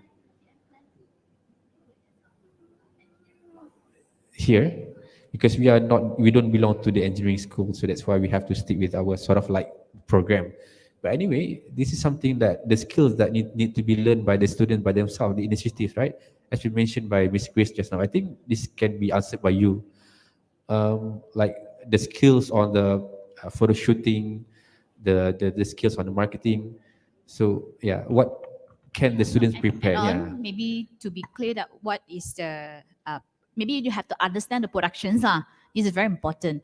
Then during like school time, right? How to know about production? Easy. Now production, now you have mock-up, right? Try to communicate and bring your product maybe to talk to the production people. Ask people to do it, how to do it. Can I like, I come to a workshop, can I borrow a workshop and communicate with the production people? Then to understand the flow. I think if you know already, then you can answer some engineering question.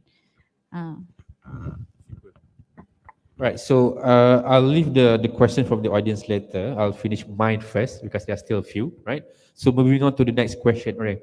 So we have discussed about the role of university just now. So basically the role of university is very clear, right?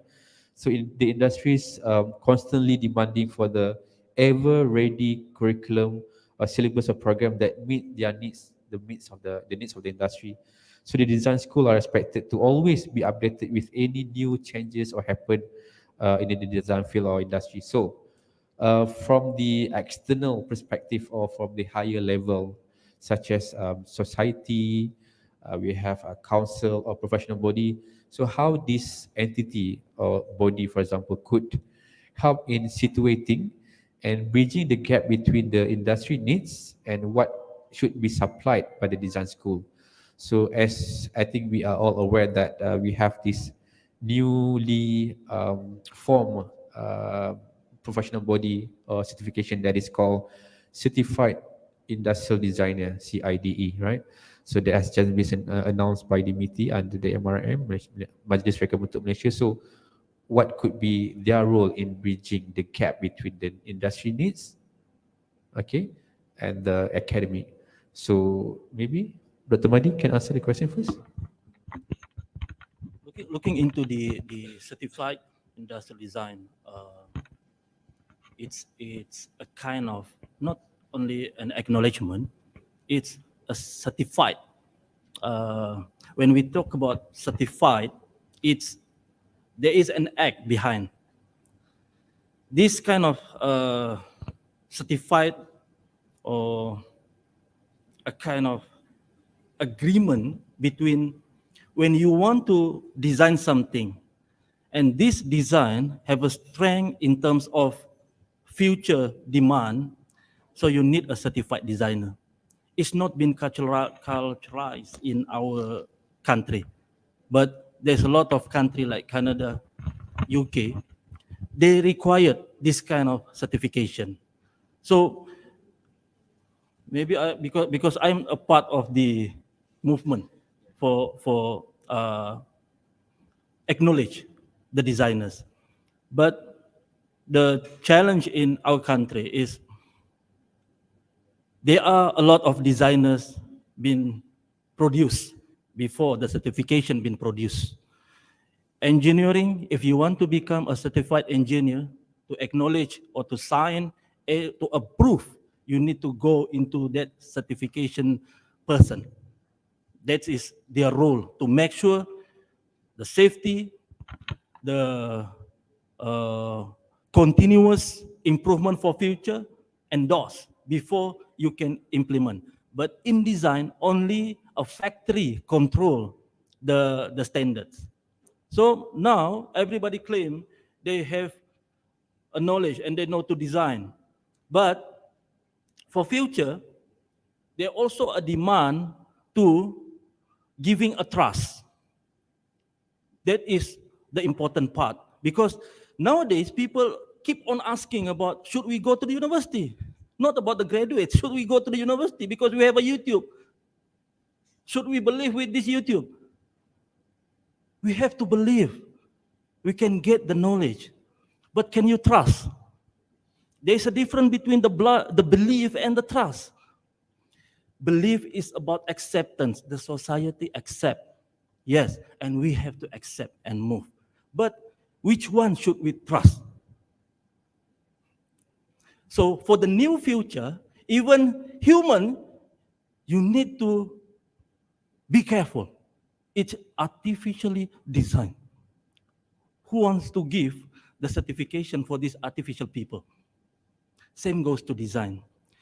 It's hard for us to see in our country nowadays when we say that kind of activity. But to sit and to make sure that the certified industrial designer fit in this ecosystem, it's important.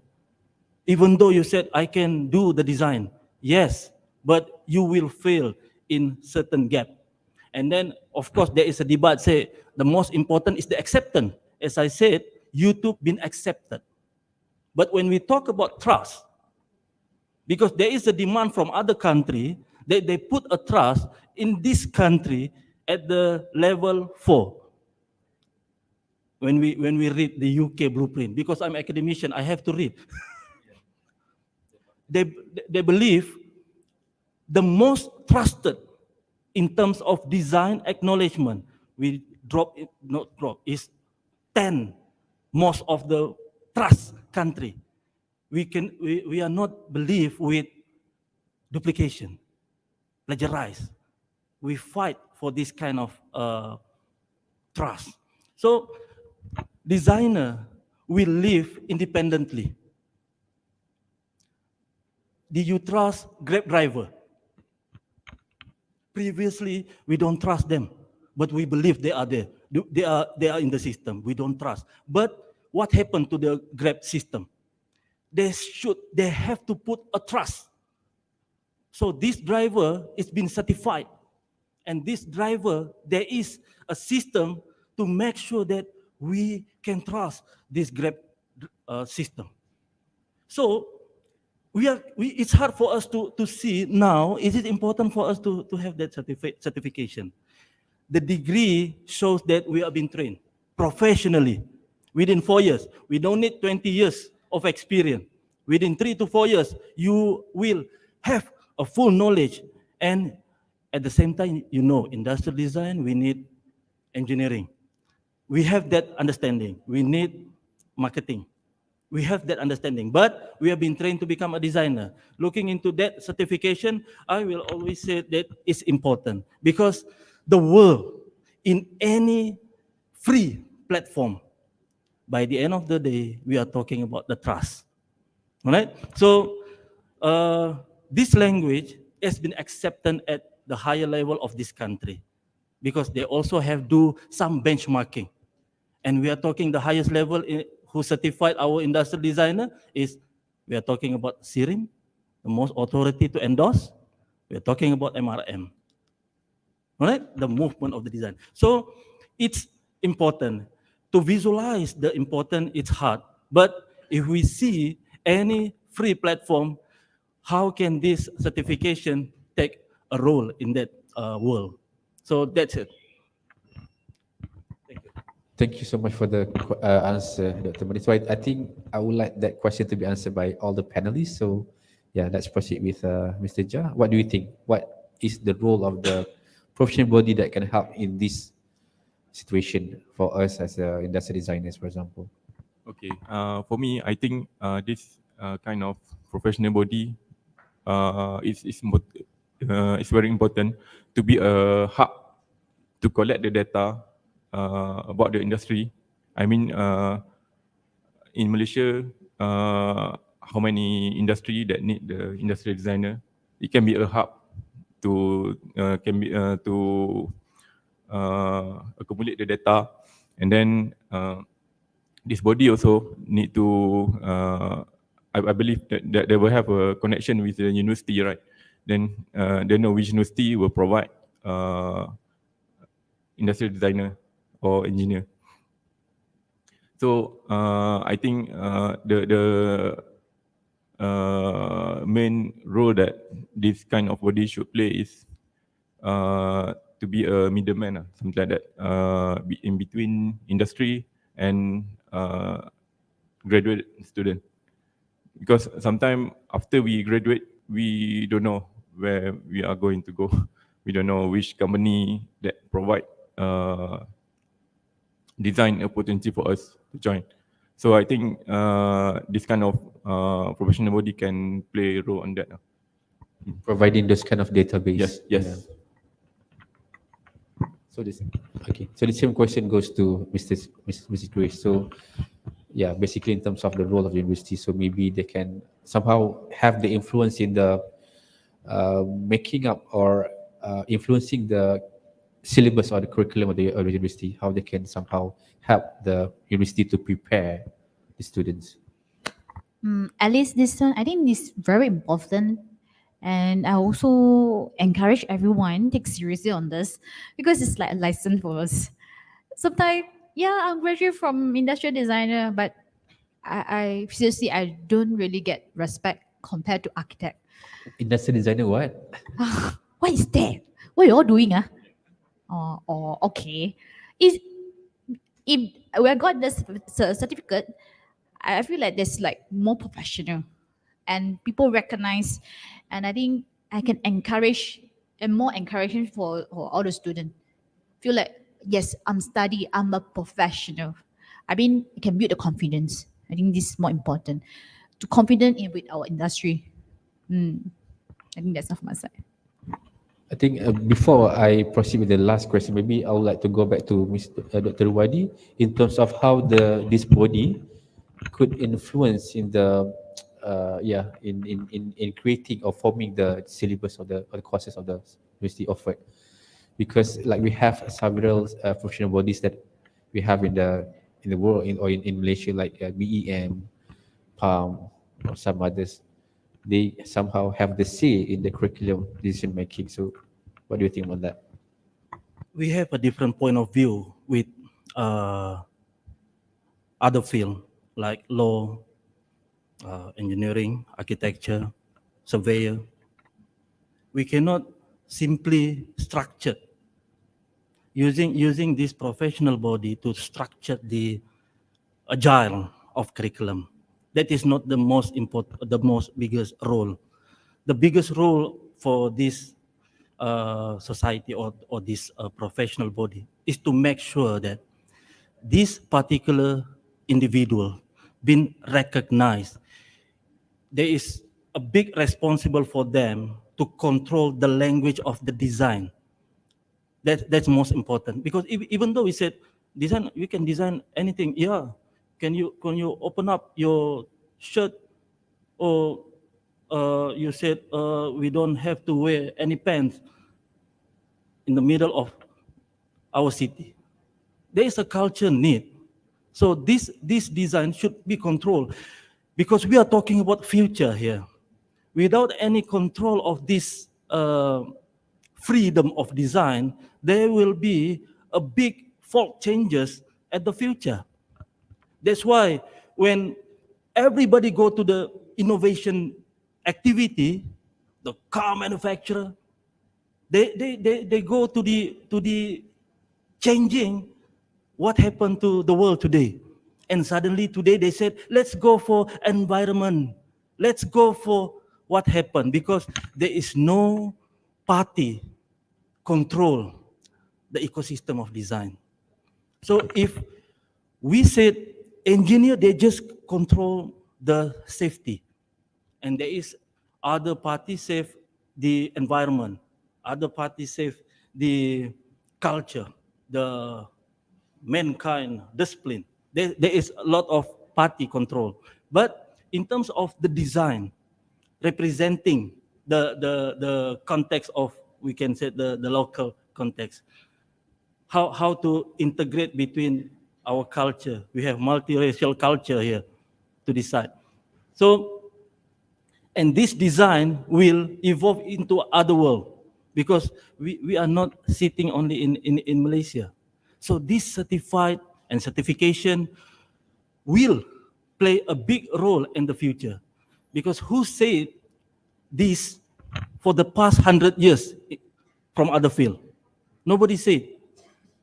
But when they establish and they put a set of requirement, everybody follow. But design, because we have a different school of thought in design, it's hard for us to be controlled. The creative people, you cannot control. But there is certain discipline or principle should be controlled. So the role of this certified body is not about controlling the curriculum.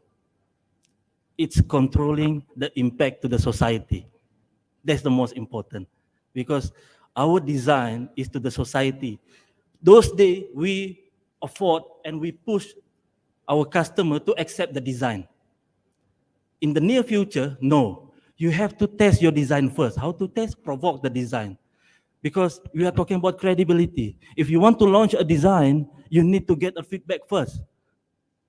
And those days, we need to believe. Don't trust it yet. Believe. If you launch a design, can people or your potential customer accept? Sometimes at Facebook, dia kata like Shopee, dia ada star. And then, oh, should I publish this design? Should I proceed? And the company said, no. Everybody said, bullshit. But that is the world that we are moving. Now is the transition period. Not yet discover, fully utilized of the ecosystem. So this certified body, it's important to make sure that the implication to the society, not the curriculum or the company. No, that is my point of view on this. I would highly agree on that. So there should be some flexibilities. I think the committees for the certified body of certified committee of this certified certification, they have all the consideration when they are coming out with this certification. I think they are aware of that.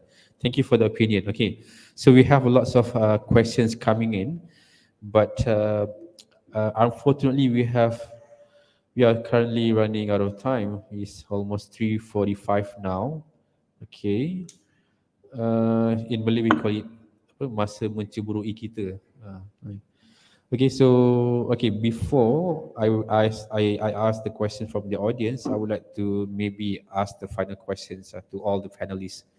So let's go one by one, right? So the question will be, what is the key message you would like to tell the current design students or the fresh graduates to be prepared before they enter the actual working life as a designer? So maybe we can start with Mrs. Grace. Yeah, like the key message. Key message. Mentally prepared, very important. Multitasking. Try everything. If you think still okay for you, I think that's all from my side. Right, thank you. Mr. Jao? Okay, for me, you need to know your interest first. What kind of design you're going to involve, furniture or maybe automotive product design, and then try to find opportunity in that first, in that bidang that you are interested. If you want, if you, let's say you're interested to do the furniture, you try to find that kind of company first. But if let's say you get offer from others company, right, try not to reject it first.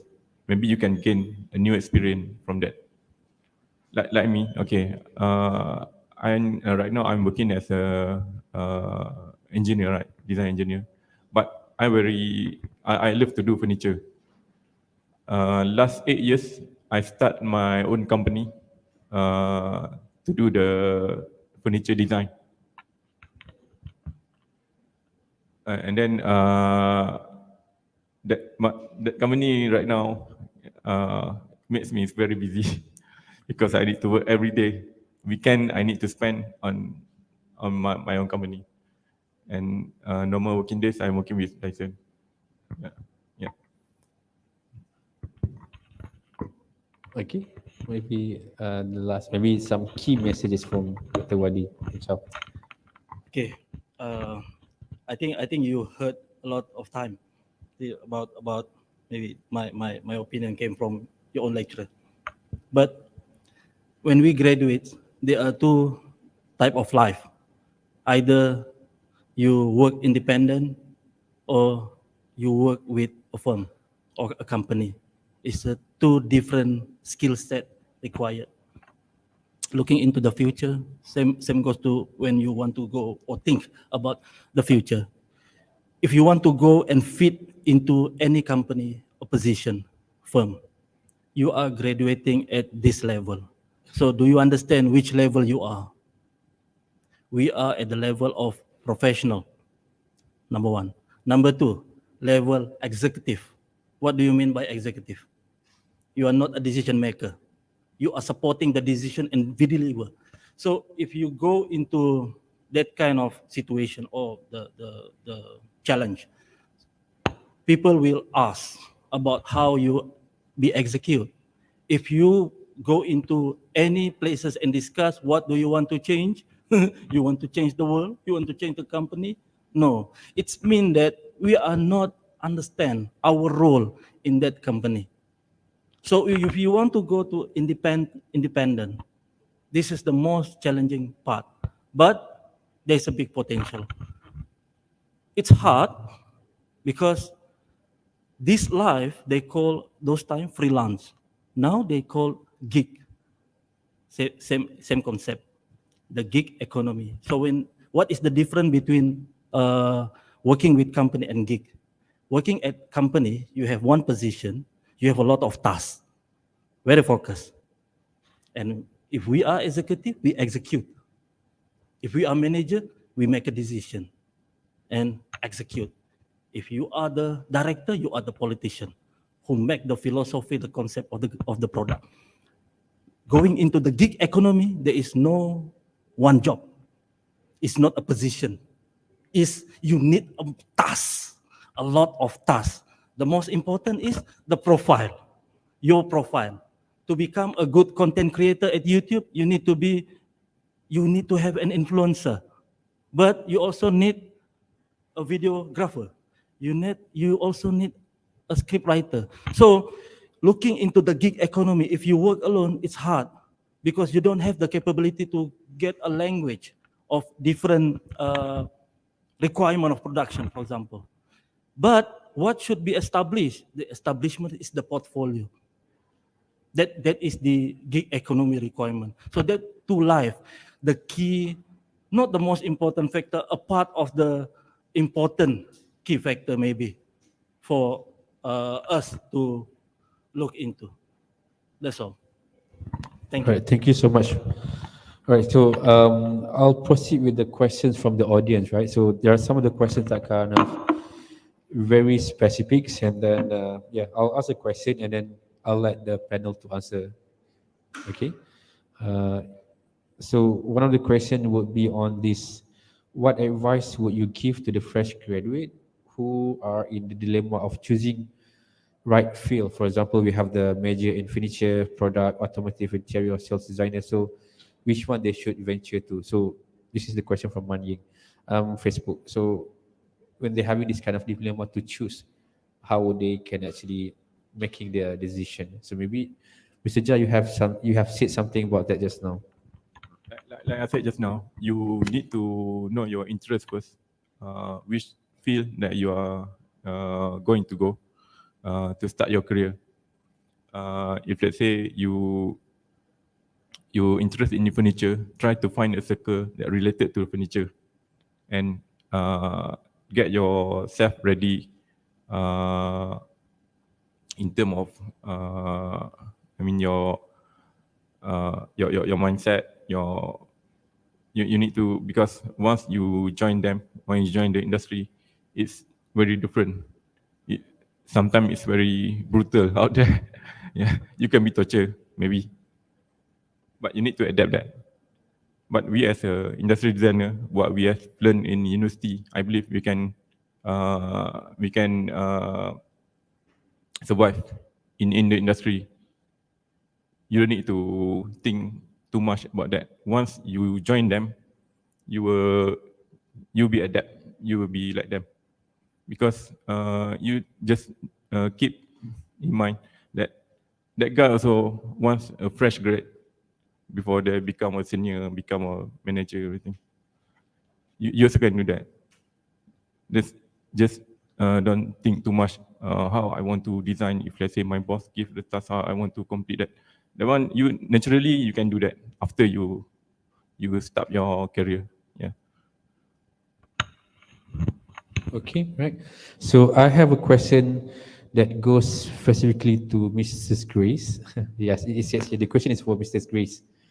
So how do you have confidence to start and build a company of your own? Because before this, you just start working for other companies. So this is a question from the audience from Facebook, Alif Ruhaimi. So how do you have that kind of confidence and that ability to start your own company?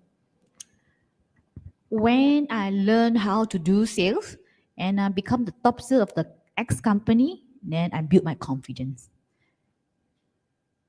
This is starting point. I start with the company with only 15K, 15K saja. I learned internet by myself, everything by myself. I don't have showroom. I sell furniture online. 8 years ago, I think. Yeah. Mr. Frank is my husband. Is my senior also. He go and learn, get the license, become a trolley driver. We do everything ourselves. Very inspiring story. If one day I got time, I can share it to you all. But the main point is I know how to sell product first. It built my confidence because to be true, money is everything. Only money is modal, I can do anything I want, correct? Because my parents don't give me, right? I kena makan punya apa tak? All my showpiece, you know how I gain all my my showroom, my first showroom, every showpiece is my piala. What is piala? Means that every showpiece I sell before. I order two because I make sure I have to earn. I sell one, I earn one. I don't earn money. I don't earn money, but I earn my showpiece. This is how I start my first showroom. My first showroom only 500 square feet saja. Sekarang 60,000 square feet my HQ. And I have 6 showroom coming soon. Pavilion Bukit Jalil, IL, Setiamo. I semua go into retail. This is how I build confidence. That's a great achievement, coming up from someone who has never done a sales or marketing before, right? Okay. Another questions. This is a question from Ellen Leong from Facebook. This is taken from Facebook. So the question is, when a fresh graduated design-based student work in a company, will the company willing to train the person to master the needed skill? So, like for example, okay, we have some job opportunities that the job opportunities have not been somehow been fully fulfilled by the students who are applying. So, and then what they wanted to try for the job, and will the company willing to somehow train them to master the skill?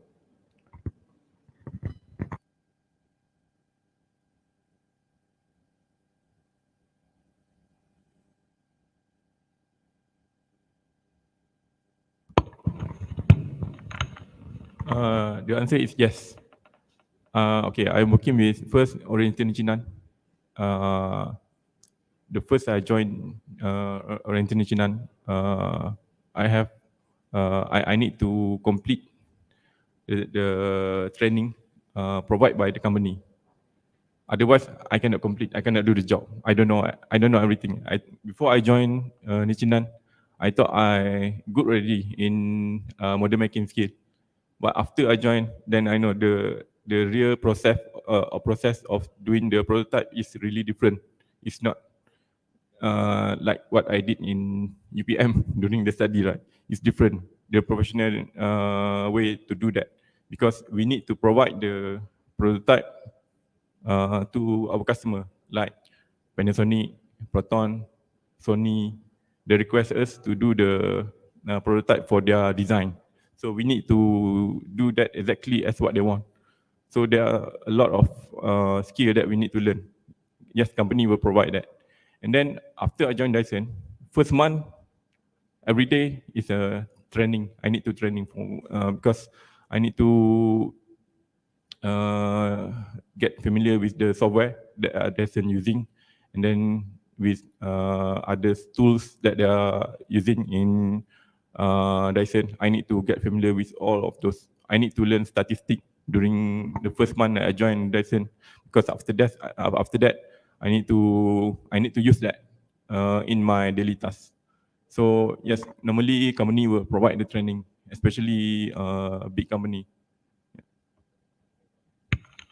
Okay, maybe Miss Chris, you want to add something? Yeah. Not all company provide training. Yeah. Only, like I said, only big company or certain position. Mostly are learn from task. The senior pass you the task, you from there you learn lah. Because everyone is busy. Right. Okay. Thank you. So next question. I think this question is quite general, and maybe I would like Dr. Madi to answer this question. This question is okay. Saya nak tanya, apakah pencapaian tertinggi yang pernah dicapai dalam bidang industrial design? So basically, what's the biggest achievement that a designer has achieved in this field? So maybe just now Dr. Madi mentioned about the evolution in the industrial revolution and all that, right? The biggest position ke apa? Biggest achievement in industrial design field In Malaysia. It doesn't say in Malaysia or internationally, but maybe globally. Internationally, we have succeed a design, language and ecosystem dalam negara kita. Soalan dia, have we heard about design 20 years ago? We have put something very new in 1960. 1960 ni saya tak rasa orang cerita design. Orang cerita parang cangkul. Because that is the culture where we put design now. We put at university. Have we heard about the game changer in automotive in Malaysia? Kita kena proud lah. Proton, the Pro2, furniture. Why should IKEA put a design language in our country?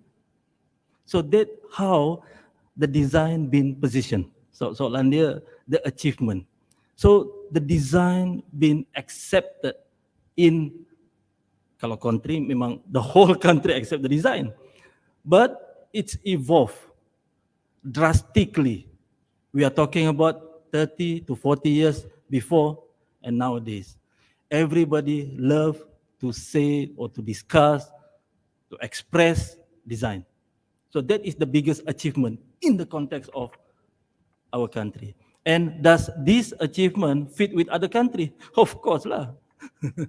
Because other country came here and produce us, make a consultation. That's how the biggest achievement in the design in our country, as well as our impact to other country. And there's a lot of my colleague is working yet still engaged with me, and they are not in Malaysia. So what kind of achievement of that? It's about the acceptance. So the talent, there is a talent. The challenges is for us to put ourselves. The successful individual, if they manage to build up their character in that world, that industry require this kind of character. So we need to fit. You cannot fit one character to different community, different industry. Same goes to the design. All right. So if we talk about the achievement, that is the achievement. Right, thank you for the answer. Yeah, I think like even though the Malaysian design scenery in Malaysia is not as proactive or as not as advanced as compared to the other more advanced countries, but we are moving towards that, right? And we started to actually appreciate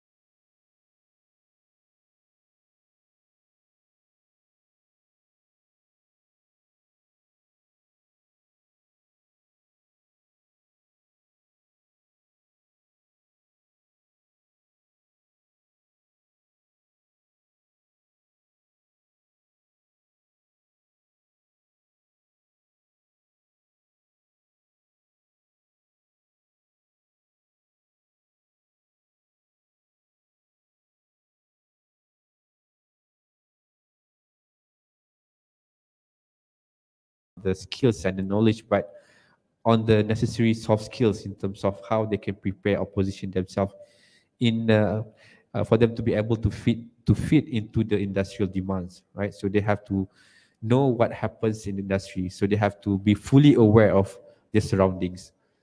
Okay, and then they have to somehow take the initiative to learn new things, even though the things that they have not learned in the school, they have to be able to be willing to somehow play put more efforts in to become more multitasking. So those are the keywords. Okay, we have to know where to balance it out. We have to know where to position ourselves in the design ecosystem, and we have to willing to take the risk. Okay, and you should be lucky that you are taking this course. And again, I would like to remind, or I'd like to repeat the same statement by Mrs. Grace. You are not doing, or you're not making the wrong decision in choosing this course. It's actually a very good course. The problem is maybe we are somehow a little bit underappreciated, but with the hope that we have a new professional body, the certified industrial designer, we hope that we can somehow boost the design field, especially in the field of industrial design in Malaysia.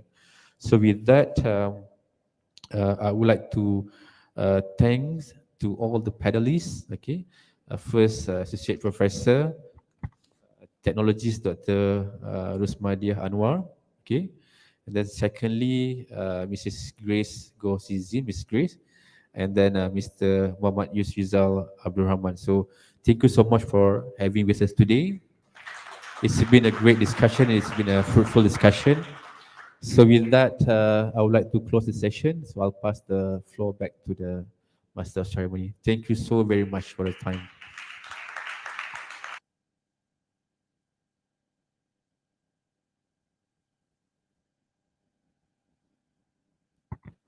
Terima kasih diucapkan kepada moderator teknologis Dr. Darussalam Cemi dan panelis jemputan Profesor Media Teknologis Dr. Rosmadiah Anwar, Grace Gozi Ching dan Muhammad Yusrizal Abdul Rahman di atas perkongsian sebentar tadi.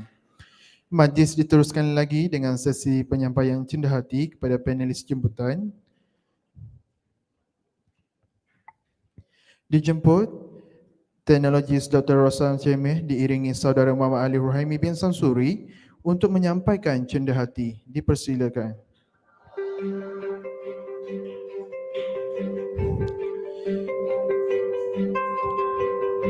Dijemput panelis yang pertama, Profesor Madya Teknologis Dr. Rosmadiah Anwar untuk menerima cenderia hati.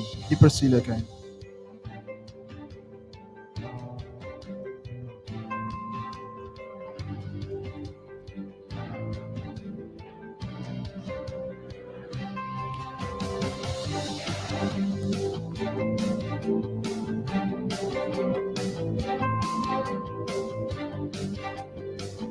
Seterusnya dijemput Muhammad Yusrizal Abdul Rahman untuk menerima cenderia hati.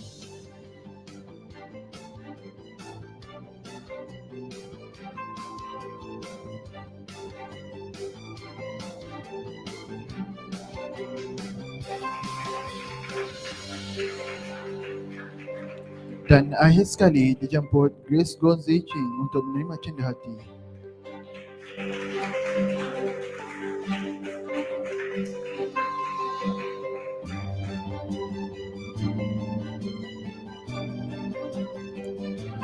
Majlis mengucapkan ribuan terima kasih kepada Teknologis Dr. Rosalam Cemeh kerana menyampaikan cenderia hati sebentar tadi. Seterusnya dijemput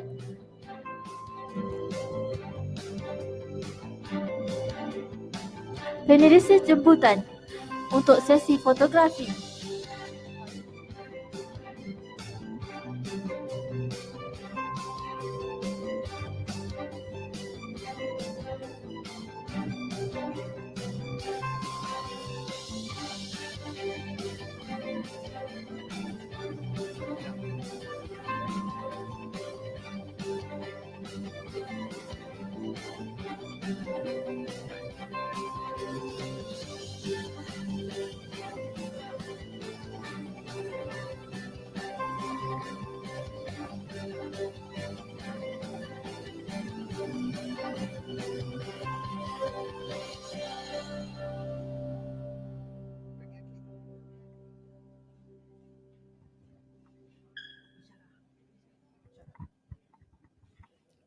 Seterusnya dijemput semua pensyarah bagi sesi fotografi.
Dijemput semua pelajar tahun akhir untuk sesi fotografi bersama tetamu kehormat.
Dijemput semua panelis jemputan melawat pameran pelajar tahun akhir dari Kementerian Perindustrian diiringi bersama pengarah Street Showcase 2022.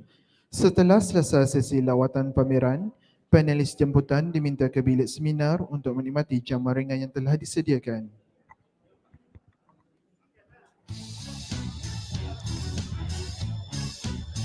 Buat para hadirin yang setia berada di sini, untuk makluman, Galeri Serdang masih dibuka untuk tetapan umum yang mempamerkan 37 projek pelajar tahun akhir dari Kementerian Perindustrian bermula 25 hingga 27 Julai 2022. Galeri Serdang dibuka buat pameran dari 9 pagi hingga 5 petang. Terima kasih. Majlis mengucapkan ribuan terima kasih kepada para hadirin yang sedia hadir dan semoga kita berjumpa lagi pada hari esok. Sekian, terima kasih. Assalamualaikum. We love you PM, we love you PM. Kau sentiasa di hati, kaulah inspirasi. Ayo berlari, menggapai visi, berilmu berbakti.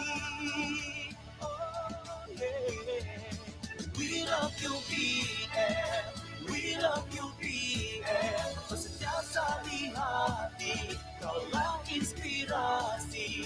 Ayo berlari, menggapai visi, berilmu berbakti. We love you PM, we love you PM. We love you PM, we love you PM. Jiwa City ini aku berdiri, melangkah mula dan terus berlari, mengejar visi, menggenggam misi. Puncak megah ingin ku tawari, dengan ilmu aku berbakti, julang tradisi, unggulkan varsity. Ayu semadi hati, katakan ini, we love you PM, we love you PM. Kau sentiasa di hati, kaulah inspirasi. Ayo berlari, menggapai visi, berilmu berbakti. Oh yeah. We love you PM, we love you PM. Kau sentiasa di hati, kaulah inspirasi. Ayo berlari, menggapai visi, berilmu berbakti.